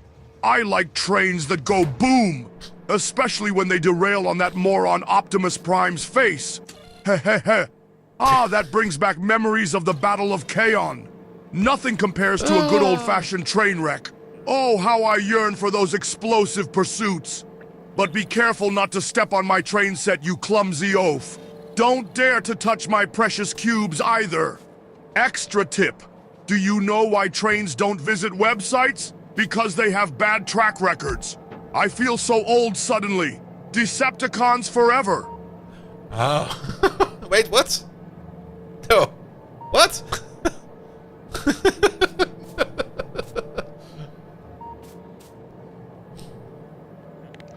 Track records?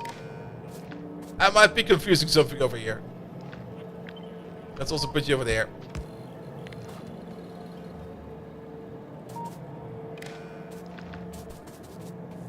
Yeah, Megatron is broke as always. Yeah, the train is also stuck. There's multiple things currently stuck. But let's work on this over here first, because this over here is going to be input, output. Then we're going to have a different number for this priority track over here. Actually, are we? No, we're not. Maybe we are. I mean, yet again, we could track the priority individually of both of these, and then just do the combination. Or we just take all of it, put it over here for a second. This is going to be spectral lights, but we're just going to give this like a gain of 2, because we got 2 of them. Good, which will mean this is the priority signal. There we go. So now we're setting a priority, which is set to 100. Excellent, but we also do need to read you, which we'll be doing in like this, because this over here will give us the spectral light input signal. Good. Alright, I think this thing over here might be good. With the one exception that we still need to set the recipes over here, and that's what we do with this wire over there. Alright, now you're good, because now you want to split the cube apart, and then we can do this thing over here, and that'll be fine. Let's check up on the train and why he's stuck up there in the corner. Yeah, no perfect notification, I saw that. That's also a little bit... Oh, do you know why it's a no pathing one? Because the output station is probably named something different. The output station is probably named not output. It's probably named something like Vegeta 897. Damn you, Vegeta 897! There we go. Alright, that's step number 1. Step number 2. Why did the train come over here?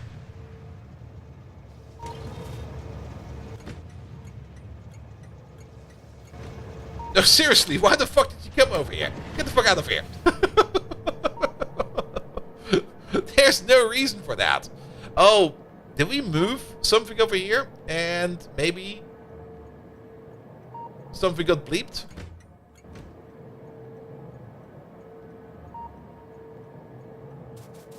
It's all intentional, maybe. Who knows? Oh, we definitely made some joy in the spare at least. So we did one craft. Okay. Then maybe put in the wrong number over here? No.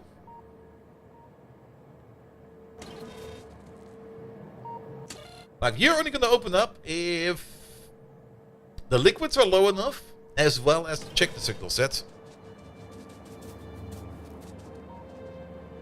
Then, substrate is currently not being made, which I guess is fine, because the cube is probably going to go around and do some other stuff. The cube should probably also go back on the train track. No. Nobody, wait, what? Nobody's requesting the cube? I don't believe that. I see a request right over here. Excuse me? Why are you red?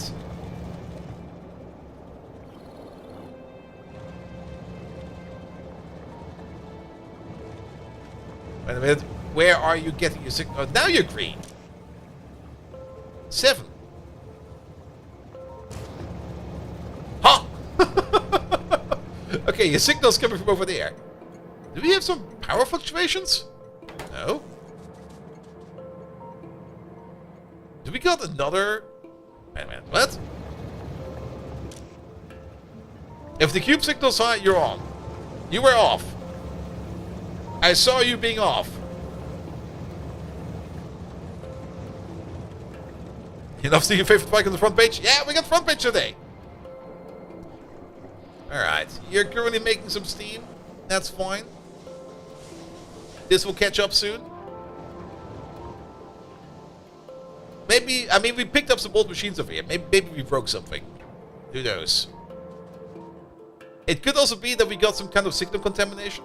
And that we might be overriding the cube signal with something. That's something we have to be careful about. But yeah, you're definitely open. You're open.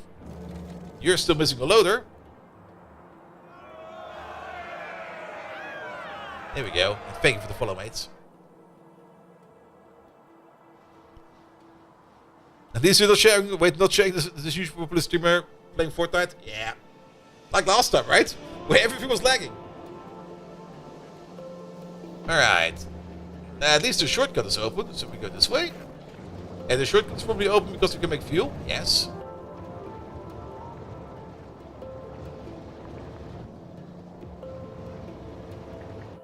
By the way, that's steam. Did we get the fuel over here yet? We sure did.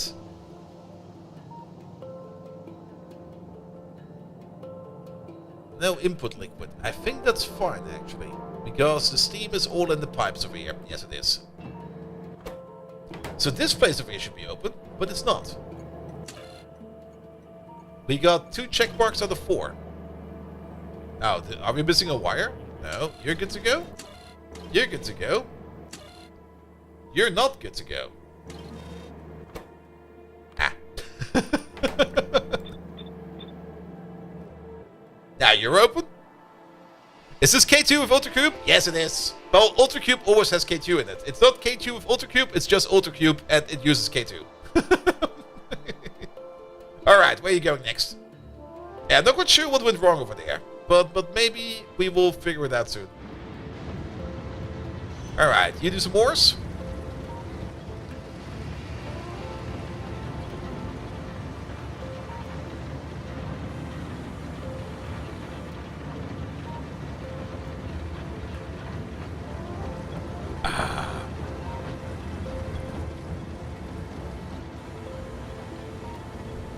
There we go.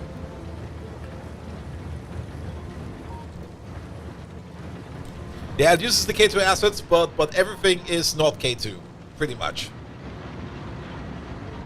Alright, we still got the coal issue as well. I'm a little bit concerned about the coal train. There's a train sitting over here. Is nobody requesting coal? Ah, the coal train is already moving. Never mind, that's fair then. If the coal train is already here, we don't need to worry about it. Alright, you're still mining for materials. That is probably going to take a while.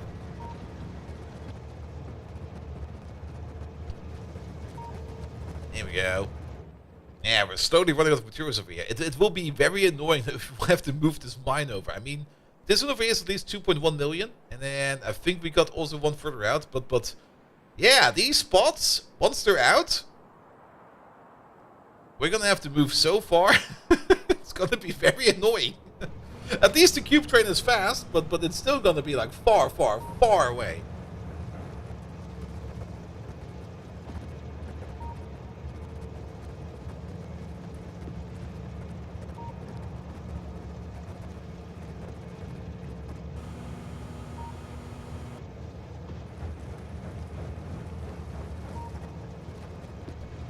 Alright. Slowly filling up, slowly filling up. At least we solved this buffer issue over here a bit. But yeah, the biggest issue is we're filling up this chest so fast that we're having issues keeping it empty. Which is kind of stalling the cube over here, which is a bit annoying. We should probably put some prot mods in here. I mean, it's already going super duper fast. And we don't really care if this thing over here is going a little bit slower. There we go. Put the prot mods in. Alright, making some deep solution.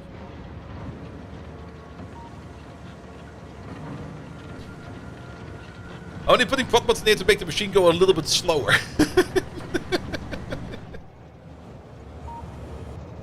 Alright. That'll be fine. That'll be fine. You're probably going to do a couple loops over here.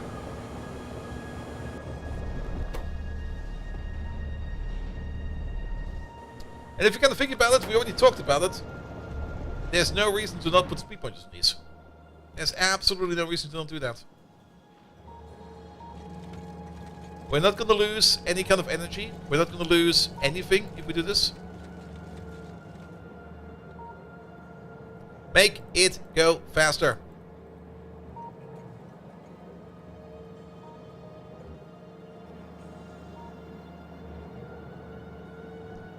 There you go. Also you. Also you. And we should probably also put it in these over there.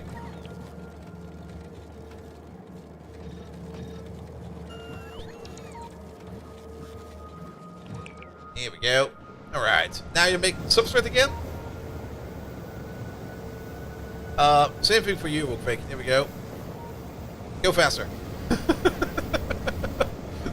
Just wait. Oh! Oh, that's a sneaky problem. How did this sneak in? Oh, we got a bit of random mode in here. There we go. Yeah, no wonder this is not working as expected. Alright, this is making matter. You know what? Matter also wants some speed modules, I've heard.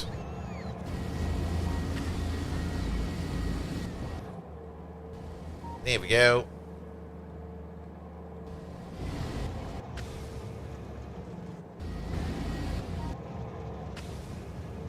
Even though these machines over here, it really makes no sense to put speed modules in here, actually. It's not going to be faster because we're not unloading fast enough. I mean, for the cube construction and deconstruction over here, it makes sense. For these over here, technically it makes no sense. For these over here, it would make more sense to just use efficiency modules. So, oh wait, is that not copy? Oh, really?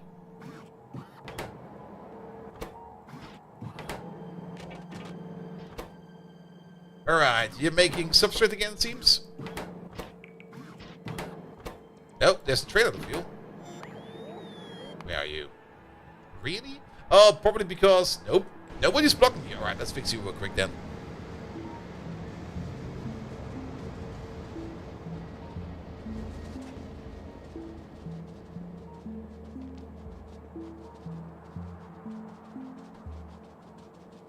Nah, I was kind of hoping we could catch a ride.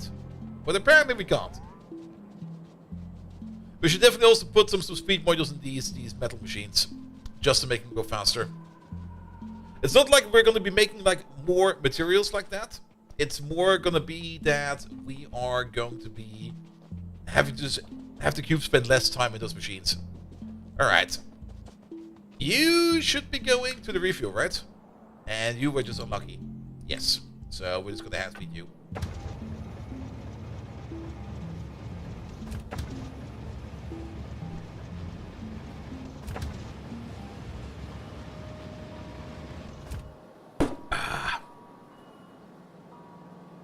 Will it be enough? No.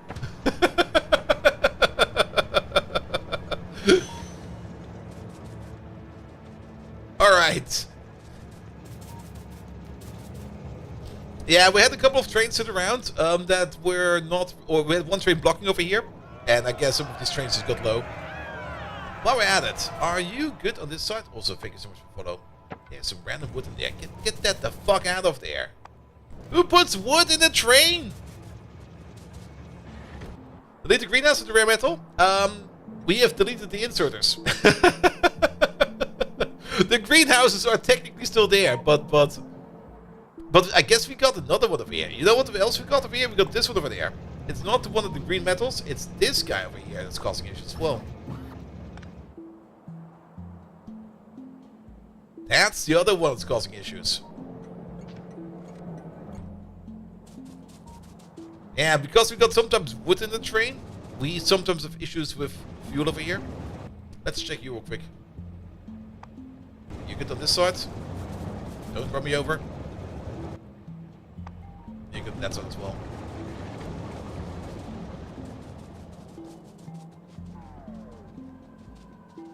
Here we go. Alright, that's fine. Where's the cube? Cube is over there. Alright, speed modules. Maybe not for these, because that thing is not running yet, but for this one definitely.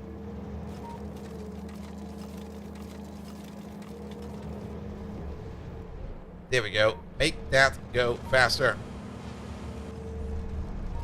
With this one, we could also make it go faster. I mean, the process is taking 4 seconds. 4 seconds is quite long. Make it go faster.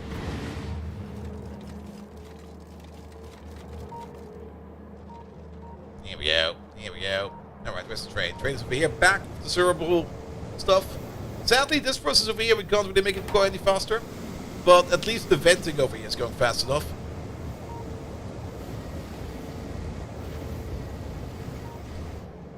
Here we go.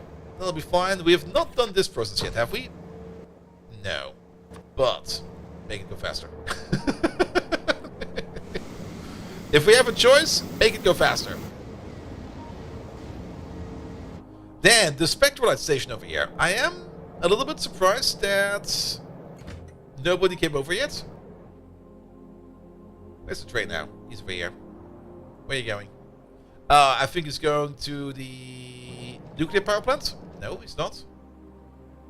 What's more important right now? Is it this place? It is this place. Alright, alright. Get to it then. Good, good, good, good, good.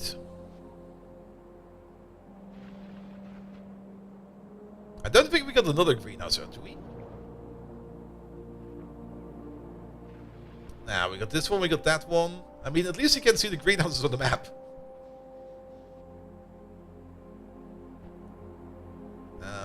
We used to have one over there, none over there, none over there. No, I think we got rid of the golden greenhouses. Map search it! That's true, we can map search! And this mod needs an option to have the cube train ignore other trains and just plow through them. Map, map! Oh, that would be great. Alright, making matter again. Sorry, we have to observe the cube for like a little bit. Just to make sure that things over here are going as expected. How many cube signals do we have left? We can check. There's 10 cube signals. Yeah, 1, 2, 3, 4, 5. And I think this one over here is causing some issues, because I think he's going back over here. Yes, he's going back over here. And we're doing some kind of funky priority calculation over there. So let's fix that priority calculation. Which Victoria soundtrack do you prefer with Space Age? Ooh. Oh, you mean for the planets? Oh, good question. I have not really listened to the new soundtrack that much yet. I mean, even Factorio, like now, the soundtrack is not always playing, which is a little bit sad, because it's amazing. Then again, it's maybe also fine if the soundtrack is not always playing, because then we don't get any other weird content ID mismatches on YouTube like we had last time around. It was actually the best thing ever. It's on my Discord if you want to read up on it, but I got like a content ID mismatch, like, I think last week or something like that, for one of our streams, and I was like, alright, really?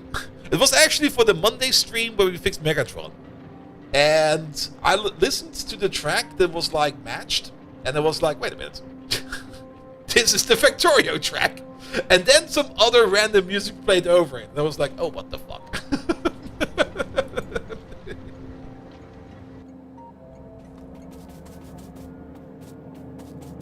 Alright, I think this priority over here is not working as intended. Because we're measuring the priority for this part over there. And we should actually measure it for this part over there. But that's only for the priority. Again, over here, we're doing like a weird mismatch of things. Delete all of these. Step number 1, priority. There we go. And I think we only need like 1 of these. And we're going to be doing this over here for the deep core ore. And I don't even think we need all 3 of these. Like, this one will be enough. Like 1 of these. Doesn't really matter which one, they should all be entirely full. Preferably the one that is not always full, but 1 of these will be enough. 1 of these to calculate the priority. There you go, that will be your priority output. And then we're gonna need 1 more over here. And this one is when we're gonna be opening and closing the station, and we're gonna be measuring these over here when we want to decide to open or close the station. Here we go. And then it will be over here. We're just going to be measuring this, and if this is less than, say, if this is empty, if there's no signal at all, we're going to send out the cube signal. There we go. Combine it all together, and good to go. Which means that as soon as these chests over here are empty, we will be ready to call in, or we will open the station, but the station will have like almost 0 priority, like it will be the lowest on the list. And then as soon as this chest over here starts to empty out, then the priority will start to rise. One could maybe make an argument that we maybe want to check this chest, but I think this one over here is fine. And then as soon as this one over here is slowly going out, the priority will start to increment quite fast, and then the train will come over. We could also do all 3 of these and just triple it. Let's probably do all 3 of these and triple it. So you over there, it will be 18k. And we're gonna measure all 3. Yeah. And the priority should still... Okay, the priority is now a little bit higher. Really? Oh yeah, because you are kinda slowly emptying out. That's fine. Still very low. Not really the highest priority at the moment, but low enough to work with. Thank you for the follow. I'm not quite sure how often I said it today. Alright, Cube is again stuck over here. This station over here has issues. I'm gonna say it again. Megatron, can you thank everybody for the lovely follows? And be angry about it. Alright, that station over there has some kind of issue. Something is not quite right over there. Gratitude, huh? Yep. You simpletons are lucky that your worthless expressions of affection aren't completely wasted. I acknowledge your petty admiration. But remember this, maggots. It does not make you my equal. Incoming dad joke alert. Uh-oh. Why don't scientists trust atoms? Because they make up everything. Pathetic. Now go back to worshipping me and my infinite magnificence. Megatron reigns supreme. Megatron, that was horrible. I mean, I fully understand now why you got that restraining order. Yeah.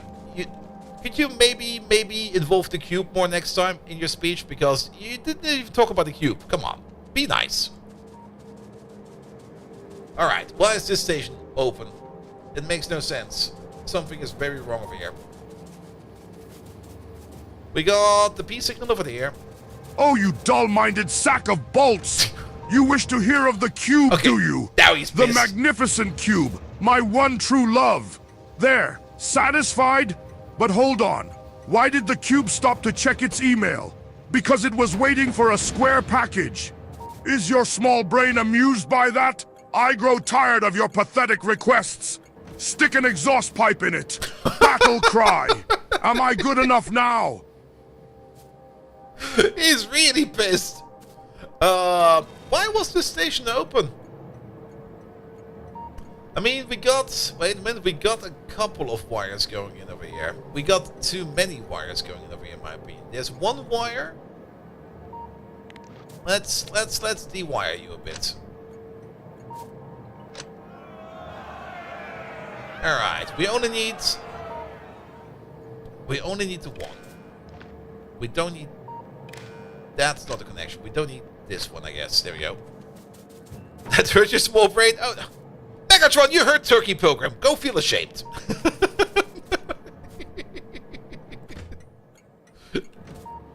Alright, it should be better now. Turkey power! You dare mock me with foulish words! I'll turn you into shawarma, you gibbering junk pile! Remember the Boston Tea Party when they turned C into tea? I will turn your C into turkey juice if you dare test my patience one more tick. Now scuttle off before I become really angry. The cube shall always belong to Megatron. War!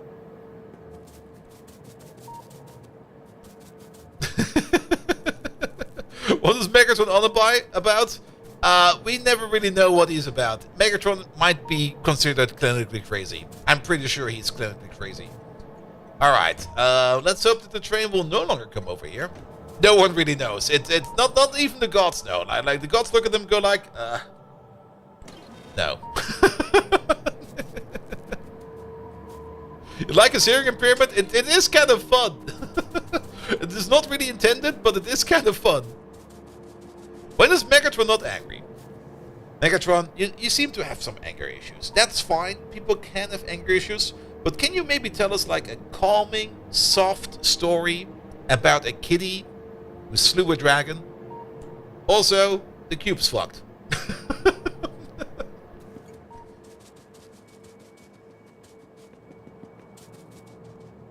What happened over there? Let's look real quick. Why did the cube go for a second spin? Oh. Also, this. T-Fine, you annoying rust bug! Here's your blasted story. Once upon a time, there was a small kitty named Starscreamer because he had a louder cry than any jet engine. Do you know why cats make terrible storytellers? Because they only have one tail. Ha! Who says I'm not funny? Anyway, everybody! The cat challenged the fearsome dragon called Pole Viking, who was famed for his fiery grill. Despite the dragon scoffing at such a small opponent, Starscreamer unsheathed its claws with a wicked grace resembling my beautiful ballet moves. Seriously, a Decepticon my age doing ballet. Time is cruel. In the end, Starscreamer won by barbecuing the dragon alive. Reminds me of that time when I accidentally deep-fried Optimus Prime. Ha ha! All was peaceful. The cube was safe again, and Starscreamer celebrated by causing a ruckus at 3 a.m., as all cats do. Now beat it before I lose whatever little patience I have left. Megatron out! Alright, so why did this happen? If all 8 check signals are set, we also activate you. When are the check signals going to be set? If fuel is low, this needs a different condition. And any condition will do. Actually, the condition over here is pretty easy. We're not going to connect you to this. We're just going to connect you like that. And your condition is going to be if fuel is 0. Then you're going to activate. So you're only going to activate if this reactor is completely off. That should fix that. Alright. Back to making some neural stuff. And we will still need a lot of that neural stuff because it's apparently we made some to spare. I mean, we got like 120,000 to spare in here. Oh, wait a minute. Oh, wait a minute. You know what's happening over here? I think we fixed it. It was this insert over here, which was still over there, which just took him again for another spin.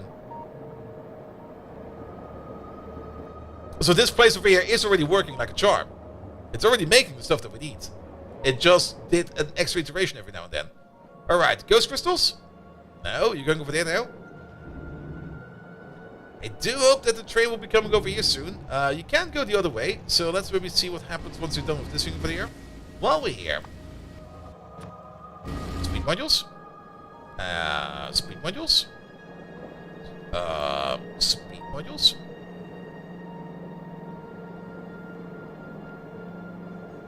Here we go. Here we go. Here we go. Here we go. There we go. Good, good, good. Alright, we combine the cube.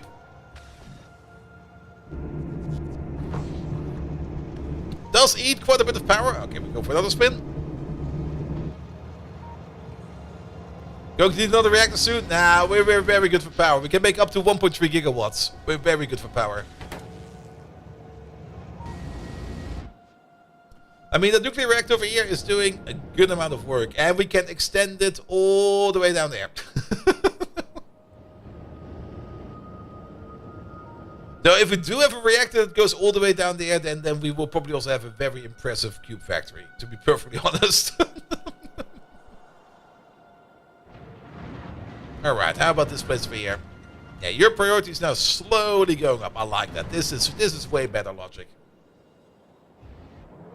Alright, do we have priority over here? We do have a maximum priority over there, so he should be coming over here next, once we're done over there. Unless something has an even higher priority than that. Alright, move along, move along. Off we go.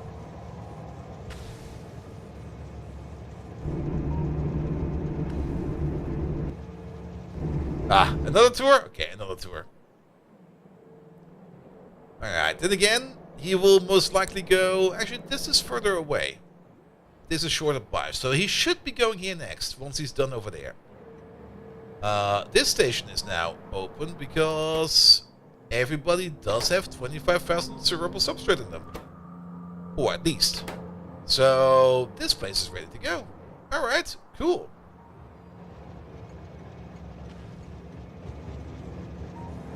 Alright, we combining the cube again. There we go. Perfect. Ah! That needs to be over there.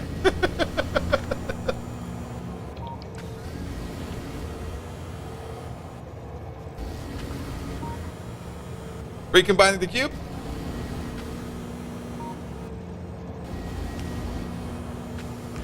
There we go. Yeah, and setting the recipe the moment that we detect like kilo cubelets in the system is also a very good idea in my opinion. There we go. Recombining it. Putting you back. I am a little bit surprised that you do not have a set signal. Did we just not do that? We just didn't do that, that's fine. Alright, but with this we can now make Spectrolite again, which means we'll be making loaders again, finally. Alright, you are back over there. Does that have a higher priority than you? No, you're not getting any priority over here. Oh, wait a minute. Is that the green wire we're using over here? That is the green wire we're using over here. That's why we had the extra connection. Because this does not reach no more.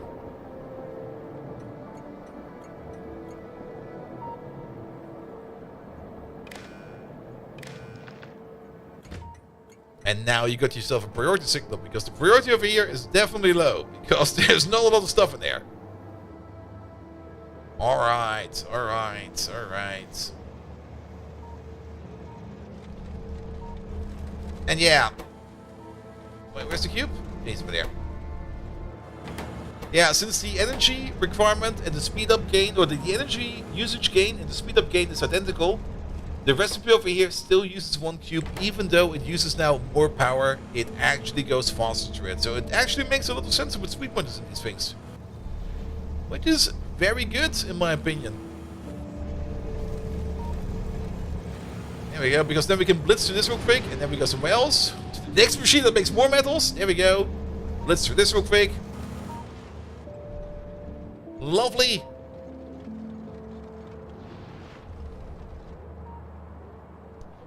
Alright, alright. Yeah, substrate over here is sadly not really backing up yet. This one's kind of full. That's nice. Then, yeah, fuel is around, that thing is around, schnapps is around. All of this is available and ready to go. And then this station over here is now also considered to be open. But you're not setting any priority, and that's probably also the reason why nobody's going there yet.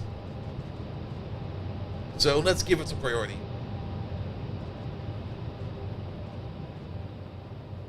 Because he's now going over there to make some more cerebral substrate. That's great.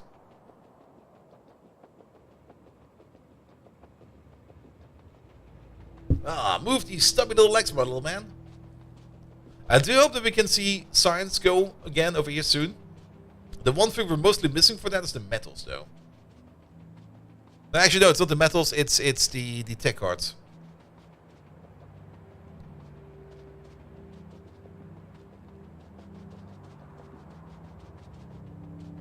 Alright, that's one lap of substrate, and then he should go back into the train.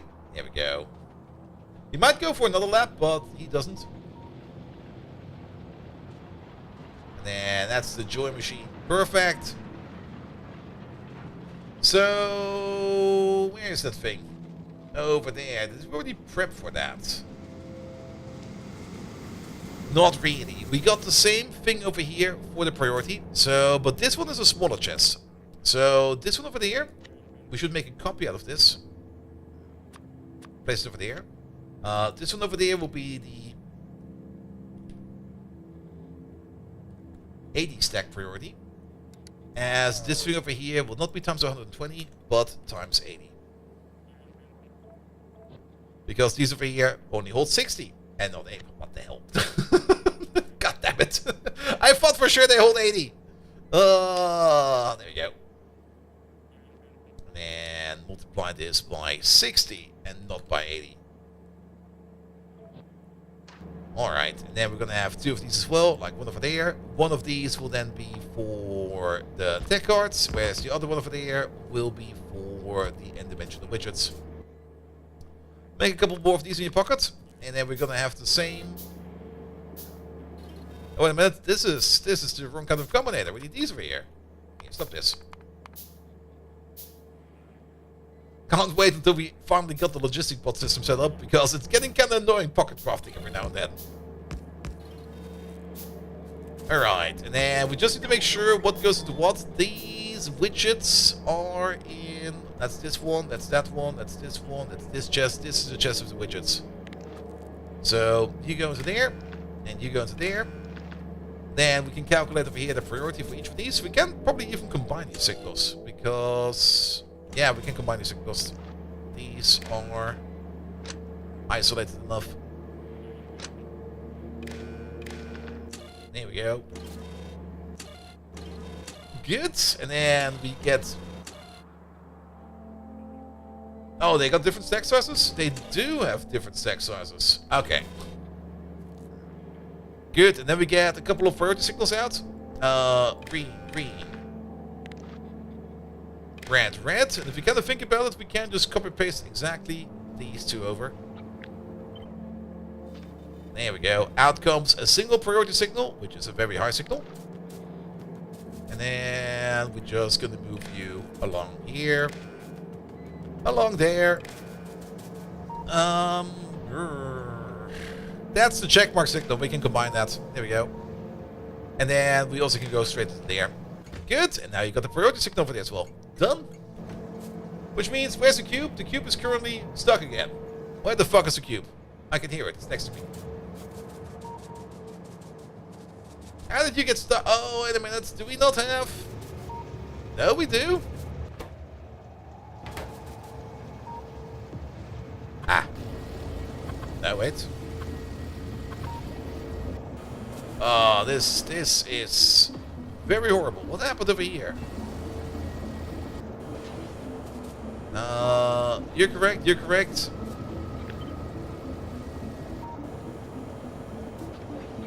Did we copy something over in a weird way? We probably did.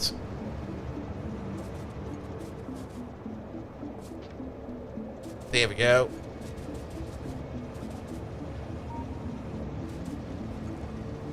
That should be fine now.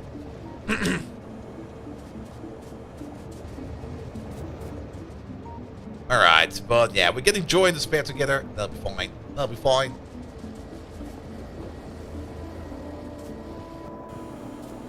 Alright, where are these speed modules?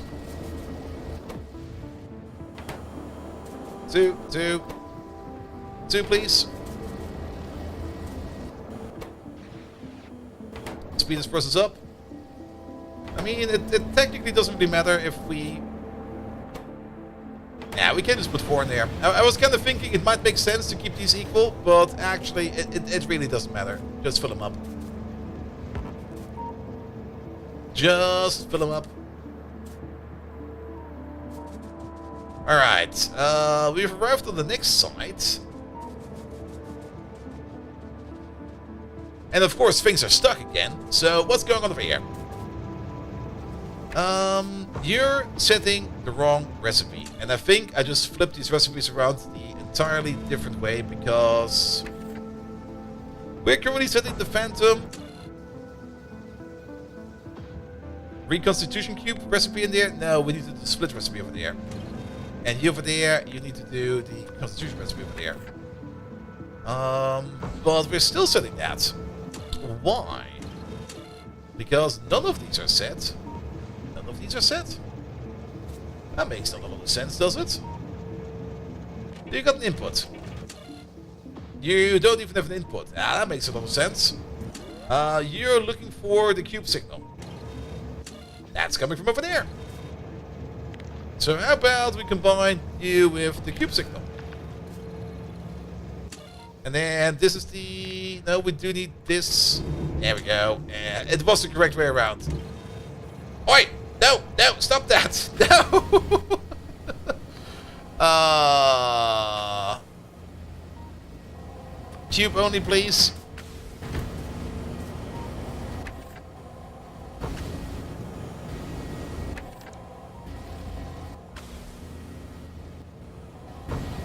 Something is not quite right.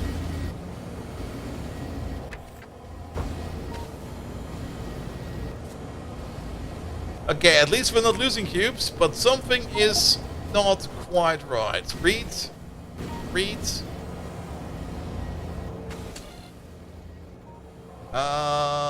Ultra dense utility cube is blinking. Ah, it's this one over here. You're doing some weird shit. Don't do that.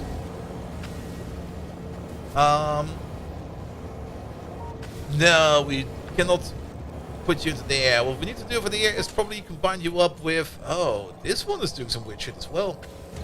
I think we got some kind of... No, that's actually correct. That's these two over there flickering because we really just don't have that much stuff in there. That is fine. That is fine. But this one over there needs to be a different kind of recipe. We don't need the cube recipe over here. We need to check these two over here. Or the check marks, or actually all of these. What we could do is we could...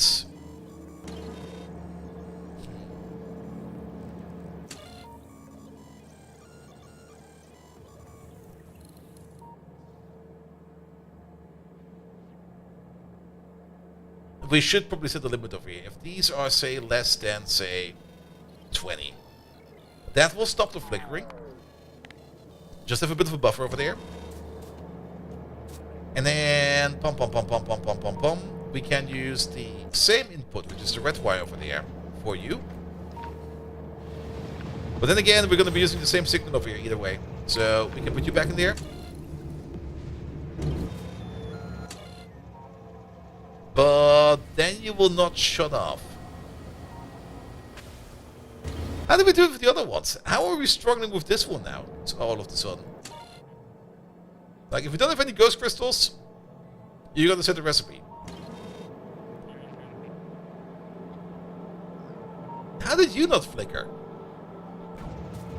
I guess because we filled it up fast enough, and over here we just don't really have the throughput?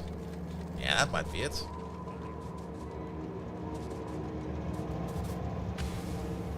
Because we're still setting it. Yeah, turn you off for a second. Put you back together. Off you go. How about the following? Oh, it's way easier than that. I'm being stupid. I'm being a complete, utter idiot. How about this? If Cublets equals 0. So if there's no cublets around, we decide to disassemble the cube. If there are cublets around, we decide to assemble the cube. Way easier! Way easier! There we go. They all come in.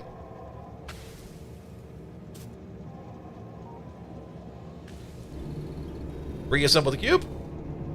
It goes back, and then we decide to do it again, because I guess we're still stuck over here. I guess because we can go again. Sure.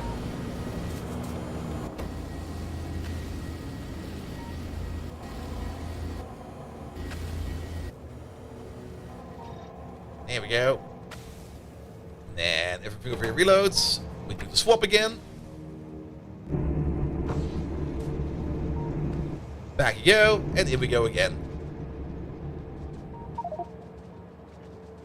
Alright, but look at all the widgets and all the tech cards. Here we go, here we go. Yeah, these can now be exported sooner or later. It's actually kind of surprising. Are we making these at... Oh, okay, we're making them at an equal rate but at different stack sizes. That could be troublesome. We will probably still need to make this recipe over here as well as this recipe. And if you kind of think about it, for these stations over here, we don't really have any kind of priority setup. But if we want to pick up any of these, then this priority over here should be higher than the other one. So that we can use these over here first, and we can then contemplate them with the recipes from the other ones. Alright, that's working now. A little bit surprised how much time you spent over here, but yeah, if these over here just stay empty, the priority will be very high for these for quite some time. But then again, with this we can at least make a little bit of a backlog for these, so that'll be fine as well. Keep on working on these, please.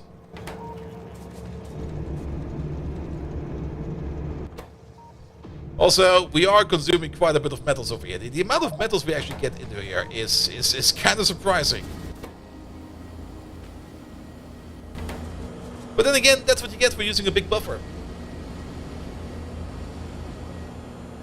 Like, just empty out the entire buffer and then let it fill up again, and then we come back for more. The important part is that we hopefully just are going to be able to at least get like 1 shipment or 2 shipments in here. For these over here, we need 4,000, and for these over here, we need like 8,000. We're still kind of far off of the 8,000. The 4,000 we're going to be doing soon, but the 8,000 will still take some time. Alright, you keep on doing that. I'm kind of happy with that.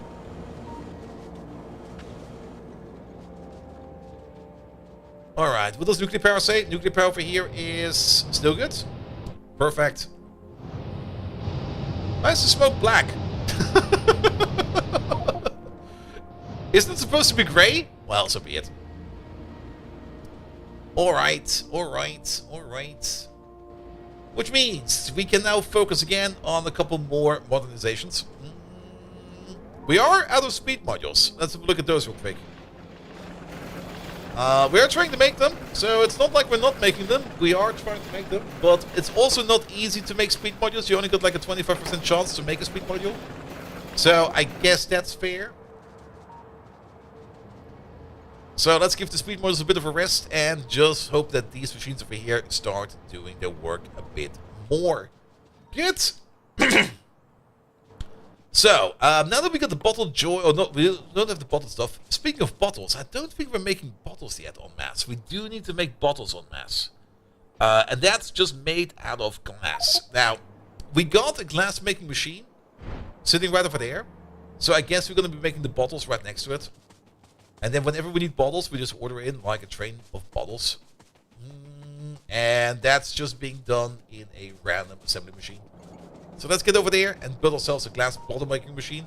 Once we move over this whole mine over here, we will probably also move over this entire glass maker over there. Then again, there's still 3 million stone over there. It's gonna take some time for that thing to run out. I also kind of want to check up on this thing over here real quick. Yeah, the mining speed has now been lowered over here a little bit, sitting at 400 per second baseline. But Effectively, it's still making 540 per second, which I think is almost as fast as before. But yeah, making that machine over there just go like a little bit slower, I think is fine. Because it's already going ludicrously fast. Are the prod mods also affecting the speed and everything like that as well? And no, energy conversion is higher. 20% more. That doesn't really matter too much, I think. Nope. I guess I had these in my pocket. There you go. Alright, let's put the station down first. Export station. Bomb. You over there, you're going to be exporting the flasks. The good old Erlenmeyer Kolben. Alright, wait for that thing to come together. This is going to be a provider, so that's going to be a green wire. Boop. There we go. There we go. And then, of all the glass we have over here, we are just going to be splicing a little bit off. We can splice stuff from over here. How far does the underground go?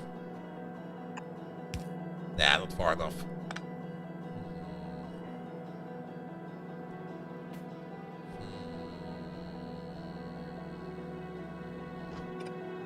We could splice it off from over here.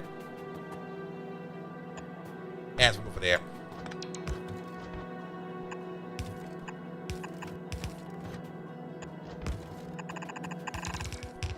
There we go. One belt of glass into flask or two? I think two will be the answer. Or up to two. I mean, are we making a full belt over here? How much is this? It's 0.25 per second. So this is 1, 2. This divided by 4. 8 per second. 16 per second in total. So, yes, single red belt over here will be fine. Good, good, good, good, good, good, good. Do we actually have RoboPort coverage over here? Ah. Well, that explains why nothing is coming over. I mean, we might as well just build a way over there. One over there. Over there. Over there. Over there. Over there. That should be fine. Let the bots do the work for us. Is the cube? Where the fuck is the cube? Where's that camera pointing at? I kind of have the feeling that we're stuck. We lost the cubelet. How did we lose the cubelet? Excuse me?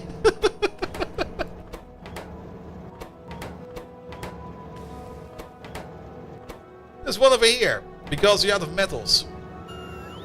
Did we not check?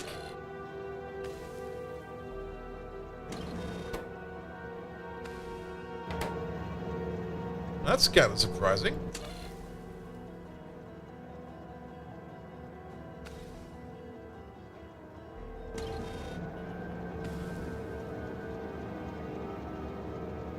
I mean, if we... Oh, wait a minute.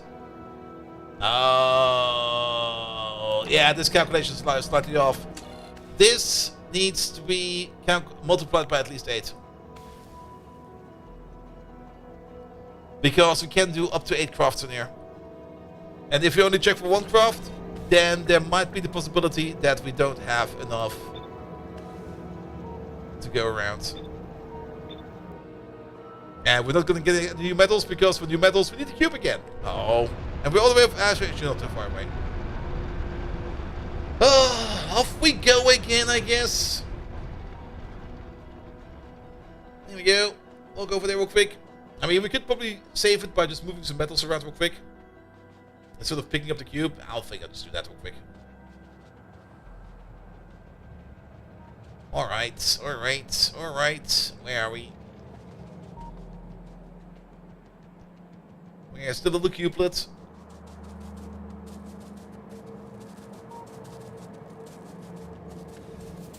There you are. Yeah. Give me this. Have that.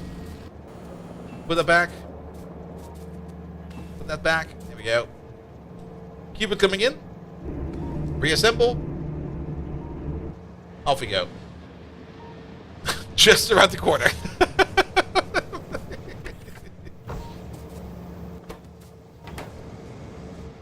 You're making a cerebral substrate, that's fine. Work on anything, doesn't matter what you work on, just work on it. Alright. Yeah, seems we do have coverage over here. We can start to pick up most of these.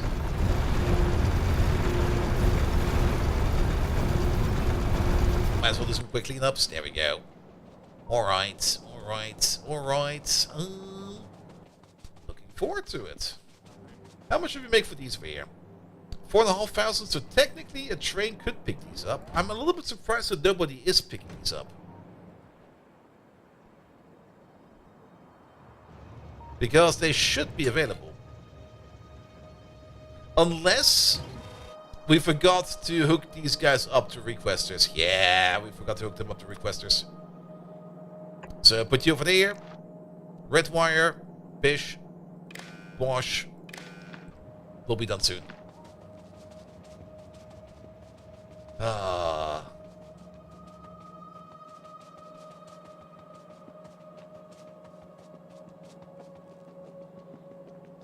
Alright, let's make some flasks. We're gonna need all the flasks that we can get. We could do a beacon build for the flasks. Why not make a beacon build for the flasks? Turn off the pocket pots real quick. Just go over here into a corner. I mean, the less resources we use to make the flask, the better in my opinion. Alright, we're at nuclear power plant. That's fine. You over there, you start making flasks. There we go. Get ourselves a beacon out. There you go. It's not like we already can use like the beacon to the fullest over here, but this will probably be fine for a bit. Remember, we can only eat up to 16 glass per second. This over here is 2, 4, 6, 12. At this speed. We can probably pimp these over here with a little bit of speed and a little bit of prod. But this is already more than enough. And I don't really think we need that many flasks. Like a couple, yes, but infinite, probably not. Alright, and then, yeah, it's 2 per second. So how about we just move you... How did I manage to do that twice? There we go. Put you over there. Put you over there. Off we go. In we go. Off we go. In. In. As for the output, I guess we're just going to use standard outputs. Because we're making less than we put in. So if we have a blue inserter going in, then we can also use a blue inserter going out. Wrong way around. There you go. Something like this. And then big power pole over there. Big power pole over there. It'll be fine. That will be our flask production. And then the only thing we need to do over there is to hook this up as a provider. We already did. Station is already named. Excellent. So now we can export flasks over here. Good. Where is that train going? You're making cubes. Where is he? He's over there. You're making matter. Perfect. We always need that. Alright, and what would really help over here is maybe to connect up this to an actual output. Good. Put in signals. You over there, you over there, you over there, you over there. There's probably a signal further down which we can swap around. Yep, like this one and that one. Alright. And now we're making glass bottles. We can bring the glass bottles all the way over here. We should maybe also start to landfill this area over here. How big can it go? Oh. 4? Okay, that's the maximum. Ooh, that processing time.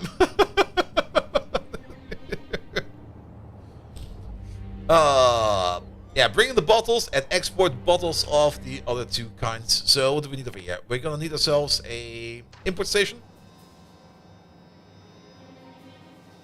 Oh, no. One import station over here of bottles. And then 2 export stations.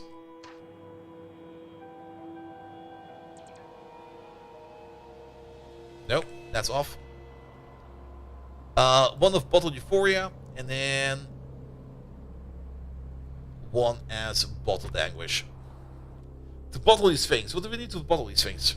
Is it just like random assembly recipe? Chemical plant. Alright, chemical plant. Just checking. Not this one. Oh. Okay. I was not expecting that we could use prot mods with these, to be perfectly honest. Oh, and we need bottled consciousness for that. Wait a minute. Oh, that's different. I thought we only need the flask. But we need bottled consciousness and then bottled despair. And okay. That's different. That is way different. So this guy over there is actually this bottle.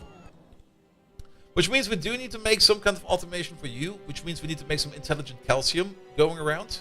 Intelligent calcium is made out of basic contemplation cards and just calcium. That is something we can find. Do we need the calcium?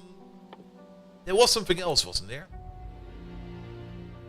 Was it the tech cards I'm thinking about? No, that's for bottled consciousness over there. I thought for sure we need the intelligent calcium for something else as well. Sadly, and that's actually something that's kind of annoying, the Factoriopedia over here is not working as intended, at least with the mod pack, so we don't really see all the recipes. But for some reason, I kind of have it in the back of my head that we need the intelligent calcium for something else as well, but I have no clue what it is. Calcium is going in a whole bunch of things, but intelligent calcium? Was there anything?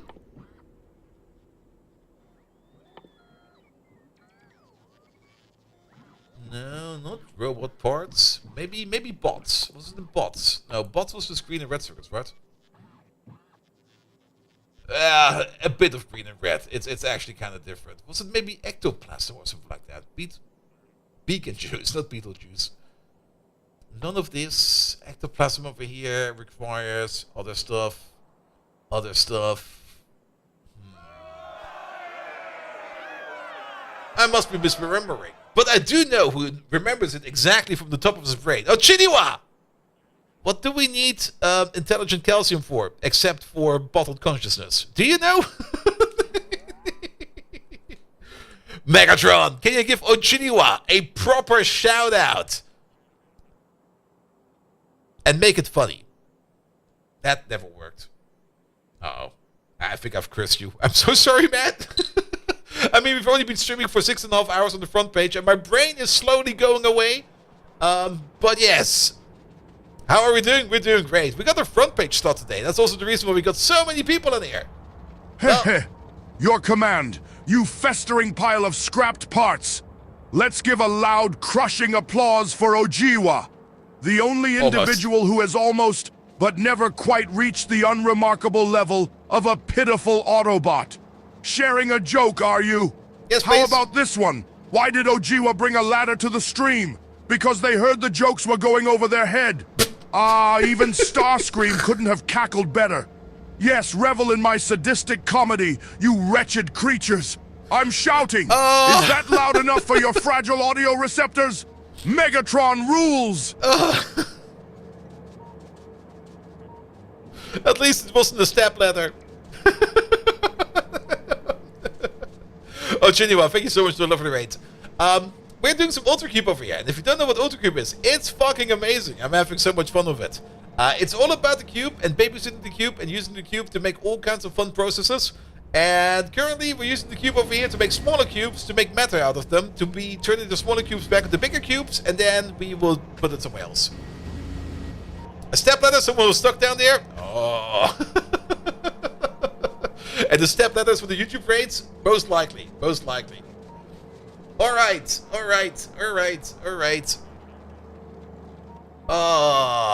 Amazing.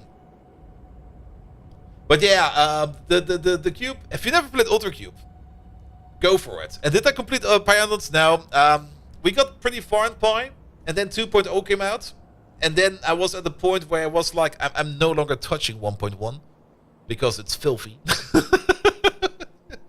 And upgrading the Pi base to 2.0 was not really fun. and it would break so much stuff, and we would probably spend like a couple of 100 hours just fixing stuff, and I was like, you know what? We gotta wait until the next big mod pack comes out for Pi, which is gonna be Pi Stellar Expansion. And then we're gonna be picking it up again. I was playing with a small mod which adds 10% science to all production. Quality to all production. And a mod that gives 10 levels of quality. Ooh. The quality can escalate quite fast. I mean, legendary. I mean, already in vanilla Minecraft, vanilla Victorio. If you use like legendary machines with legendary beacons in legendary modules, you're already gonna get like ludicrous speeds. Absolute ludicrous speeds. Alright. But yeah, Pi. Also, I was not really quite happy with how the complexity in Pi kind of grew. I mean, I like things when they're complex, but a certain amount of complexity that was added in Pi was just for the shit of it, in my opinion. Where they were just like, alright, we're now adding this recipe, what do you need it for? Only for this. And that was like a bit like, oh, okay. I do like a lot of the changes they did. I do like that they added like more of the alien life parts to it, where you needed like more butchered stuff for A, B, C, or whatever. That part I loved, but there were so many weird recipes in there where it was like, yeah, you just only need this for that, and that for this. And then it was a bit like, alright, that's just making things complicated to just be boring.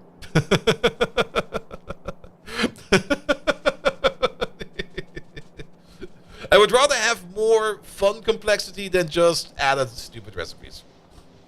And that also kind of sucked the fun out of it a bit. And no, Chiniwa loved all of it, with no exception. Alright, but you got the raid and run? That's fine. That's absolutely fine. Guys, Chiniwa, over there. Go check him out. Good. Did we give you a proper shout out? Fallen Angel gave you a proper shout out. Perfect. Alright. Where are we? So we need to make the bottle stuff. We already got this over here going for like a little bit. I kind of feel like a few complexities are a thing. A bit, but I mean, I don't mind it a bit. I actually enjoy it a bit. But if it gets too much, and then you kind of reach a point where it's no longer fun, and once you reach that point where it's no longer fun, there's no going back. It's just going to be like, ugh. Once you get that feeling like, why the fuck am I even doing this? You go like, you know what? Fuck it. I'm out. And that's sad, because Pi mod packs do have some good concepts. The same also is kind of true to GregTech. I mean, GregTech, it's actually pretty amazing. It's a lot of fun, even though there is a lot, not really grind. You do need to plan out what you do over there. But once you get the ball rolling, it's a lot of fun. And you get the ball rolling better in GregTech than you get like in Pi Anadons. It's definitely a fine line to walk, yes, absolutely.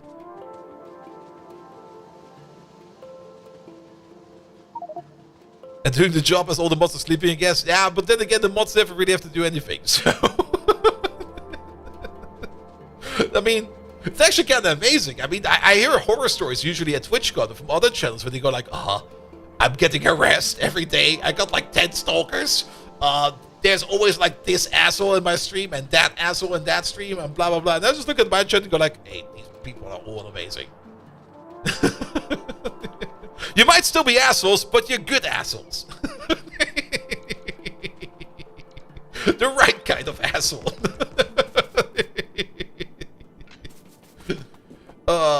But then again, I'm also very tolerant. I mean, I fully understand that some people just have different opinions. And if you've got a different opinion, that's perfectly fine.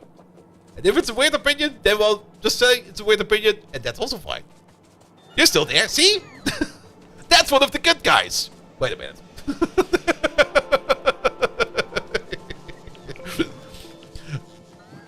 No, I trust your ability to be assholes. You don't need to prove it.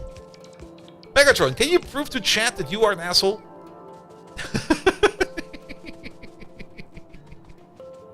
I feel that Pi got stuck into some kind of complexity creep. Yeah. Well, that's a common feature that happens. You either have got like power creep or complexity creep and stuff like that, and they definitely were adding like stuff to it. It just made it. You like... desire proof, chat? Yeah. You think I need to prove my superiority? Your audacity reeks worse than ancient Energon. I am Megatron, leader of the Decepticons and rightful ruler of all life forms.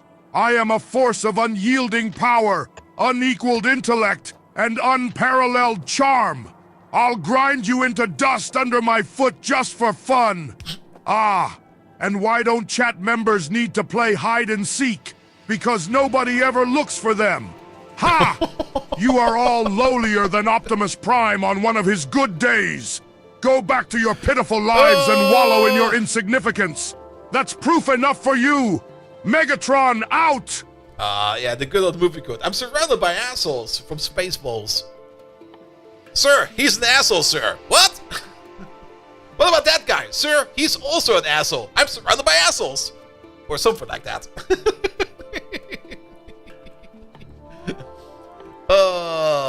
How many assholes were there? I think there were 4 or 5.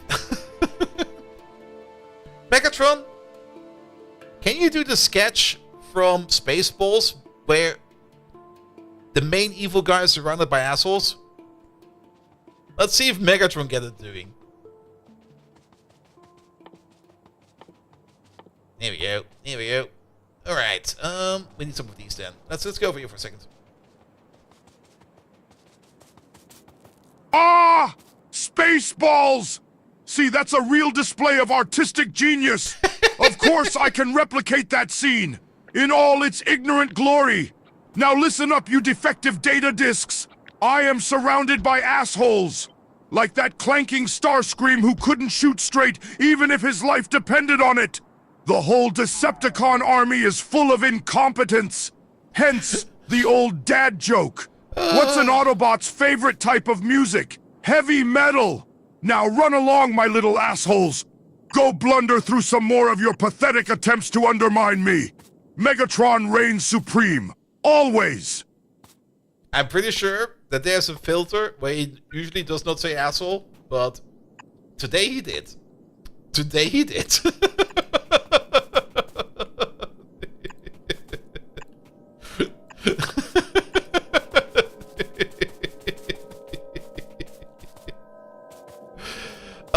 Remember the plans for alien life was to completely replace the need for outposts and mining and making the pack more balanced about resources. Turned out they just cranked up the complexity and difficulty and ignored the original ideas.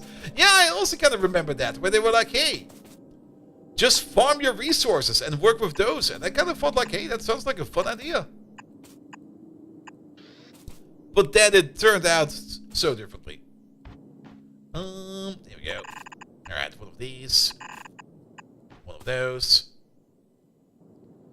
We are, okay, at some point in time, okay, yeah, power pulse, one over there, one over there, one over there, one over there, one over there, one over there.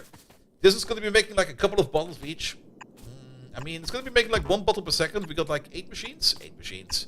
So that will be 8 bottles per second. I think that will be enough. And then we can make the same machine over here for the other kind of thingamabob over here. I mean, we can place you over there, and we can place you over there. We do need to alter your recipe, because that's the wrong kind of liquid. We need the other one over there. That will be you. Good, and then you. To the left, to the right. There we go, here we go. So as soon as we get like a good production going of bottled consciousness, we can fill these up over here with whatever we need. The bottled consciousness is maybe something we want to do over here, because we might get empty bottles back, because we might be backing up on bottled euphoria. And a way for us to vent bottled euphoria over here is by turning it into steam, by just cooking it. But then we get the flask back. Now we could re-export the flask, bring it to wherever we're going to be making like the bottled consciousness, but I would rather make the bottled consciousness over here somewhere. And for the bottled consciousness, that's actually not too hard to do. The only thing that we need to do for that is to do the intelligent calcium, but that's all around. We have all of that. We got calcium over there. We got the tech cards over there that we need for that, so we can combine those together and turn that into intelligent calcium. We need some cerebral substrate for that, but cerebral substrate is right over here. So we can combine that together as well to turn that into bottled consciousness. And then we can just push that into here.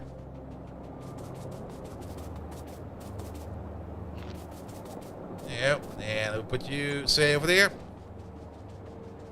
Intelligent calcium might be a favorite name for all Victoria items ever. I'm still opting that they should call this into like unstable fart gas. Like just call it short gas. Alright. Speaking of, we're making this again. Oh, look at that. And actually I think the buffer is just big enough. It's barely big enough to rake in the rare earth metals. To then fill up again before the next cycle starts. So we're pretty good over here as well. That thing is in. So bottled calcium and stuff like that. That's just made in a random assembler. Let's put one down real quick. Let's go back into this corner. I like this corner over here. Yeah, over here. Put you down real quick. We're gonna make the calcium over here. This one can be prot modded as well. So we're gonna prep this for a beacon build as well. And that's gonna be you. And we're gonna be putting you on the other side. Maybe 2 of these, because how much calcium do we need? Good question. If we only need it for the bottled stuff, then worst case scenario, we're gonna need like, what is that? 1, 2, 3, 4, 8, 16 per second. Alright. And if we want to make this goes 1 to 1. And which means we're gonna have to make 16 of these per second. This over here makes 6 per second, because we make them at a rate of 1 every 2 seconds. So this over here is 6 per second, and then that over there is then a little bit more. Ha! I mean, we could double it down. Go for 2 of these.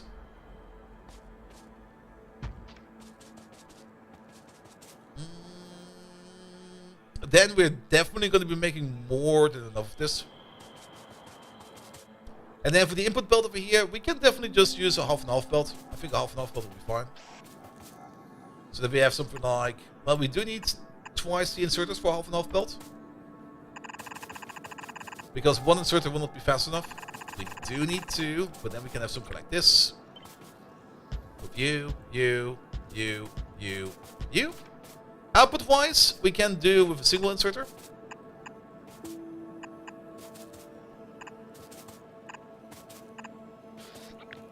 we can copy paste this whole thing over, put it over there.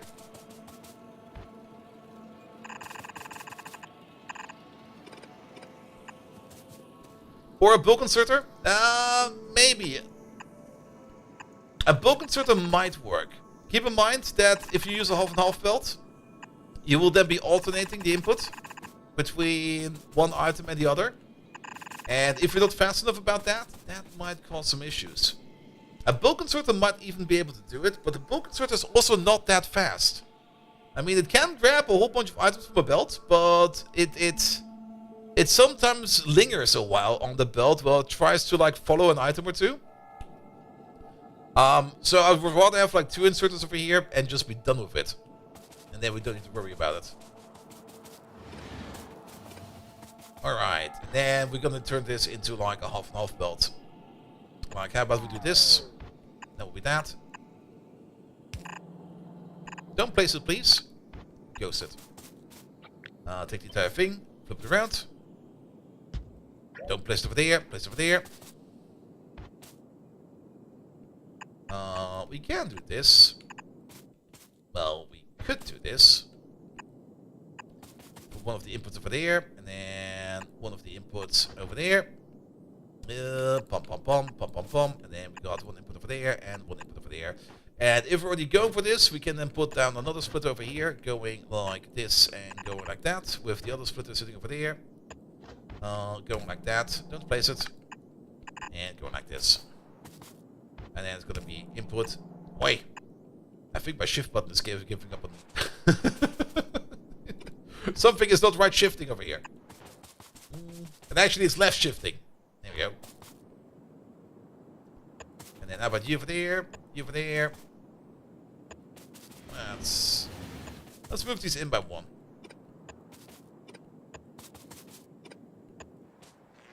There we go, and that's our calcium build. And I think we can fit it right in the middle over here. We can barely fit it in the middle over here, but this is where it belongs.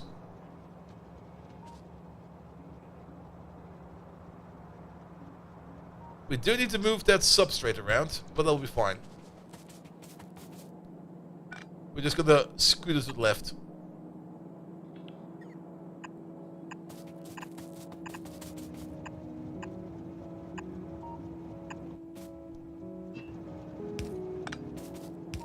Here we go. Alright, alright. We could consume from the station. We might just consume from the station. Why not?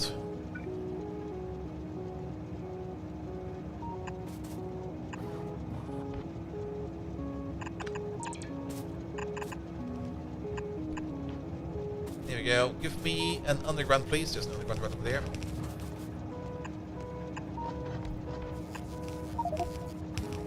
One belt in, two belts out. That doesn't seem quite right, does it?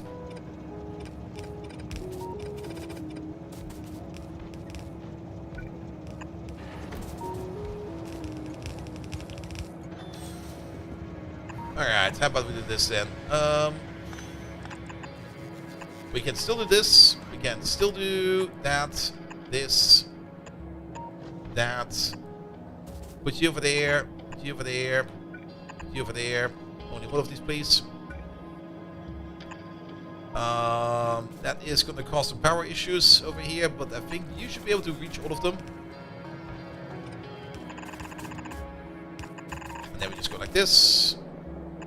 And like that. That will be you. Calcium is over here. We're just going to put a splitter over here.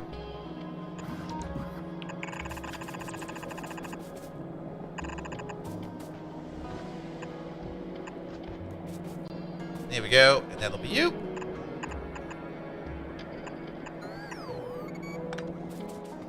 Alright, that's that. Then how about we place you over there? Then we get some power over here, and then we can start to make our lovely intelligent calcium over here, and then we don't need to worry about that either. And then the intelligent calcium together with the cerebral substrate as well as the Besselheim flask. That way around, we can yet again turn this back into an import station for the flask. Pom pom pom pom pom pom pom. Crackalacken! Hello there! Welcome, welcome, welcome. How you doing? I hope you're doing great. Also, thank you for the follow. Did you find all the people over here? Yeah, we're on the Twitch Frontpage. And sometimes when we're on the front page, we can do things like this. And wave to people. And people will actually see me and gonna be like, is he waving again? I'm gonna be like, yes, I am. Oh, there we go. The things we do for beacons. We actually wanted to make beacons today. We're only planning with beacons. We've not even remotely done beacons today. Why was that again? Because I think we need to make the fermium stuff. And to make the fermium stuff, now to make the beacons, we need to make the singularity analysis. And to do the singularity analysis, we need to make the bosons. To make the bosons, we need to make the ectoplasm. And why did we not start to make ectoplasm? Because we needed bottled anguish. And that's right over there. Hydrate! God damn it.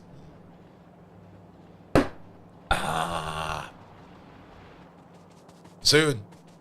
Actually, what does the clock say? Actually, we are just about to hit an ad break. Like in 2 minutes from now. We're gonna hit an ad break, and then I'll just grab. Then I'll go to the bathroom real quick and grab myself a drink. That sounds like the perfect time for that. Alright, intelligent calcium. Is that intelligent calcium? It kind of looks.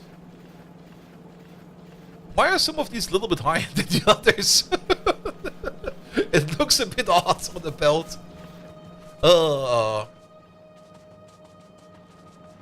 Alright, actually we could just call it the ad break like a little bit early. Let's do that. Alright, quick bathroom break. I'll be right back. Get myself something to drink. And then we're going to go in the final phase for today, because it's now probably midnight. Yes, it's about midnight. We're going all the way up to 1 a.m. because we got the front page slot all the way up to 1 a.m. And we're going to be using that front page slot all the way up to 1 a.m. Absolutely. Stream continues for another hour? Yes. I mean, you get front page for 8 hours. We're going to be streaming for 8 hours. I'm going to use every cent of that. All right. Be right back. That's early for Bolt. It is kind of, but I will probably fall asleep right after. Megatron. I need to go to the bathroom again. And I need you to tell you a story. I need you to tell us a story about how Bolt managed to go to TwitchCon USA in San Diego, ended up drinking a lot, waking up in Mexico, and becoming the king of the Mexican cartel. Tell us that story. I'll be right back.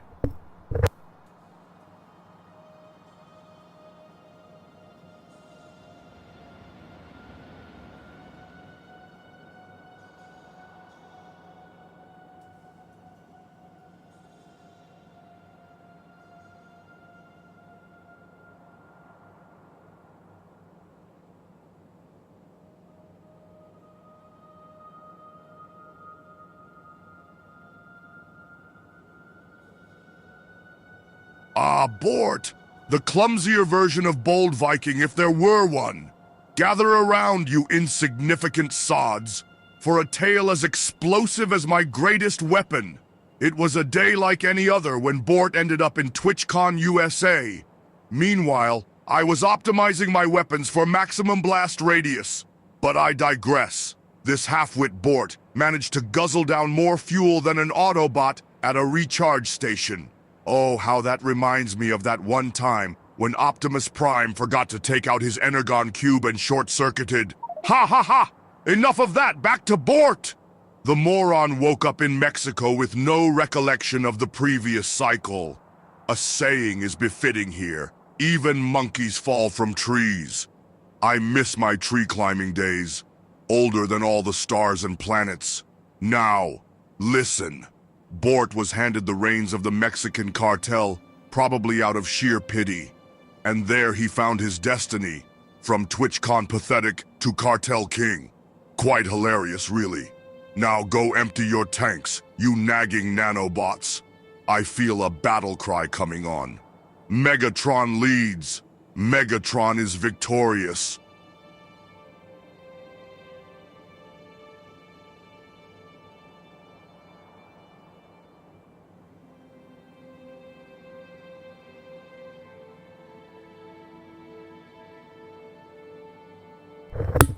Mute button.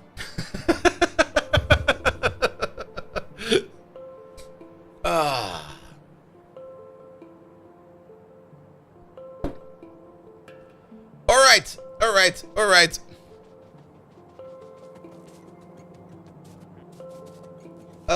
I mean, I could also just press a button over here or two, or a slider or two on my mixer over there, but that's easier. Good. We got the intelligent calcium, and now we need to turn all of that together into bottled consciousness. Where's that? That's over there. Yes.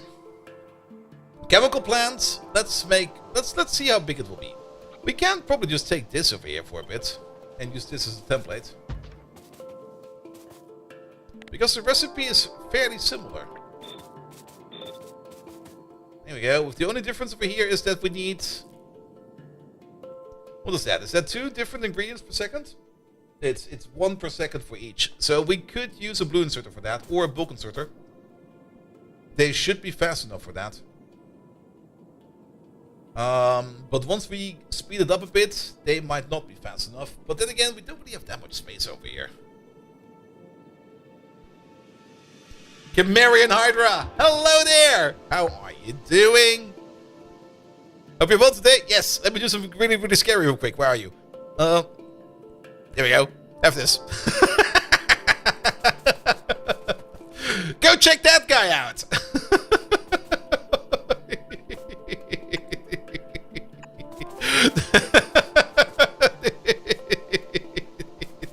How are you doing? I seen you picked up DragTech. Or I think you did pick up DragTech. I'm actually not quite sure. I've not really been keeping up to date that much, sadly. I've been doing all kinds of stuff. How's Ultracube? Ultracube is fun. It's a lot of fun because you do need to manage so much things over there. You did pick up DragTech. Nice! How is it for you? Alright, in the meantime, yeah, this is 1, 2, 3, 4 per second. And technically, we need, well... let's at least double this. Let's at least quadruple this. That'll be fine. 2.7 is an amazing update. 2.7 is definitely amazing for like the early game.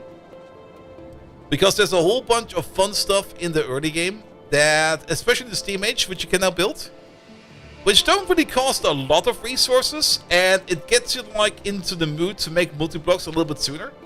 Because technically the first multi-block you made in the early age of DragTech was like that Steam crusher, the Steam pulverizer. But that was the only one, and after that you don't really make a lot of anything for quite some time. This week you didn't have time to play that? Oh, come on.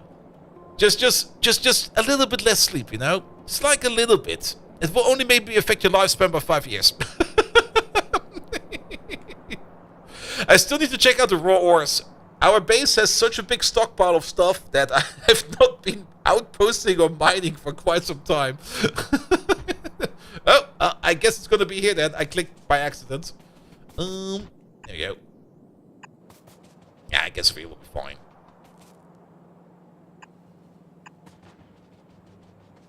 Alright. Yeah, and early DragTech you made the steam grinder, and then not so much, but maybe the steam oven, if you're inclined. There's a whole bunch more in there. I thought there were a couple more steam multis at the beginning. Like, wasn't there also like... I didn't really read the patch notes. I was like, oh, new steam stuff. I will never use that. Yeah, they did implement raw ores. The 118 raw ores? The 118 raw ores? Not quite sure what you mean by 118.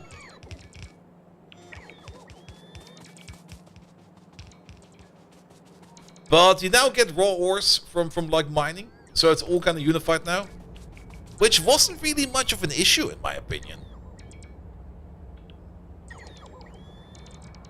They implemented the way they work in modern Minecraft. I have got no clue about modern Minecraft.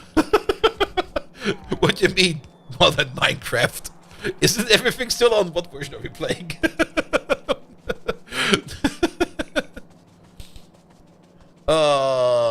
Pum.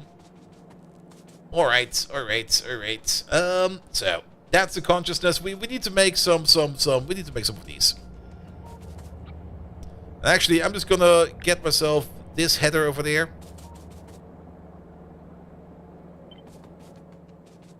It should fit, right? It almost fits. It fits on top, but it does not entirely fit on the bottom.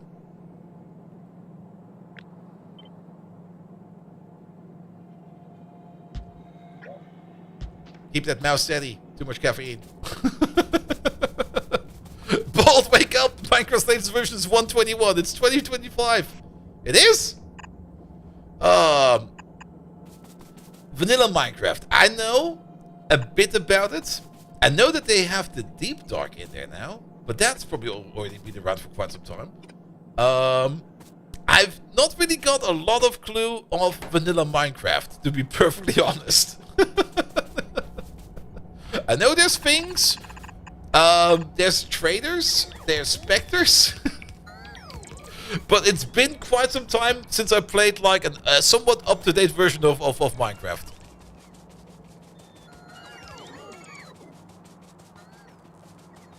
You load your stream on YouTube, it's coming through straight away. It is. YouTube is doing a bit better in the background. I mean, YouTube is. Yeah, I mean, YouTube has the bigger backbone. They got the bigger processing power. Twitch is doing things a bit differently, and that's why we get a little bit more delay over there. Really no idea what Vanilla Minecraft looks, but to me, Minecraft is exclusively modded. Yep, pretty much. And modded Minecraft is very much fun. Even though sometimes debugging stuff in modded Minecraft is like an absolute horror, because if you ever have to read if you ever have to read Java stack traces, I mean, they're meant to be simple. They're never simple.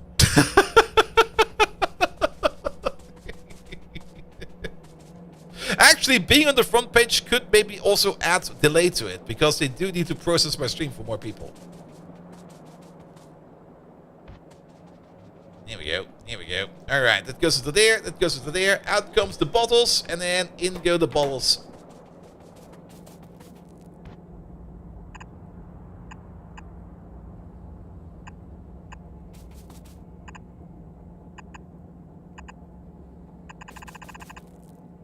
And how does one get on the front page? Well, one requirement is you have to be a Twitch partner. So that probably also kind of takes a whole bunch of wind out of people's sails. Though you can also get on the front page without being a partner, but you have to be very lucky. And you have to maybe jump through some hoops, but there are options to get on the front page as a non-partner. But you will probably have to be at least member of like 10 different social, how do we call it in Germany? Randgruppen. Like social awkward people at the same time to be considered. And then there's like 10 others of you at the same time because they're that rare.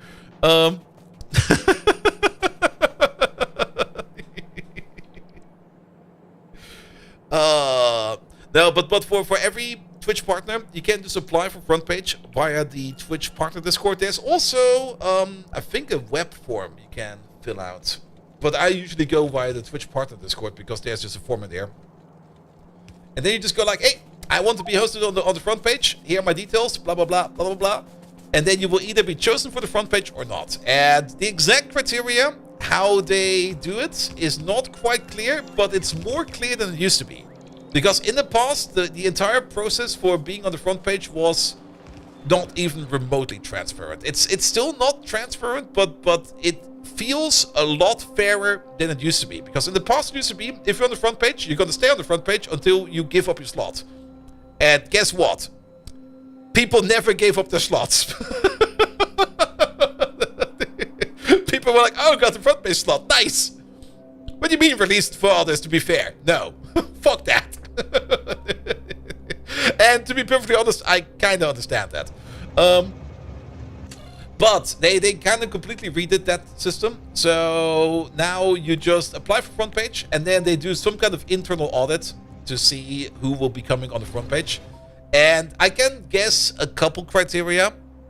Like, for example, if I would be reapplying for like next month, and that would then be my 5th time on front page in total, and somebody else would be applying, it would be the first time, they're probably going to pick the person who's applying for the first time, which in my opinion makes a lot of sense.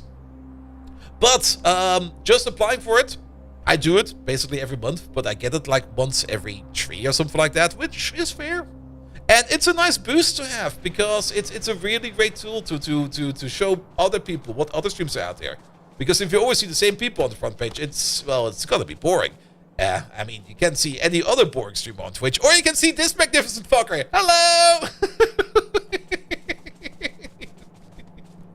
There are, however, of course, some restrictions. I mean, you can't really be explicit and stuff like that. I'm not really being that explicit, I think.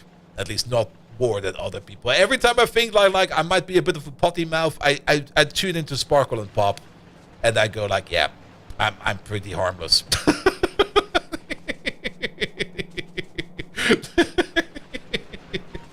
I'm actually not quite sure. Sparkle has been streaming again lately. I mean, she's been busy with a whole bunch of stuff. Has Sparkle still been streaming?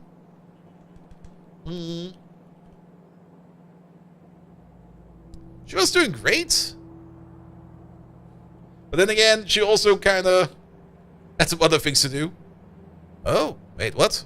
Oh, that's the wrong kind of Sparkle. I was like, what are those numbers? What? No, that's the wrong Sparkle. This one. Nah. Sad. But yeah, I mean, you do what you need to do.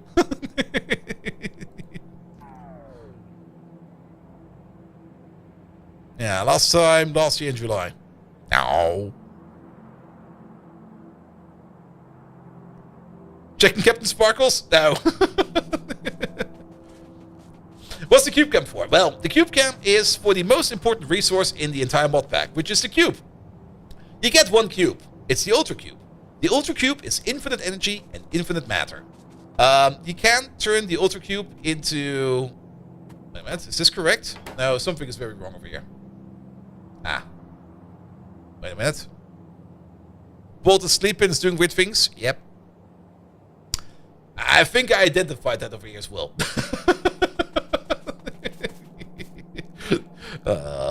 I am kind of sleepy. Here we go. Here we go. But yeah, the cube is infinite mass and infinite energy. And you need the cube for all basic resource processes. You can use the cube to turn it into matter. Over here, we turn the cube into cerebral substrate. Of which we need like a bit, for example, for our flask over there. And actually, we're not turning it into cerebral substrate over there. It's the other way around. It's actually just below us. There's the cube. Hello. Over here, we are turning cerebral substrates together with the cube and a whole bunch of schnapps into liquid joy and liquid despair. We'll probably need to go to bed. We still got like 40 minutes. It'll be fine. But I'm definitely going to be exhausted later today. Good. But yeah, you need the cube for like a whole bunch of basic operations. You don't need the cube for all operations. Like, for example, these operations we do over here, you don't need the cube for. But you do need the cube for basically everything that's important. Which also kind of means that you do need to put a proper time management on your cube. Or a proper like resource management on your cube. Because that's the correct one. There we go. Because... you would never want your cube to be idle. You want your cube to be doing something. Either making X, Y, or Z. Whatever. It doesn't really matter what it is. It needs to be processing all the time. You don't want your cube to be like too long in transit. That's also why we got the cube on a rail. And as long as the cube is operating in something, that's fine. You do get some more complicated recipes later on. For example, over here, we got a recipe where we split the cube into 64 cubelets. And then we use the cubelets over here to do like a certain recipe over here, which will make us over here the n-dimensional widgets as well as the basic contemplation cards. We got a whole bunch of other recipes over here. You need the cube for smelting, you need the cube for making oil, you need the cube for mining certain resources, so you also need the cube for outposts. You need the cube to kickstart your nuclear power plant. So a nuclear power plant on its own needs a cube to start, but once it's started, you can feed it with fuel. Until you don't, and then you need the cube again to kickstart it again. So there's a whole bunch of things you can do with that. Alright, there is also a bit of a power situation over there. Yeah, and that's also pretty much exactly how to put it. The whole mod pack over here is a lot of fun, because it does make you play Factorio in a way that usually you don't play it like. And that's a lot of fun in my opinion. I like... the way you have to build stuff on here, the way you handle stuff on here is way different. And it's also it's not too complicated. At least I'm not struggling too much. But yeah, if you're not paying attention to what you're doing, you can definitely put yourself in the corner, and it might just become a little bit hard to get out of the corner. All right, there we go. Yeah, let's put the output over here. For example, at the beginning we have cube on the belt, and if you've got cube on the belt, I mean, you can already start to think about how you can optimize the cube on the belt. I mean, you can just put in like, you can put in like random shortcuts or stuff like that to bypass parts on the belt and stuff like that. You can definitely sink a metric ton of logic in here if you would really want to. But I'm trying to keep things as always simple-ish. Ish is a very good point in there. Because usually, when I start to keep things simple, they're not simple. They're fucking complicated. And then you go like, why are things not working? And then usually the answer is, because, Bolt, you're being an idiot again. And then the answer is like, yes, I know. Alright, that makes this so much easier, because now we get the bottles in there. The only thing that's missing over here is, of course, the other part of the bottle, which is over here. I'm actually kind of surprised that... okay, we got the bottles over here. Oh, I know why. Yeah, this is fine, but nobody is requesting anything over here yet. So, provider requester. So we can combine the green wires over there, put them into there. Red wire straight into there. Train station is not open. Are we missing logic blocks? Yes, we are.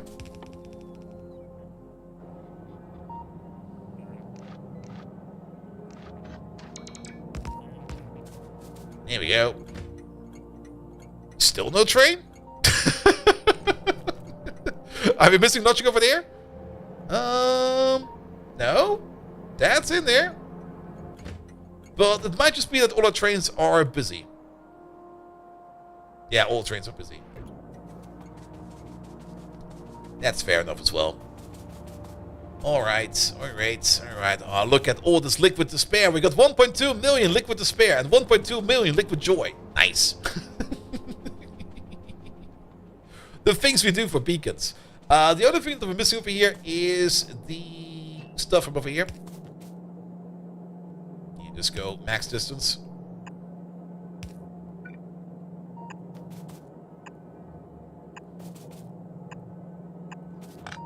We'll figure this out afterwards. It's not that important. Bum, bum, bum, bum, bum, bum, bum, bum, bum.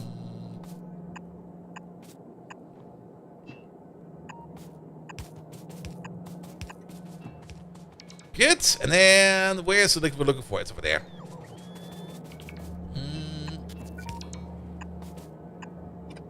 Almost. We go over here. Nope. Nope. Yes.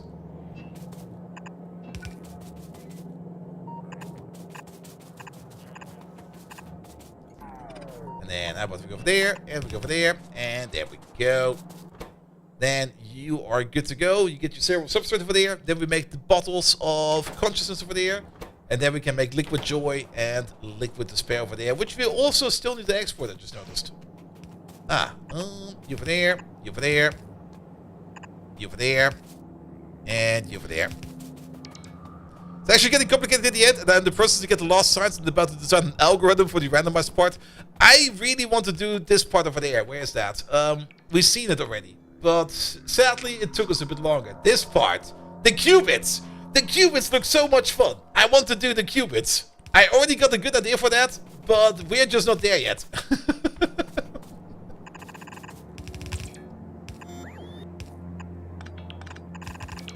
The qubits look like so much fun. Here we go. Here we go.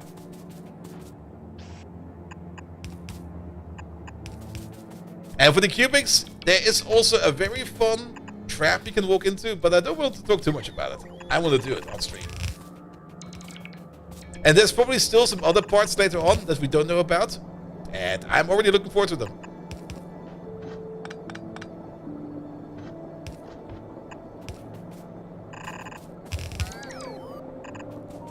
Alright, let me guess. The stations are backwards? That's anguish. That's joy. Yes, they are. God damn it. We'll stop watching till I can spot. Okay, that's the part you mean. Alright, fair enough.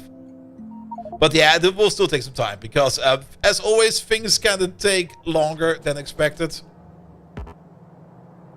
Alright, you over there, you're gonna be Euphoria.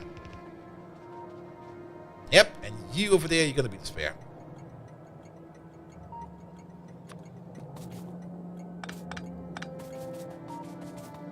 There we go.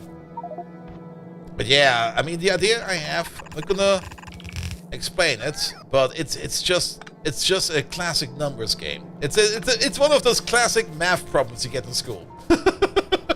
So I hope you paid attention in school. Alright, there are our bottles. Perfect.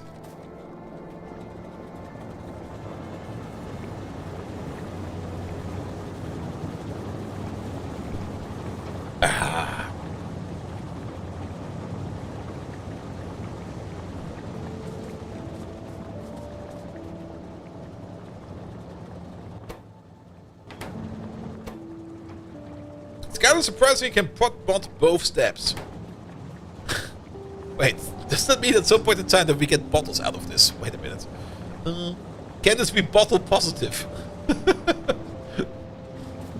There we go. And there go the bottles of joy and anguish. And with this, we can now also finally start thinking about making logic bots. Because those were the two parts that we're missing. Missing some underground pipes? Really? Oh, yes, we do. Don't we? We do. Do we? We do. In the back part, don't we? Yes.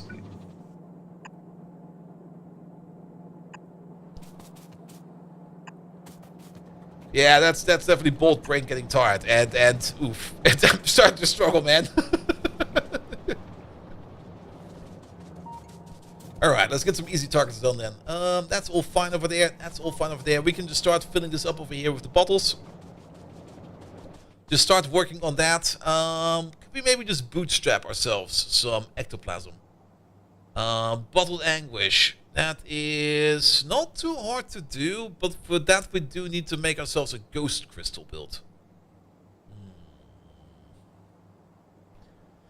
And we do make ghost crystals over here, but that's like in this place over here, which we don't really want to touch right now. 8 hours of cube is a lot of work. It sure is. Here we go. I mean, we could make a quick ghost crystal build over here.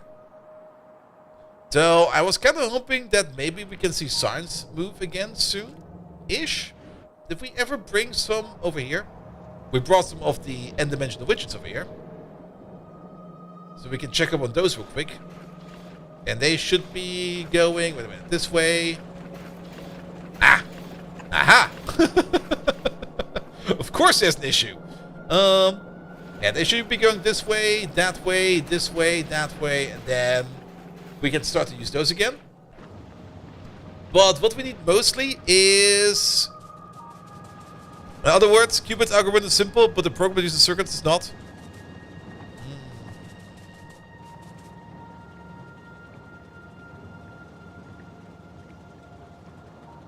Let's put it like this. I see some rotational power in there, but yeah, you don't want to be spoiled. I'll let you work on it. And I don't really want to be spoiling myself yet, so I'm looking forward to it. But I got some fun ideas. Some shifty ideas.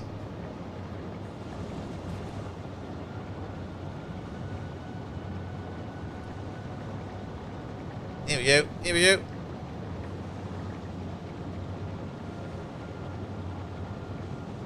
There's actually a couple ways one could solve it.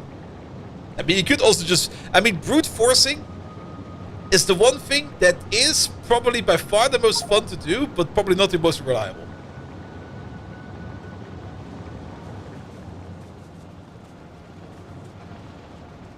Alright, alright, alright.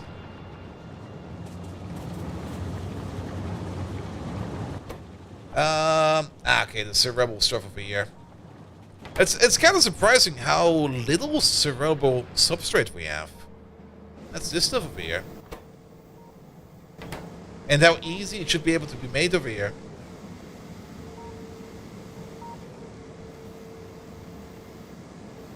Do you not have a priority?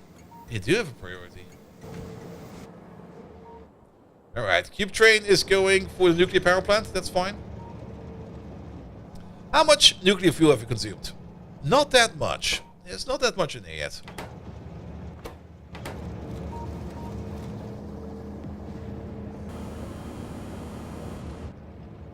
Alright, alright. Steam levels over here are also... Now, of course they're going to be slightly different. Because not all power plants get the same neighborhood bonus while this thing over here boots up. But I think that will be fine.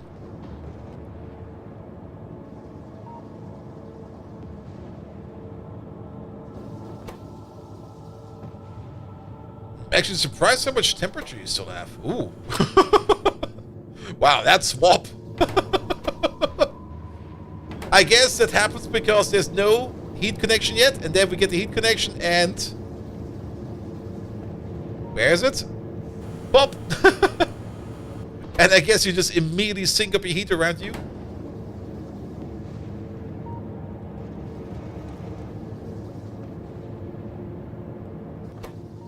It's also kind of surprising how long the cube takes to be in there.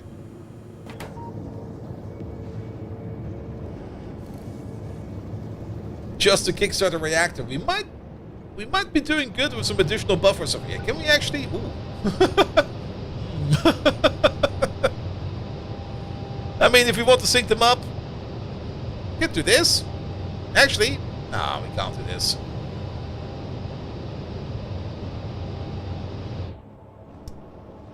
Well, that'll be fine. That'll be fine.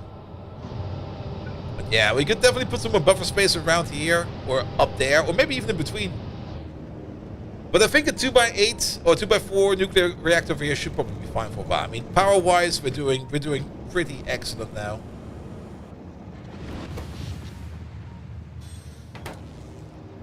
Oh. Well, somebody's blocking the track. Ah, there we go.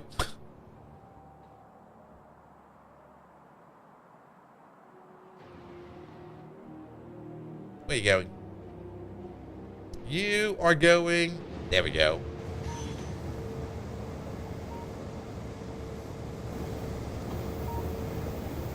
I kind of want to optimize this process over here.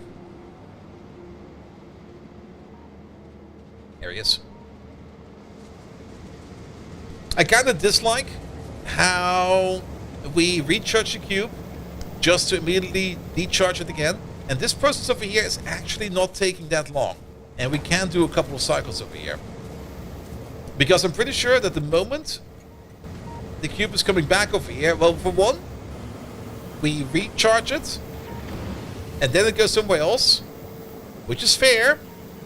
But I wouldn't mind if this thing over here would be doing some additional cycles. And the only reason we're moving right now is because something else has like a higher priority than 99, which was this place over there. How do you get the priority of 99? There's basically nothing in there. Wait a minute.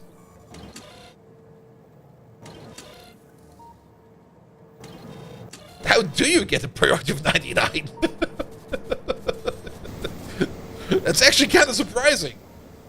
For a priority of 99, we need to have at least 1% in this tank, which is 2,000. Okay, 2,000 is not that much actually, because each one of these over here does make like 8,000. But then again, we make like 8,000 over here every 2 seconds. Oh, you're back.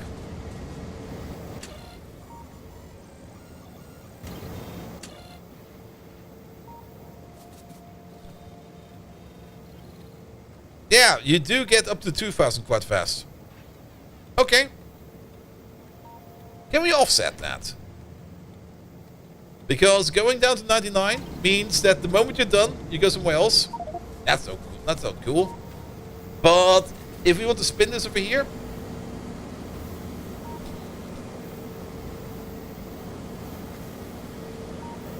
what we could do... Well, let's start with the spinning. Put you over there. That will be the bypass.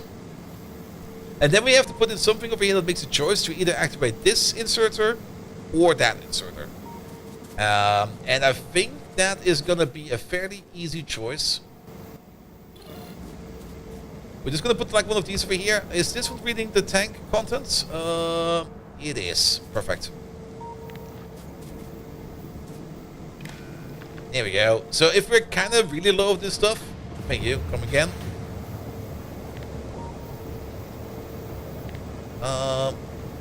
Get over here.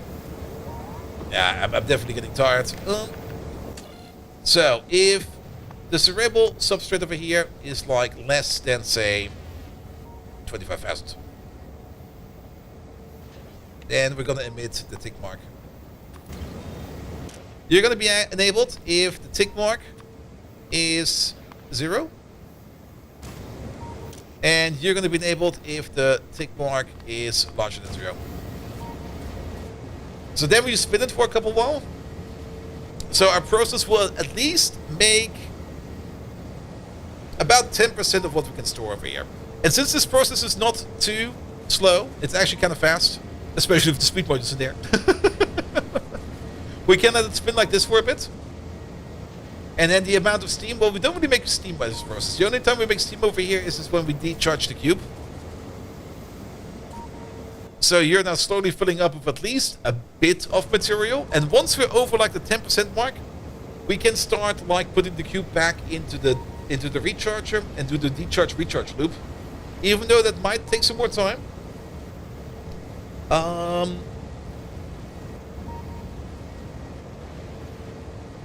Yeah, even though it might take some more time, we can at least guarantee that we have like a little bit of a minimal supply over here.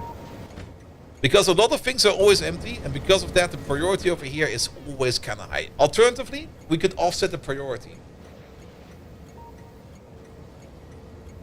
And then balance these over here on the priority.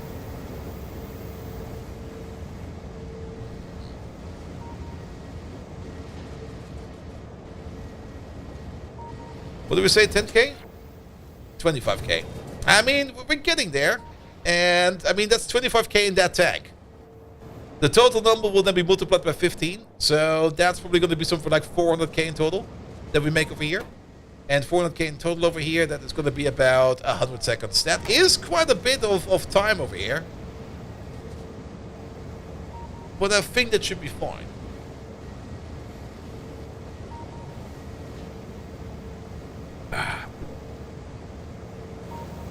Because the priority should now also slowly go down. Now we're at 91. Perfect.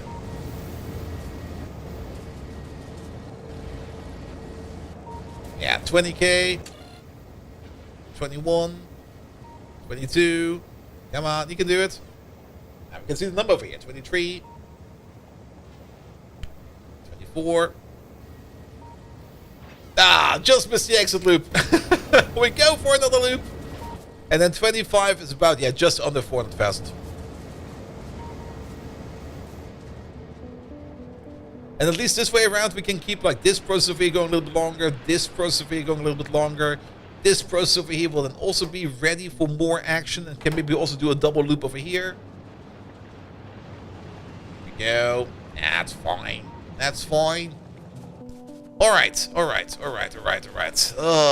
Focusing on stuff, focusing on stuff. The bots. The logistic bots are going to be important. But the thing I find more important right now is the ability to make beacons. Now that we got the bottled stuff, we can start to think about making ectoplasm. Ghost crystal machine. Let's make that ghost crystal machine. Ghost crystals are being made by consuming the Phantom Ultradense Cube. We got the build for it further down south, but I kind of want to reconstitute that build and just make it like better. Because this one was kind of messy, and this one is also kind of messy, and I think we can do way better with it. So let's just do a quick rebuild of this. Let's maybe also take these out. There we go. And then we're gonna need these things for there. Here we go. Ghost crystals. We are gonna be picking up parts from the old build. And actually, isn't this a good build? This is a pretty decent build. But yeah, there are definitely things that are different in here. And we just can't really take like that immediately. Alright. I do kind of say I want to pick up parts from like an existing build, but I think we're just going to be better off if we just quickly redraw this by hand.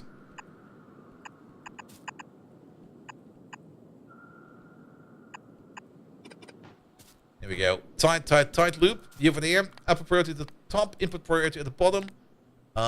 We don't want any cubes to land over there. Then we go like this. We get ourselves a loader. The loader will be set to whitelist. Wait, come on. My mouse click accuracy is just going down and down and down. Little phantom cubes over there. Good. And we're gonna get you in over there. That would be the first place where you will be. What do we need in here? We do need to recharge the cube. To recharge the cube, we do need to make sure that we use the correct recipe for it. Which is going to be the double recipe, as we have learned, because the pocket recipe is twice as fast as this recipe, unless we put some bottled joy in there. Can do that. But I think this is fine. I mean, this is just one more machine, and then we don't need to worry about it. Alright, and then this stuff over here is also, of course, coming back out. Over there. And over there. We're going then back home, over there. Oh, that actually hit. Never mind. I thought for sure I missed. In and in. That will be for the return trip. Alright, that will be one of the flanks. And then let's maybe also put another one of these, like... Ah, I see. How about we place, like... one over there, which does not hit everything.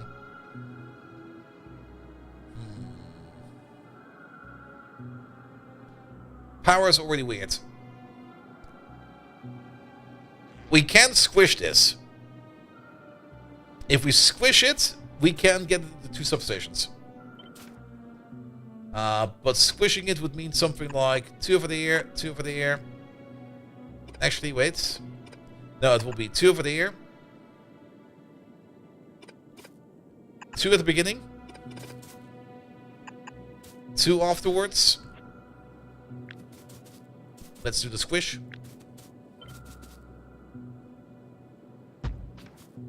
There we go. And actually, think about 2 over there, 2 over there, 2 over there, 2 over there. Ooh, can we squish it? Wait a minute. Ooh, we can if we move you out by 1. Move you out by 1.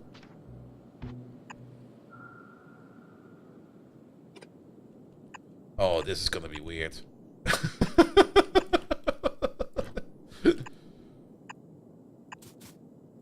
Oh, okay. Let's move you over there for a second. Not quite sure if this will be more efficient or not. I mean, I guess it'll work. Should be fine. Let's see, and then we get the return trip. Let's do the return trip first. It will be you, you, you, you, and then the entrance for the return trip will be over there, which will be input, output priority, you at the top. Block it off. Put it in there, and now it's squished. Make that belt go faster. Yeah, the belt can go faster. The loader does not need to be going faster, but the belt needs to be going faster. And I guess these could become book insert. And actually, why do we got... Wait a minute. What the fuck am I doing over here? Good morning, sleepy bolthead. Why is there 8 inserters over here? If we can't do it with 4.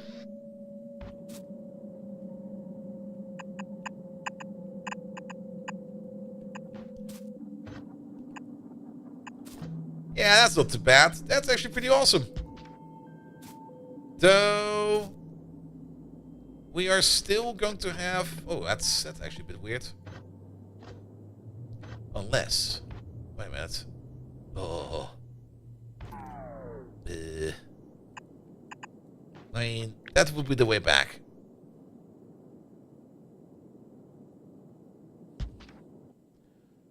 We can just side load. We don't need to be so loader generous around.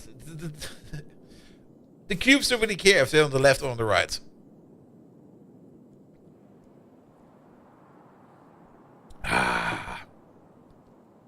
How's Bot holding up? My brain is about to say goodnight. Let's put it like that.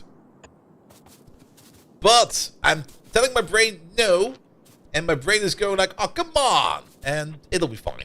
But yes, I'm getting very loopy. And we're trying to make some smart builds over here while I'm getting very loopy. And that's already not really the best idea. Okay, we can move you out by 1.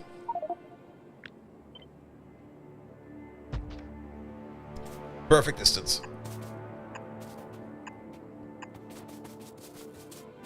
Alright, because now we can take this whole thing over here. We can flip it horizontally, and then it will connect to the other side. Look at that. A little bit more compact. Though we do need to be also aware that, oh boy, that barely fits, but it'll work. Input, output, so there will be train tracks very close by.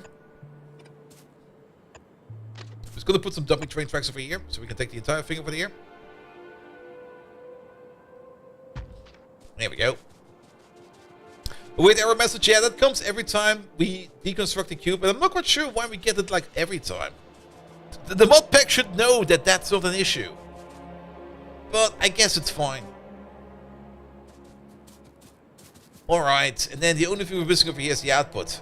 How much ghost crystals are we making? We're making about 100 per second. Alright, and that's loader territory.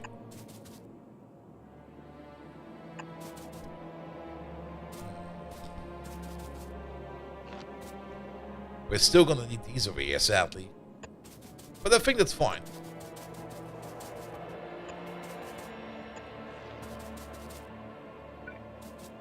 And then loader here, loader there. Loader there, loader here, and the loader there. Alright, then you over there, whitelist. Or maybe even blacklist. It doesn't really matter too much. Maybe blacklist. Blacklist would make more sense. The dormant cubelets are not coming out over there.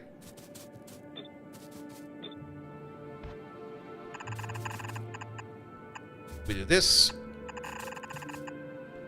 We do that. We do that.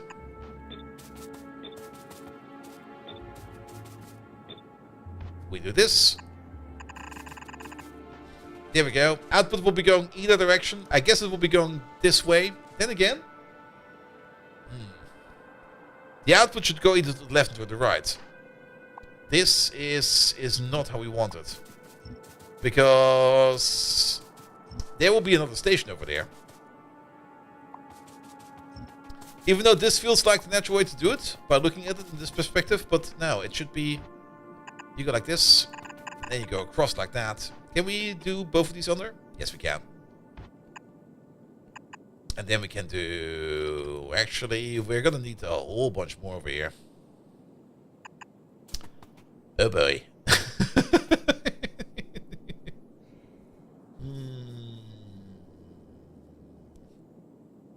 Because we also got this output and that output, which will be going the same direction. I mean, we can do this, no worries, but then we will hit you. Then we worry. Because now we have the issue of getting under there. What about blue underground? Is blue underground able to make the gap? Blue underground is able to make the gap. But then we can get one more belt under there. And we can get another belt under there. Alright, blue underground it is. So let's go back a little bit more. Let's go back a little bit more. Let's put you back over there. Let's put you back over there.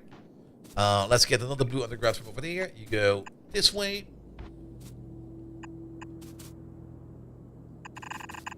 We go in like this. We go past. We go up. We go over. Then we're also going to need blue over here to get...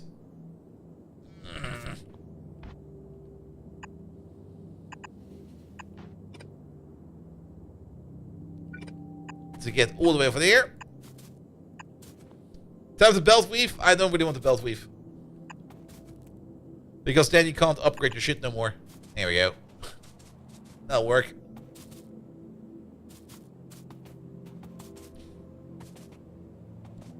Good. And then all the output will be going up, up, up, and away. And then we can take the entire thing over there. We can... Yep. Nope. Yes.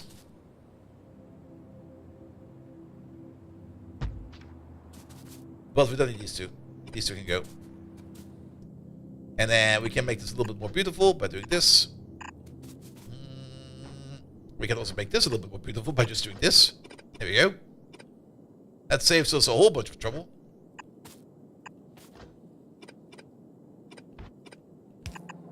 Don't place it. Ghost it.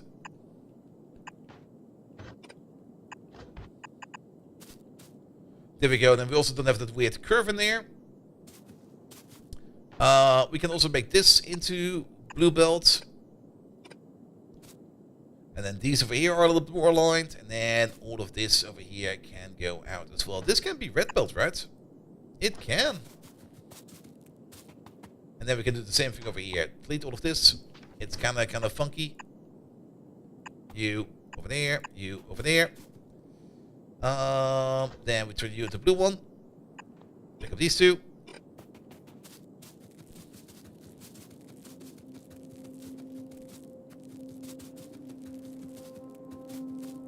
Took off from someone bigger to get the slot? Wait, what? Did I miss out on something? But yeah, it's getting late over here as well. Here you go, over there. Good, and then... Oh, front page things, yes. I mean, I'm very happy with the results for today. We got so many new people in, and that's the most important part. Just getting some new people in here. Alright, look at that. Much better. Compact, compact.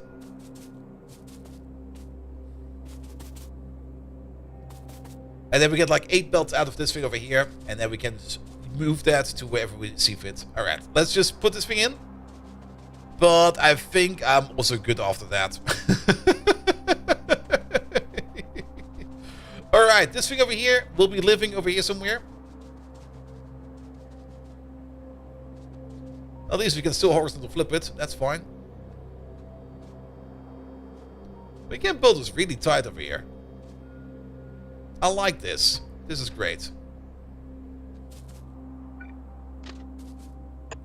And then we just put this thing in over there as well. We don't really need that. Thank you very much. Good. And I think if we place the train station over there... train station might be a bit of an issue. Oh no! Oh, we can move that stuff. We can actually move this down a bit. I'm kind of hoping we can place the train station right in that corner over there. We can. Which means you over there, you need to go down by 2. You over by 2. You can do it by 1 actually.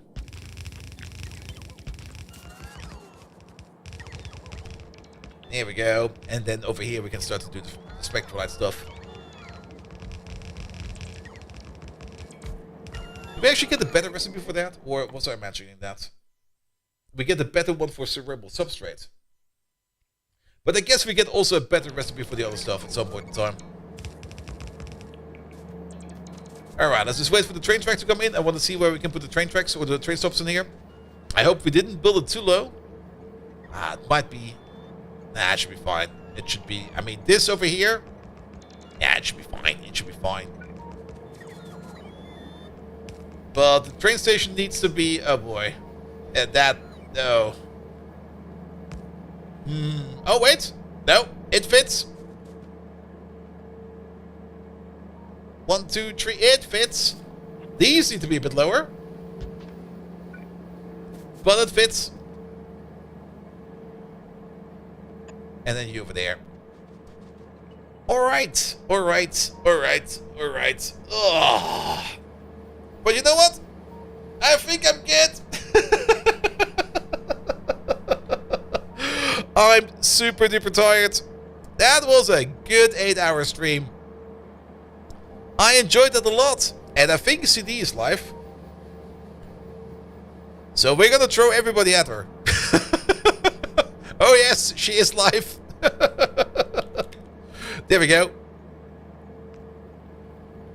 Oh, thank you so much. Thank you so much for everybody who left the follow today. Everybody of the new followers, I do see all your names over there. Thank you so much for that. I'll be back on Thursday with more Factorio, Ultracube. And back on Friday with more Greg Tech New Horizons. Then next week will be the normal schedule. Monday, Tuesday, Thursday, Friday. And that will probably be the schedule going on for the next couple of weeks. Until something changes again. And then we're going to be doing things differently again. Chiniwa, thank you so much for the lovely rate. Sinter, thank you so much for the resub. There's so many events in here. I have to scroll through all the things over here. Inter2, thank you so much for the lovely rate. Payload Viking, thank you so much for the resub. Naga Pito, thank you for the resub as well. Then Maria Kisel, thank you so much for the resub. Dodo Cooker, thank you for the resub. And then that was it for today. And getting exiled on the weekend, I'm not quite sure if I'm going to be playing Path of Exile 1 again. I mean, it's great, don't get me wrong. It's really, really good. It's a lot of fun. But I'll have to think what I'll be doing over the weekend. Either way, thank you so much for the night. I'm tired. Have a good one. Be back on Thursday. Have an amazing rest of the week. And see you around soon. I'm really tired. Good night.